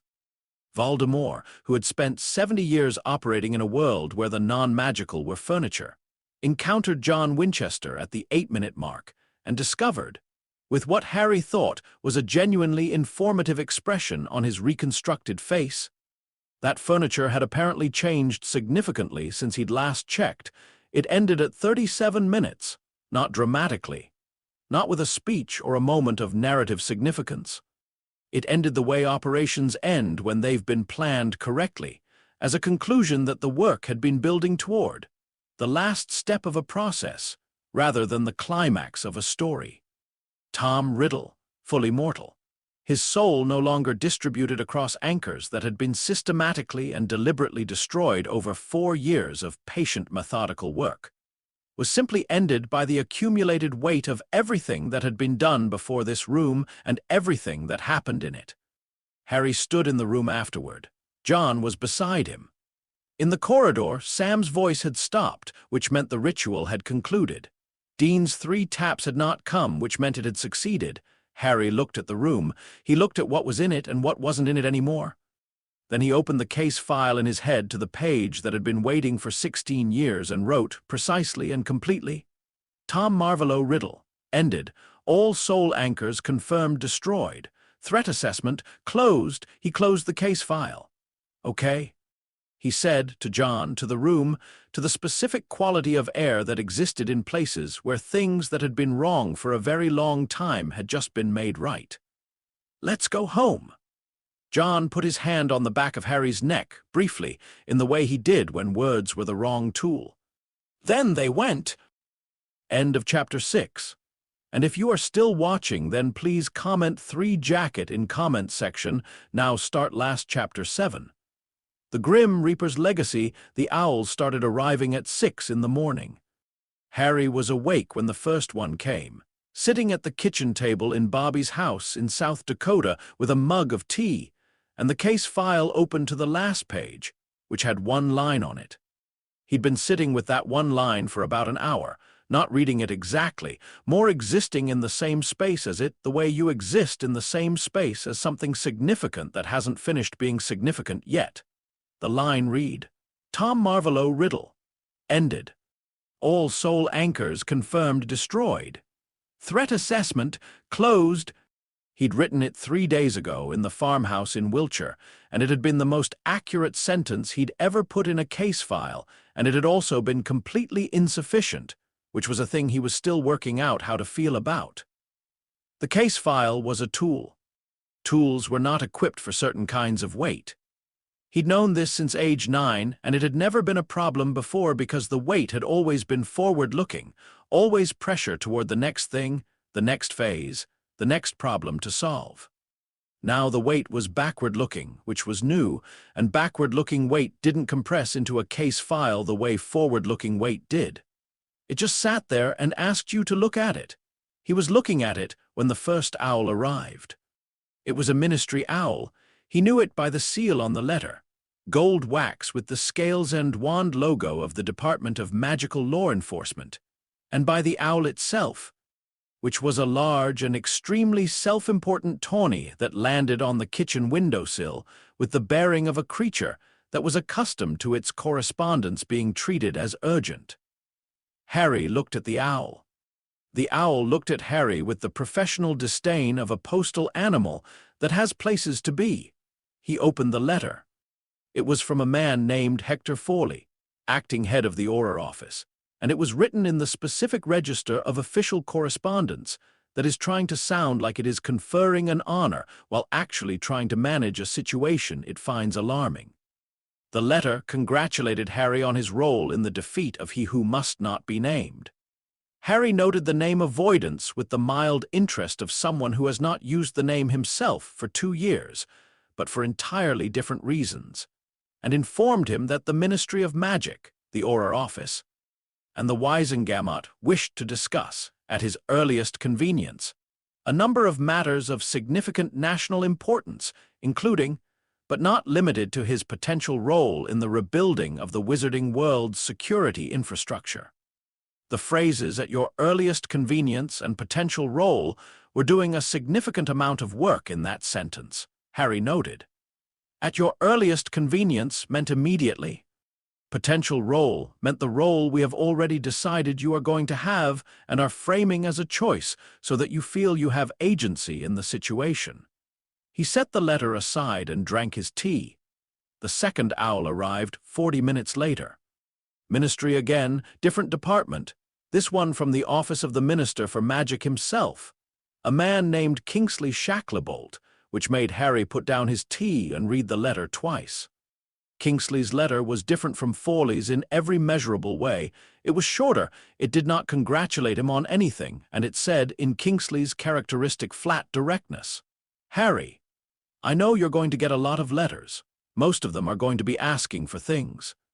This one is just checking that you're all right. When you're ready to talk about next steps, I'm here. There's no rush. K. Harry looked at Kingsley's letter for a moment, then he wrote back, I'm all right. Give me a week. H. He folded the letter, gave it to the Ministry owl, which departed with significantly less drama than it had arrived with, and went back to his tea. The third owl, arriving an hour later, was from Hogwarts, and the letter inside was from McGonagall, and it was 3 pages long and written in a hand that was usually impeccably controlled, and was slightly less so than usual, which was the McGonagall equivalent of a significant emotional state. She said, among other things, that Hogwarts would be reopening in January following a period of structural repair and faculty reassessment. She said that the position of defense against the dark arts professor was available and the position of practical magical defense. A new curriculum position she was proposing, pending governor's approval, was also available, and she believed Harry was qualified for both. She said that whatever he decided, she hoped he understood what he had done and what it meant, she said at the end, in handwriting that was the most controlled of the letter and was therefore the part that had cost her the most to write. Your mother would have been profoundly proud. Your father would have been insufferable about it, and I mean this as a compliment. Harry, read this 3 times. He folded the letter carefully and put it in the kit bag, which was where he kept the things that weren't going in the case file because they weren't operational, but were real in a different way that still required keeping. The 4th owl he didn't open. He could tell from the seal, a different one, the Wisengamot's full formal crest, that it was ceremonial rather than substantive, and ceremonial correspondence could wait. By 10 in the morning there were 11 letters. By noon there were 19. By 3 in the afternoon, Bobby had put a large bowl on the kitchen table specifically for incoming owl mail, which was full, and had looked at Harry over it with an expression that was somewhere between impressed and deeply concerned. "You're not going to answer all of these today," Bobby said. "I'm not going to answer most of them at all," Harry said. "Some of them are probably important. Kingsley's is important. McGonagall's is important." Harry looked at the bowl. "The rest are the wizarding world trying to figure out what to do with me, which is going to take them significantly longer than today to sort out and doesn't require my participation in the interim." Bobby looked at him. "You okay, kid?" It was the question nobody had asked yet, and Bobby had waited for exactly the right moment to ask it, which was after the operational adrenaline had finished its work, and before the sustained management of the aftermath had become its own kind of momentum that carried you past the question without answering it. Bobby's timing on these things was extraordinarily precise for a man who was not obviously the emotional intelligence specialist of any room he was in, but reliably turned out to be. Harry thought about the question honestly, which was the only way he'd ever been able to think about anything. "I don't know yet," he said. "I think I'm going to be okay. I'm not sure what okay looks like from here, which is new. There's always been a next phase, and right now I can't see one clearly." "That's not a problem," Bobby said. "That's just the moment after. The moment after always looks like that. You sound like you've been here. Few times." Bobby sat down across from him. "It doesn't resolve into the next thing right away. It just sits on you for a while. You let it sit. Eventually it gets up and moves along, and you figure out what's next." Harry looked at the bowl of letters. "The ministry wants me to run the Auror office. Are you going to?" "No, McGonagall wants you to teach." "I know. Are you going to?" Harry was quiet for a moment. "Maybe, eventually, not yet." He looked at the table. "There's a 47-page report I need to write first." Bobby raised an eyebrow. "The ministry has 17 exploitable access points in its physical security infrastructure. The Auror office has never run a threat assessment that included non-magical intrusion methodology. The Hogwarts curriculum has no practical component in real-world threat recognition or non-magical contingency planning. The entire security architecture of the British wizarding world is oriented against internal dark practitioner threats and is essentially blind to anything external." He looked at Bobby. "Someone needs to write this down in enough detail that they can't ignore it, and that someone is you. It's 47 pages because I've been drafting it in sections for 8 months, and that's how long it is. It would be shorter, but I kept finding new sections." Bobby looked at him with the expression of a man who has watched a child grow from a person who could unlock doors with his feelings into a person who drafts comprehensive security reform documents in their spare time and has, in the process of watching this happen, arrived at a kind of awed bewilderment that has become his default relationship with Harry.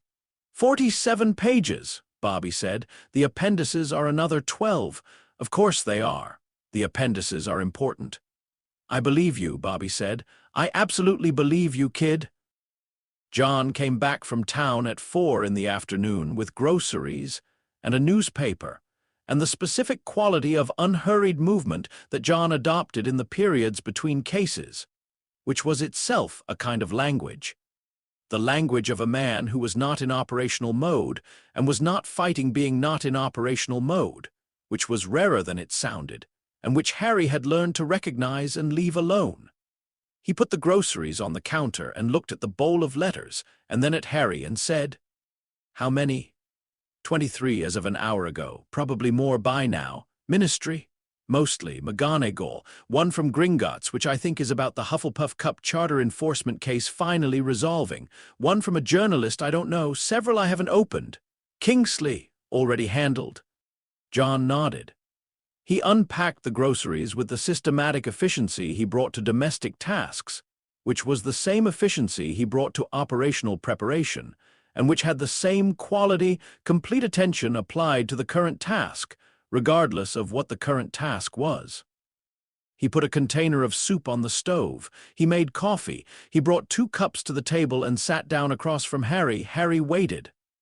"The Auror office letter," John said. "I'm not taking it." McGonagall's. "Not yet. Maybe eventually." John drank his coffee. "What are you going to do?" Harry had been sitting with this question since the farmhouse, since the moment when the threat assessment had closed and the forward-looking wait had become backward-looking wait, and the next phase had declined to make itself obvious.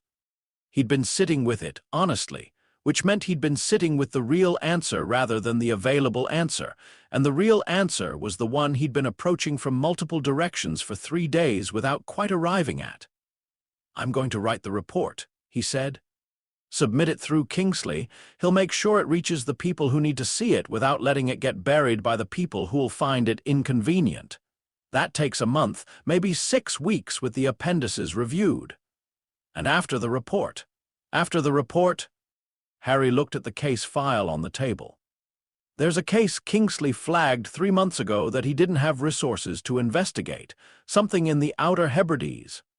Magical creature activity consistent with a species that isn't in the standard Hogwarts bestiary, but is in Bobby's." John was very still. "It's not a Wizarding World case," Harry said. "It predates the Wizarding World's record-keeping in that region. It's a hunter case that happens to involve something that also registers in their magical monitoring." He looked at John. "Kingsley thinks it's a ministry problem. I think it's ours." The quality of John's stillness changed. It was no longer the stillness of a man waiting for the rest of something. It was the stillness of a man who has just heard a specific kind of information and is running the operational assessment that the information triggers, the assessment that runs automatically and without his permission whenever there is a case. "What's in the Outer Hebrides?" he said. "Something that's been there for a long time and has recently become active. 3 incidents in the past 4 months. The locals, the Muggle locals, are calling it weather. The magical community is calling it a creature disturbance and has flagged it for routine investigation." Harry looked at him. "Neither of them is wrong, but neither of them is complete either." "What does Bobby's bestiary say?" Page 212. "There's a marginalia note in the original 1960s edition that Elspeth Crane sourced for me. It references an earlier text that Bobby doesn't have, but I've located a copy of through the National Library of Scotland's special collections." He paused. "I was going to look at it next week." John was quiet for a moment. Then he said, with the specific quality of someone who has made a decision and is now in the next phase of the decision, which is the phase where you figure out how to do the thing you've decided. "I'll drive." "I know you'll drive," Harry said. "You always drive." "It's my car." "It's your car," Harry agreed. John drank his coffee. "Dean needs 2 days' notice. Sam has a situation in Wyoming that's probably going to take him another week. I told him the Hebrides case could wait. You already talked to Sam?" "Yesterday, and Dean this morning." John looked at him over the rim of his cup. "You called your brothers about a case before you talked to me." "I called my brothers to update them on our status and confirm availability," Harry said. "I'm talking to you now about the case, because I'm the last to know, because you were in town." Harry looked at him. "And because this one I wanted to talk to you about alone. It's the first one after. I wanted to, I don't know, make sure it felt right." John put his cup down. He looked at Harry with the full, undivided attention that John Winchester brought to things he'd decided were the most important things. And Harry recognized the quality of it and let it land, which was something it had taken him until he was about 14 to learn to do. To receive John's attention without immediately converting it into operational information. "Does it feel right?" John said. Harry thought about it. He thought about the Outer Hebrides in December, which was going to be cold and wet in a way that made Welsh November look like an argument for optimism. He thought about page 212 of Bobby's Bestiary and the marginalia in Elspeth Crane's handwriting, and the copy of the earlier text at the National Library of Scotland. He thought about the specific quality of the moment when a new case becomes a real case, which was the moment that the information resolved from abstract to operational, and the forward-looking weight came back and had somewhere to go. It felt like the Impala's engine turning over. That specific. That reliable. Yeah, he said, it feels right. John nodded once. 2 days, he said. I need 2 days here first. 2 days is fine, Harry said. The report isn't finished. Work on the report. I'll handle the supply run. There's a list on the counter. I'll make my own list. Your list won't have the right tea. My list will have adequate tea.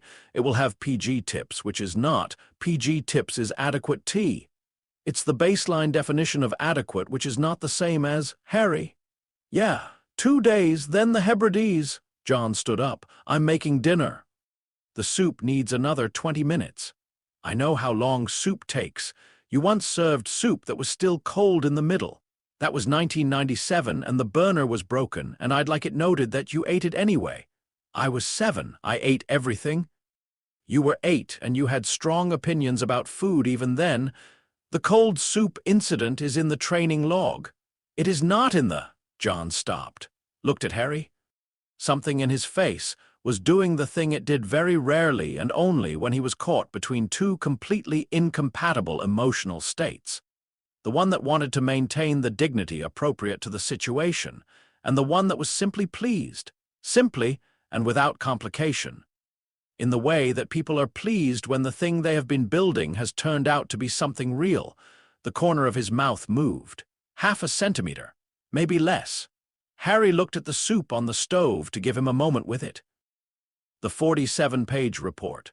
47 pages of main body, 12 pages of appendices, and a covering letter to Kingsley that was 3 paragraphs long and contained more information per sentence than most people managed per page, was submitted through the secure channel on a Thursday morning 2 weeks later. Kingsley's response came back in 4 hours, which was fast for Kingsley, who was now the actual minister for magic rather than the acting one, and had consequently inherited a level of institutional responsibility that had upgraded his average response time from prompt to eventual. The response said, I've read it, all of it, including the appendices. The section on physical perimeter vulnerability is going to cause a significant amount of discomfort in the Aura office. I intend to cause that discomfort immediately. The curriculum section is going to Hogwarts. The Goblin Liaison section is going to produce 3 separate bureaucratic crises that I am already preemptively exhausted by. This is the most useful document I've received since taking office. Thank you. Then, the case in the Hebrides. I formally closed it as a ministry matter and designated it a non-jurisdictional occurrence. You have clear access. Stay safe. Then, after a brief pause in the message timestamp that suggested he'd written and deleted something before settling on this, Harry, for what it's worth, and I know you'll discount this appropriately given the source, what you did matters. Not the outcome, though the outcome matters too, the way you did it matters. The fact that it can be done that way, that there's a methodology that doesn't require the symbol and the prophecy and the chosen one and all the rest of it, that matters more than the ministry is currently equipped to understand. They'll catch up. Take care of yourself. Harry read this 3 times. He wrote it in the kit bag notebook, not the case file, because it was the kind of thing that went there. Then he went to find John. The night before they left for the Hebrides, John came into the kitchen late, 2 in the morning, which was both unusual and not, because John's sleep schedule had always been more aspirational than operational, and sat down across from Harry, who was also in the kitchen at 2 in the morning. Which was consistent. He had something in his hand. He put it on the table between them. It was a journal. Not the journal that was in the Impala in the compartment under the seat where it had lived for 30 years. This was a different journal, same approximate size and dimensions, same worn quality of something that had been used consistently and with purpose. The cover was dark green. Harry looked at it. He looked at John. "I've been making you a copy for 2 years," John said. "Everything relevant, organized for the British context, the sections on the magical community, the Horcrux methodology, the ministry infrastructure assessment, the creature classifications from Elspeth Crane's materials." He pushed it slightly across the table. "There's a new section at the back. I added it last week." Harry looked at the journal. He did not pick it up immediately, because picking it up immediately would have required a composure he was not certain he currently had, and he wanted to be certain before he committed to it. "What's in the new section?" he said. "Things I didn't put in the main journal. Things I wrote for this one specifically." John looked at the table. "Observations from the past 16 years, he paused. "You don't have to read it now. You don't have to read it at all if you'd rather not." Harry picked up the journal. It was heavier than it looked, which was true of most things John made. He turned it over in his hands.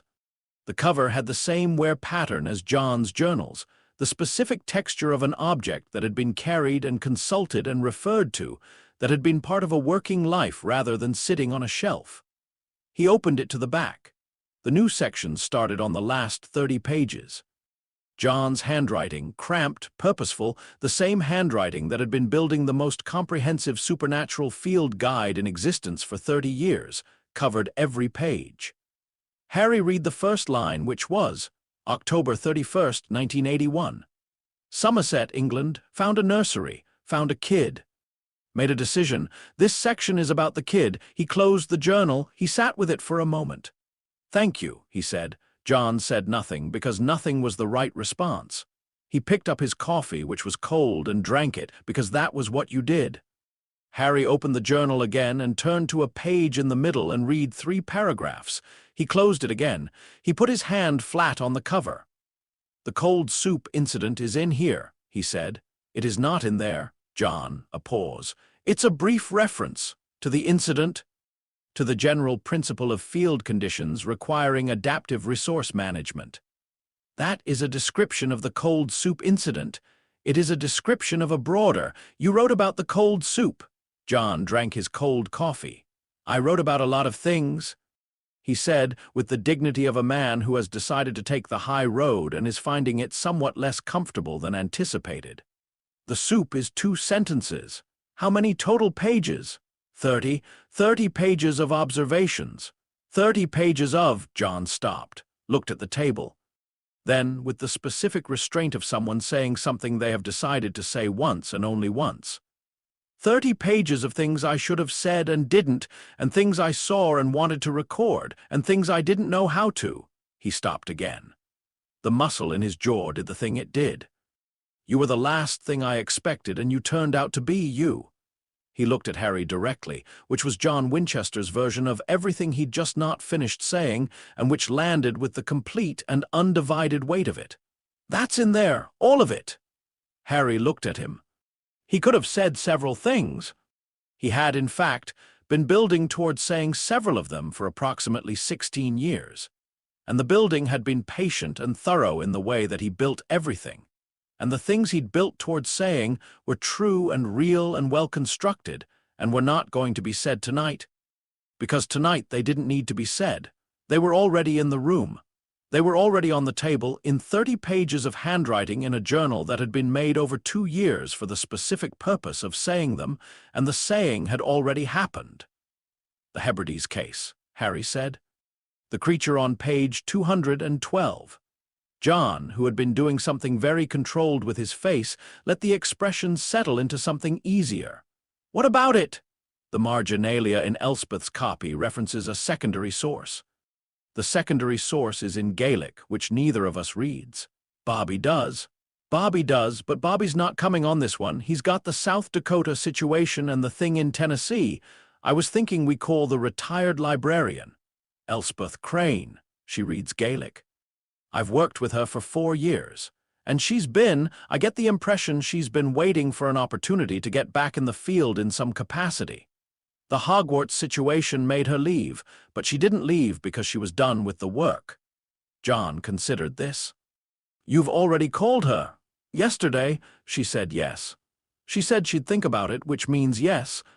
John looked at him with the expression of someone who has realized that the operation has been planned beyond the level he was currently briefed at, which was a familiar expression in John Winchester's relationship with Harry, and which had been appearing with increasing frequency since approximately Harry's 14th birthday.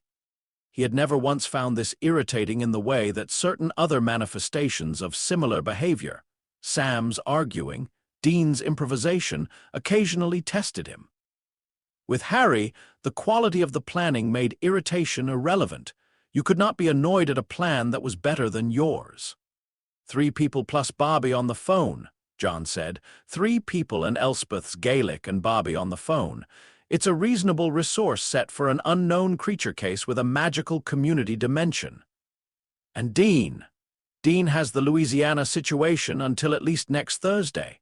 So 3 people. 3 people, Harry confirmed. You, me, and a 71-year-old retired librarian who left Hogwarts in 1962 following fundamental disagreements about the correct handling of dark objects. John was quiet for a moment. Is she good? Elspeth Crane spent 30 years in the Hogwarts restricted section. She knows more about dark object classification and supernatural entity taxonomy than anyone I've met outside of you and Bobby. She's also, Harry added, been maintaining a personal case file on British supernatural activity since 1965. Her methodology is, he paused, she annotates in red. John blinked. Red pen. She reads the source material, she annotates her disagreements in red, she cross-references in green. Harry looked at him. The color coding system is different from mine, but the structure is the same. John looked at the kitchen table. He looked at the green journal. He looked at Harry with the expression of someone who has just received a piece of information and is experiencing its full implications in sequence. Where did she learn the methodology? He said very carefully. She said. Harry paused. She said she figured it out on her own. She said it was the only logical approach to material that was trying to get you killed. The silence was long. HM, John said, which was not his standard HM. This was a different HM, the one that meant something had just confirmed an intuition he'd been running at a low level for a while, and the confirmation was significant. She's good, Harry said. I'd go further and say she's exceptional. She's just been operating alone for 50 years because she left the community that should have been supporting her and the community that could have supported her. He gestured at the space between them, meaning hunters, meaning John, meaning the Impala and the journal and the life. Didn't know she existed until you found her, until I needed the restricted section access and she was the only route to it. Harry looked at the table. But now I know she exists, and she knows about the Hebrides case, and she has Gaelic. John nodded slowly in the way he nodded when an operational picture had resolved to completeness, and the resolve was satisfying. Call her back, he said. Confirm the travel. Already sent the letter this morning. John looked at him. I sent it before I talked to you, Harry said. Because I knew what you were going to say. You sent a confirmation letter before you talked to me. You were going to say yes. I might have said no. You weren't going to say no. I might have had conditions. I built the conditions into the letter. John looked at him across the kitchen table at 2 in the morning, in the specific way that he had looked at Harry at 2 in the morning in kitchens and motel rooms, and the front seat of the Impala, throughout 16 years of an arrangement that had started as temporary, and had turned out to be the primary architecture of both their lives. The look had changed over the years. It had started as assessment, become familiar, become something that had no clean word in the operational vocabulary that they both used, and had eventually settled into something that was simply the way John Winchester looked at Harry, which was a category unto itself and did not require a word. The conditions in the letter, John said, are all reasonable. Are they yours or mine?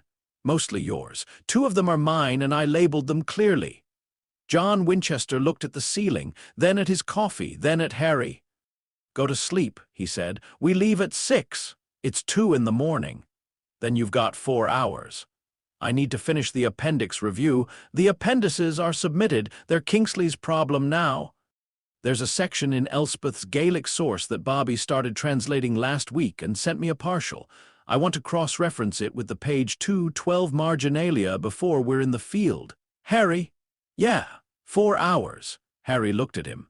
Okay. He picked up the green journal and stood up. John picked up his empty coffee cup and took it to the sink, which was John's version of closing a chapter. A physical gesture toward the ordinary that said this significant thing has happened, and we are now moving forward from it without saying any of that. John, Harry said, at the kitchen door. John turned, the 30 pages. Harry held the journal slightly. I'm going to read all of it, not tonight, but I'm going to read all of it. John looked at him. Okay, he said, including the soup. The corner of John's mouth moved, 1 centimeter this time, maybe more. Good night, Harry. Good night, Harry said, and went to sleep, or at least went to bed and lay down and held the green journal and looked at the ceiling and thought about the Hebrides and page 212, and Elspeth Crane's red pen, and the secondary source in Gaelic that was probably going to be the most important piece of the picture, and was. Currently sitting in a library in Edinburgh waiting for someone to go and look at it. 4 hours was sufficient. He'd operated on less. They left at 6. The Impala was loaded in the dark, which was how the Impala was always loaded for a case, quickly, systematically, each item in its designated location, because designated locations meant you knew where everything was when you needed it, and needing things was the nature of the work. Harry did the kit. John did the weapons. Dean would have done the car, checked oil, tire pressure, brake fluid. The small ritual of maintenance that Dean brought to the Impala with the devotion of someone for whom the car was both transportation and sacrament. But Dean was in Louisiana, so Harry did it, which took longer and was not as elegant, but was complete. Bobby came out at 5:30 to see them off, which meant he'd been up since at least 5, which meant he'd probably been up most of the night, which was Bobby Singer's characteristic approach to the night before a case involving anyone he cared about. He didn't say much. He stood by the car and looked at the loaded trunk and made 2 suggestions about the supply configuration that Harry incorporated immediately, and then he looked at John and said, "You call in when you're on location." "We always call in," John said. "You call in less than you should." "We call in adequately," define adequately, "frequently enough that you know we're not dead." "That is a significantly lower bar than the one I'd prefer," Bobby said, with the expression of a man who has been having this argument for 30 years and has made peace with the fact that he's not going to win it, but is going to keep having it because the having of it is itself the point. He looked at Harry. He put his hand on Harry's shoulder briefly, in the way he had been putting his hand on Harry's shoulder since Harry was 4 years old and had needed someone to confirm that the world was a manageable size. "You're going to be fine," Bobby said. "I know," Harry said. "I'm saying it anyway." "I know you are," Bobby nodded. He stepped back. He looked at both of them. He looked at the Impala. He said, "The tea." "I put the right tea in," Harry said. "Good," Bobby said. "John would have brought PG tips." "I know," Harry said. "That's why I did it." John got in the driver's side. Harry got in the passenger seat. Bobby stepped back from the car and stood in the gray pre-dawn light of South Dakota with his hands in his jacket pockets, and the expression of someone watching something move away from them that they trust to come back, which was the expression Bobby Singer had been wearing in the margins of Harry's life since the beginning, and which Harry had catalogued and kept in the non-operational notebook the same way he kept Kingsley's letter and McGonagall's note. The Impala pulled out of Bobby's yard and onto the road. They drove north and then east, which was the direction of an airport, and the airport was the direction of Scotland, and Scotland was the direction of the Outer Hebrides and page 212, and Elspeth Crane.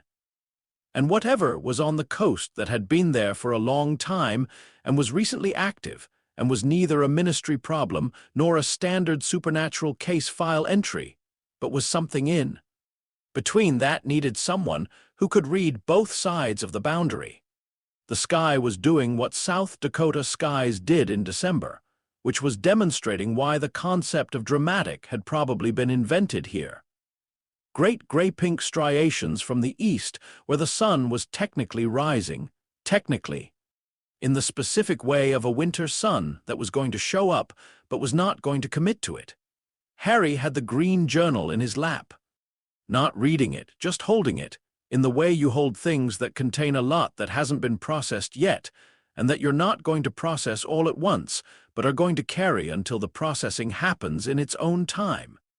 He had the case file beside him on the seat, open to a new page. The new page had one heading, Hebrides case file. Active. Below the heading so far was nothing. The case was real, but it was also new, and new cases were always empty at the start, that specific quality of potential that existed in a blank page before the work began, which was the quality Harry had found throughout all of it the most reliable. You could be uncertain about outcomes. You could be uncertain about methodology. You could be uncertain about what was on page 212, and what the Gaelic secondary source was going to say, and what Elspeth Crane's red pen was going to find in the marginalia that his green pen had missed. You could never be uncertain about the blank page. The blank page was always an honest starting point. John drove. The road unrolled ahead of them in the way roads unrolled when the Impala was on them. With purpose, with direction, with the specific quality of going somewhere that had always been the primary characteristic of this car and this life, and this arrangement that had started in the ruins of a house in Somerset on a Tuesday night in October 1981, and had never, through any of what came after, become anything other than what it was, which was real. The engine made its sound, the sky went through its colors, the Gaelic text. Harry said, not because he needed to say it immediately, but because the saying of it meant the case had begun, which meant the forward-looking weight was back, which meant the next thing was the next thing. Bobby's partial translation, the section he sent last week. The creature description is incomplete, but the behavioral annotation in the marginalia suggests what we're dealing with is territorial rather than predatory, which changes the threat assessment. How? John said. Territorial creatures attack in response to encroachment. If we can identify what it considers its territory and approach from outside those boundaries, initial contact is significantly lower risk than if we go in assuming predatory behavior. He opened the case file. The 3 incidents, the one in September, the 2 in October, all occurred in the same coastal grid. The Muggle reports describe something in the water. The Ministry reports describe something on the shore. Neither of them has the full picture because they're each seeing it from one side of the boundary. We go in from both sides. We go in with someone who can read the magical signature and someone who can read the environmental signature and someone who reads Gaelic, which is the 3 of us plus Elspeth. John was quiet for a moment. What does page 212 say about the creature's specific vulnerabilities? That's the section Bobby's translation is incomplete on. The Gaelic text is supposed to fill in the gap. And if the text doesn't fill in the gap, then we do what we always do, which is gather more intelligence until the gap closes. John nodded. First step on location. Perimeter assessment, read the environmental signature, establish the territorial boundary. Standard protocol. Standard protocol, John agreed. They drove. The case file filled slowly. Harry writing what he knew, marking what he didn't, noting the gaps that the next phase of work would close, building the picture with the same patient attention he brought to everything. The attention that had been drilled into him by a man who understood that the difference between surviving and not surviving was usually the quality of the preparation you'd done before the situation required you to survive it. The Impala moved through the morning. The blank page filled. The case began. Some things happened after. The Ministry received the 47-page report and the 12-page appendix, and responded with the specific institutional combination of discomfort and compelled acknowledgement that significant, accurate criticism tends to produce. A period of official silence followed by a series of quiet structural changes that the officials involved described in internal memos as their own ideas, which Harry had anticipated and found amusing rather than annoying because the changes happening was the point, and the attribution was irrelevant. Kingsley commissioned a new Aura training module on non-magical threat recognition that was, Harry noted when he read the curriculum 3 months later, approximately 70% of his report's recommendations reformatted as institutional policy. He sent Kingsley a letter that said, "Good. The remaining 30% is in the appendices." H. Kingsley sent back, "The remaining 30% is causing 3 separate bureaucratic crises. Give me another 6 months, K." McGonagall's Practical Magical Defense curriculum proposal was approved by the Hogwarts Board of Governors in February, with modifications that she described to Harry in a letter as significant dilutions of the core methodology that I intend to reverse over the next 3 years through attrition and persistence, which Harry read as a completely accurate description of how McGonagall operated and responded to with, "If you need consulting on specific modules, I'm available." H. McGonagall wrote back, "I will take you up on this. I am already taking you up on this. Please review the attached draft." The attached draft was 40 pages. Harry reviewed it in 2 days and sent back 11 pages of notes in green pen. McGonagall's response was a single line. "You annotate exactly like your mother." Harry read that line 4 times and put the letter in the kit bag notebook. Elspeth Crane came on the Hebrides case, and the Gaelic secondary source turned out to contain the most complete description of the territorial boundary mechanism Harry had encountered in any text, magical or non-magical. And the case resolved in 11 days without significant incident, and with one methodology improvement that Harry added to the British supplement of John's journal in green ink, and Elspeth annotated in red ink in her own copy, which she had started keeping from the beginning of the case.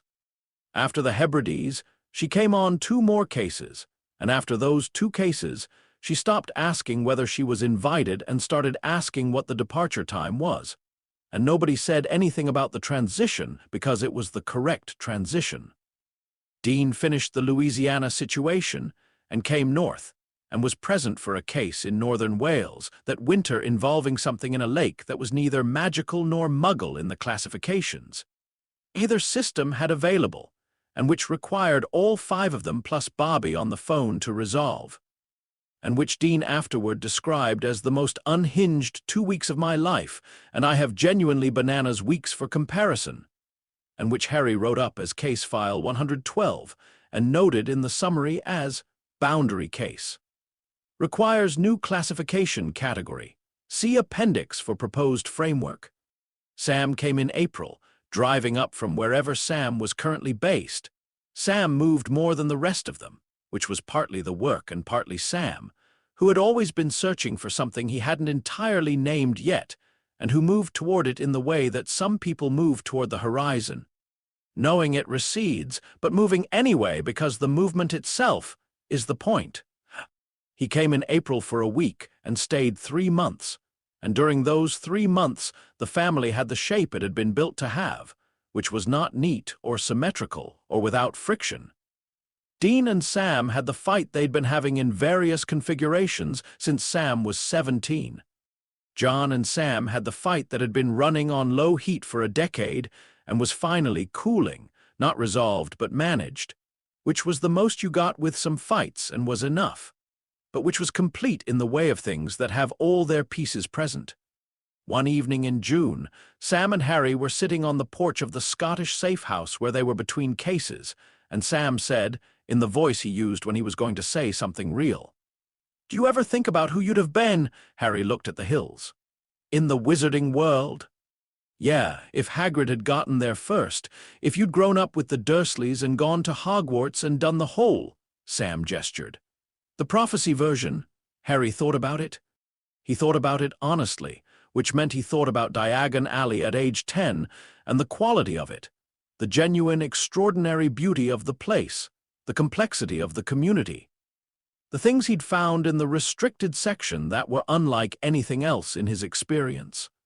He thought about the people he'd met through the wizarding world who were extraordinary in ways that had nothing to do with their magic.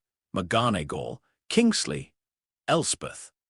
Neville Longbottom, who had given him the sword of Gryffindor and turned out to be under examination.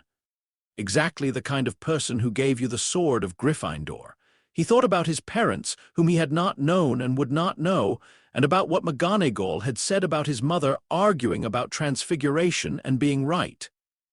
"I think I'd have been less useful," Harry said. "I think I'd have been someone who dueled Voldemort in a school hallway. And I might have won and I might not have, and either way a lot of people would have been hurt who didn't have to be." He paused. "I think the prophecy version needed someone to believe in the prophecy. I never believed in it." "What did you believe in?" Harry thought about John, asleep inside, who had driven north toward a collapsed house in a country he didn't know on a Tuesday night in 1981, and made a decision. He thought about Bobby's yard and the Fiendfire and the lead-lined box and the 47-page report. He thought about the blank page at the front of a new case file and the way the work felt when it was the right work and the green journal on the passenger seat and the Impala's engine on a long road at dawn. "The preparation," he said, "and the people doing it with me." He looked at Sam. Both of those turned out to be enough. Sam was quiet for a moment, then, "Yeah," he said, "they usually do." The last morning Harry wrote about in the secondary notebook. Not the case file, the other one, the one he'd started keeping at age 14, and which had the different kind of information in it, was a morning in July. He'd been up early, which was not unusual. The case they'd been working had resolved the previous evening, and the particular quality of the day after a resolved case was always the same. The absence of the operational weight was itself a weight, briefly, until the new thing came in to replace it, and the forward-looking pressure began again. He was sitting in the Impala's passenger seat with the door open and both feet on the ground, the green journal in his lap, reading the 30 pages. John came out of the safe house at 7 and found him there. John looked at the journal and did not say anything, which was the right call, and got in the driver's seat and also didn't say anything, which was also the right call. Harry read for a while. He read the section about the cold soup incident, which was brief but accurate and which noted in the margin in John's handwriting, "Adaptive resource management notwithstanding, the burner was broken. I should have checked the burner. Note for future, check the burner." He read the section from 1989, which was about the first Hogwarts letter and the iron bangle and the motel in Aberystwyth, and which ended with, "He knew which letters were tracking and which were communication before I'd finished explaining the mechanism." He'd already worked it out. This is going to be a recurring feature. He read the section from 1994, which was about the restricted section and the secrets of the darkest art, and which ended with, "If he's found what I think he's found, the next conversation is going to be significant. He'll come to me when he's ready. He always does. This is the correct approach, and I need to remember that it is the correct approach." He read the section about the protocol. The 30 pages ended with the protocol section, which was 2 pages, and the 2 pages were not operational and were not structured in the way that John structured operational information, and were, consequently, the most difficult 2 pages in the journal to read. Not because of what they said, but because of how they said it, which was completely without the defensive infrastructure that John's writing usually maintained. The last paragraph of the 2 pages said, "The plan is good." He built it the way he builds everything, every failure point considered, every contingency documented, every person in the room chosen correctly. The 4 minutes will be enough. I know this because I know the people running it, and I know what 4 minutes of focused work by those specific people produces. I know this because I taught him that a plan is good when it's been built by someone who understands the difference between what they can control and what they can't, and who focuses their preparation on the former and their trust on the latter. He understands that difference better than I do, which was not the goal but was the outcome. The outcome is the thing. Harry closed the journal. He sat with it for a moment. The last paragraph, he said. John said from the driver's seat. The outcome is the thing. Yes. You wrote that about the protocol. I wrote it about a lot of things. The protocol was the occasion. You said I understand the difference better than you do. John was quiet. That's not true, Harry said. You understand it fine, you just have a harder time trusting the latter. The latter being things I can't control. The latter being people. You trust the preparation. Trusting people is the harder part for you. John looked at the road ahead, which currently led nowhere specific, which was a state the road sometimes had between cases. That's a fair assessment, he said, which was John Winchester for your right, and I'm not going to argue because you're right. You got better at it, Harry said, over the years. You got significantly better at it. Are you going to make a case file about this? It's already in the secondary notebook. John looked at him. The secondary notebook, the one that has the non-operational information, page 83. Page 83. There are a lot of pages. John looked at the road again. The corner of his mouth moved. What does page 83 say? Harry opened the secondary notebook. He found page 83. He read it. He looked at John. It says, John Winchester is better at trusting people than he thinks he is. Evidence available on request. John was quiet for a long moment. Then he reached past Harry and opened the glove compartment and got out a folded piece of paper that was old enough to have the specific texture of something that had been folded for a very long time. He put it on Harry's knee without saying anything. Harry unfolded it. It was a crayon drawing. Faded, because crayon on motel notepad paper did not have excellent archival qualities, but legible. A large black rectangle that was clearly meant to be the Impala. A small circle with arms, a yellow sun with 16 rays. In green crayon, in a child's handwriting with the letters slightly uneven from the effort of making them. Family, Harry looked at it. He looked at John. John was looking at the road. His jaw was doing the thing. His hands on the steering wheel were very still. Sam made this in 1984, Harry said. Yes, you kept it. Yes, it's been in the glove compartment since 1984. Harry looked at the drawing.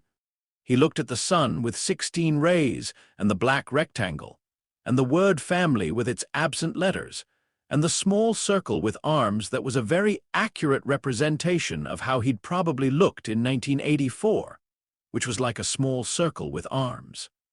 There are 40 years of glove compartment items in there, Harry said. Not 40 years. 30. Still.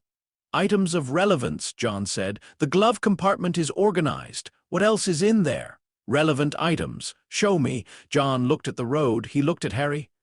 He reached past him again, and for the next 20 minutes, the two of them went through the Impala's glove compartment in a safe house driveway in Scotland in July. And what was in the glove compartment was maps, registration documents, a torch with fresh batteries, 2 pens, the drawing, a photograph from 1987 of Dean and Harry and Sam at a diner in Kansas that Harry had not known existed and which he held for a long time. A second photograph from 1992 of Harry standing next to the Impala, looking profoundly unimpressed by something off-camera. A single green rubber band that was very old, and a note on motel stationery that said in John's handwriting, "Tell them, you keep meaning to, tell them." Harry looked at the note. He looked at John. "You wrote this to yourself," he said. "Yes." "When?" A pause. "A while ago. Did you?" John looked at the road. "Working on it," he said. Harry put the note back. He put the photograph back. He put the drawing back. He kept the green rubber band, which was the specific green of the ones Harry had co-opted from John's journal at age 4, and which had evidently been returned to the glove compartment at some point, and kept there for reasons that were consistent with 30 pages of handwriting and a secondary notebook, and a drawing that had been in a glove compartment for 3 decades. He put the green rubber band in his jacket pocket. John started the engine. The radio came on automatically, because the Impala's radio came on when the engine started, which was how it had always worked, and which meant that the soundtrack of every departure was whatever was on the radio, which in this case was the opening of a Led Zeppelin song that Harry recognized from approximately 1987 and which John turned up slightly without comment. "What are we hunting?" Harry said, because the case file was open on his knee and the new page was blank and the engine was running and the road ahead was going somewhere even if it wasn't going anywhere specific yet. John looked at the road. "Something that's been in the Western Coast records since the 1970s and hasn't been properly classified," he said. "Elspeth's working on the secondary Gaelic source. Bobby's running the history. What does the preliminary suggest? That it's been mistaken for something mundane for 50 years by people who were only looking at one side of it. And we're going to look at both sides." "That's the job," John said. Harry opened the case file. He wrote at the top of the blank page, "Western Coast case file, active." He looked at what he'd written. He thought about the blank page, and the forward-looking weight, and the engine running, and the road ahead, and the 47 pages, and the green journal, and the 30 pages in the back, and the drawing in the glove compartment, and the photograph, and the green rubber band in his jacket pocket. He thought, this is the thing, not the outcome. The thing is the work, and the work is the thing, he wrote. What do we know? And then he wrote everything he knew, which was the start of everything he was going to find out, which was the start of the case, which was the start of the next thing. The Impala moved out of the driveway and onto the road. The road went west, toward the coast, toward whatever had been on the Western records since the 1970s and had not yet been properly seen. Toward Elspeth Crane's red pen and Bobby's research, and the Gaelic text, and the methodology that was built for exactly this, for the thing that was being mistaken for something else by people who were only looking at one side of it. Harry looked at the road ahead. The sun was doing what summer Scottish suns do, which is make a genuine effort in a way that winter Scottish suns do not. And the light was the long, flat gold of early morning on a clear day, and it came through the Impala's windshield at the specific angle that made the dashboard warm and the road ahead bright and the next thing genuinely, honestly, without complication, visible. What are we hunting? Something that shouldn't exist, his favorite kind. End of chapter 7. That's it for video. I hope did you enjoyed this one. If you do, please make sure to share and leave a like and hype the video if possible. Thanks for watching.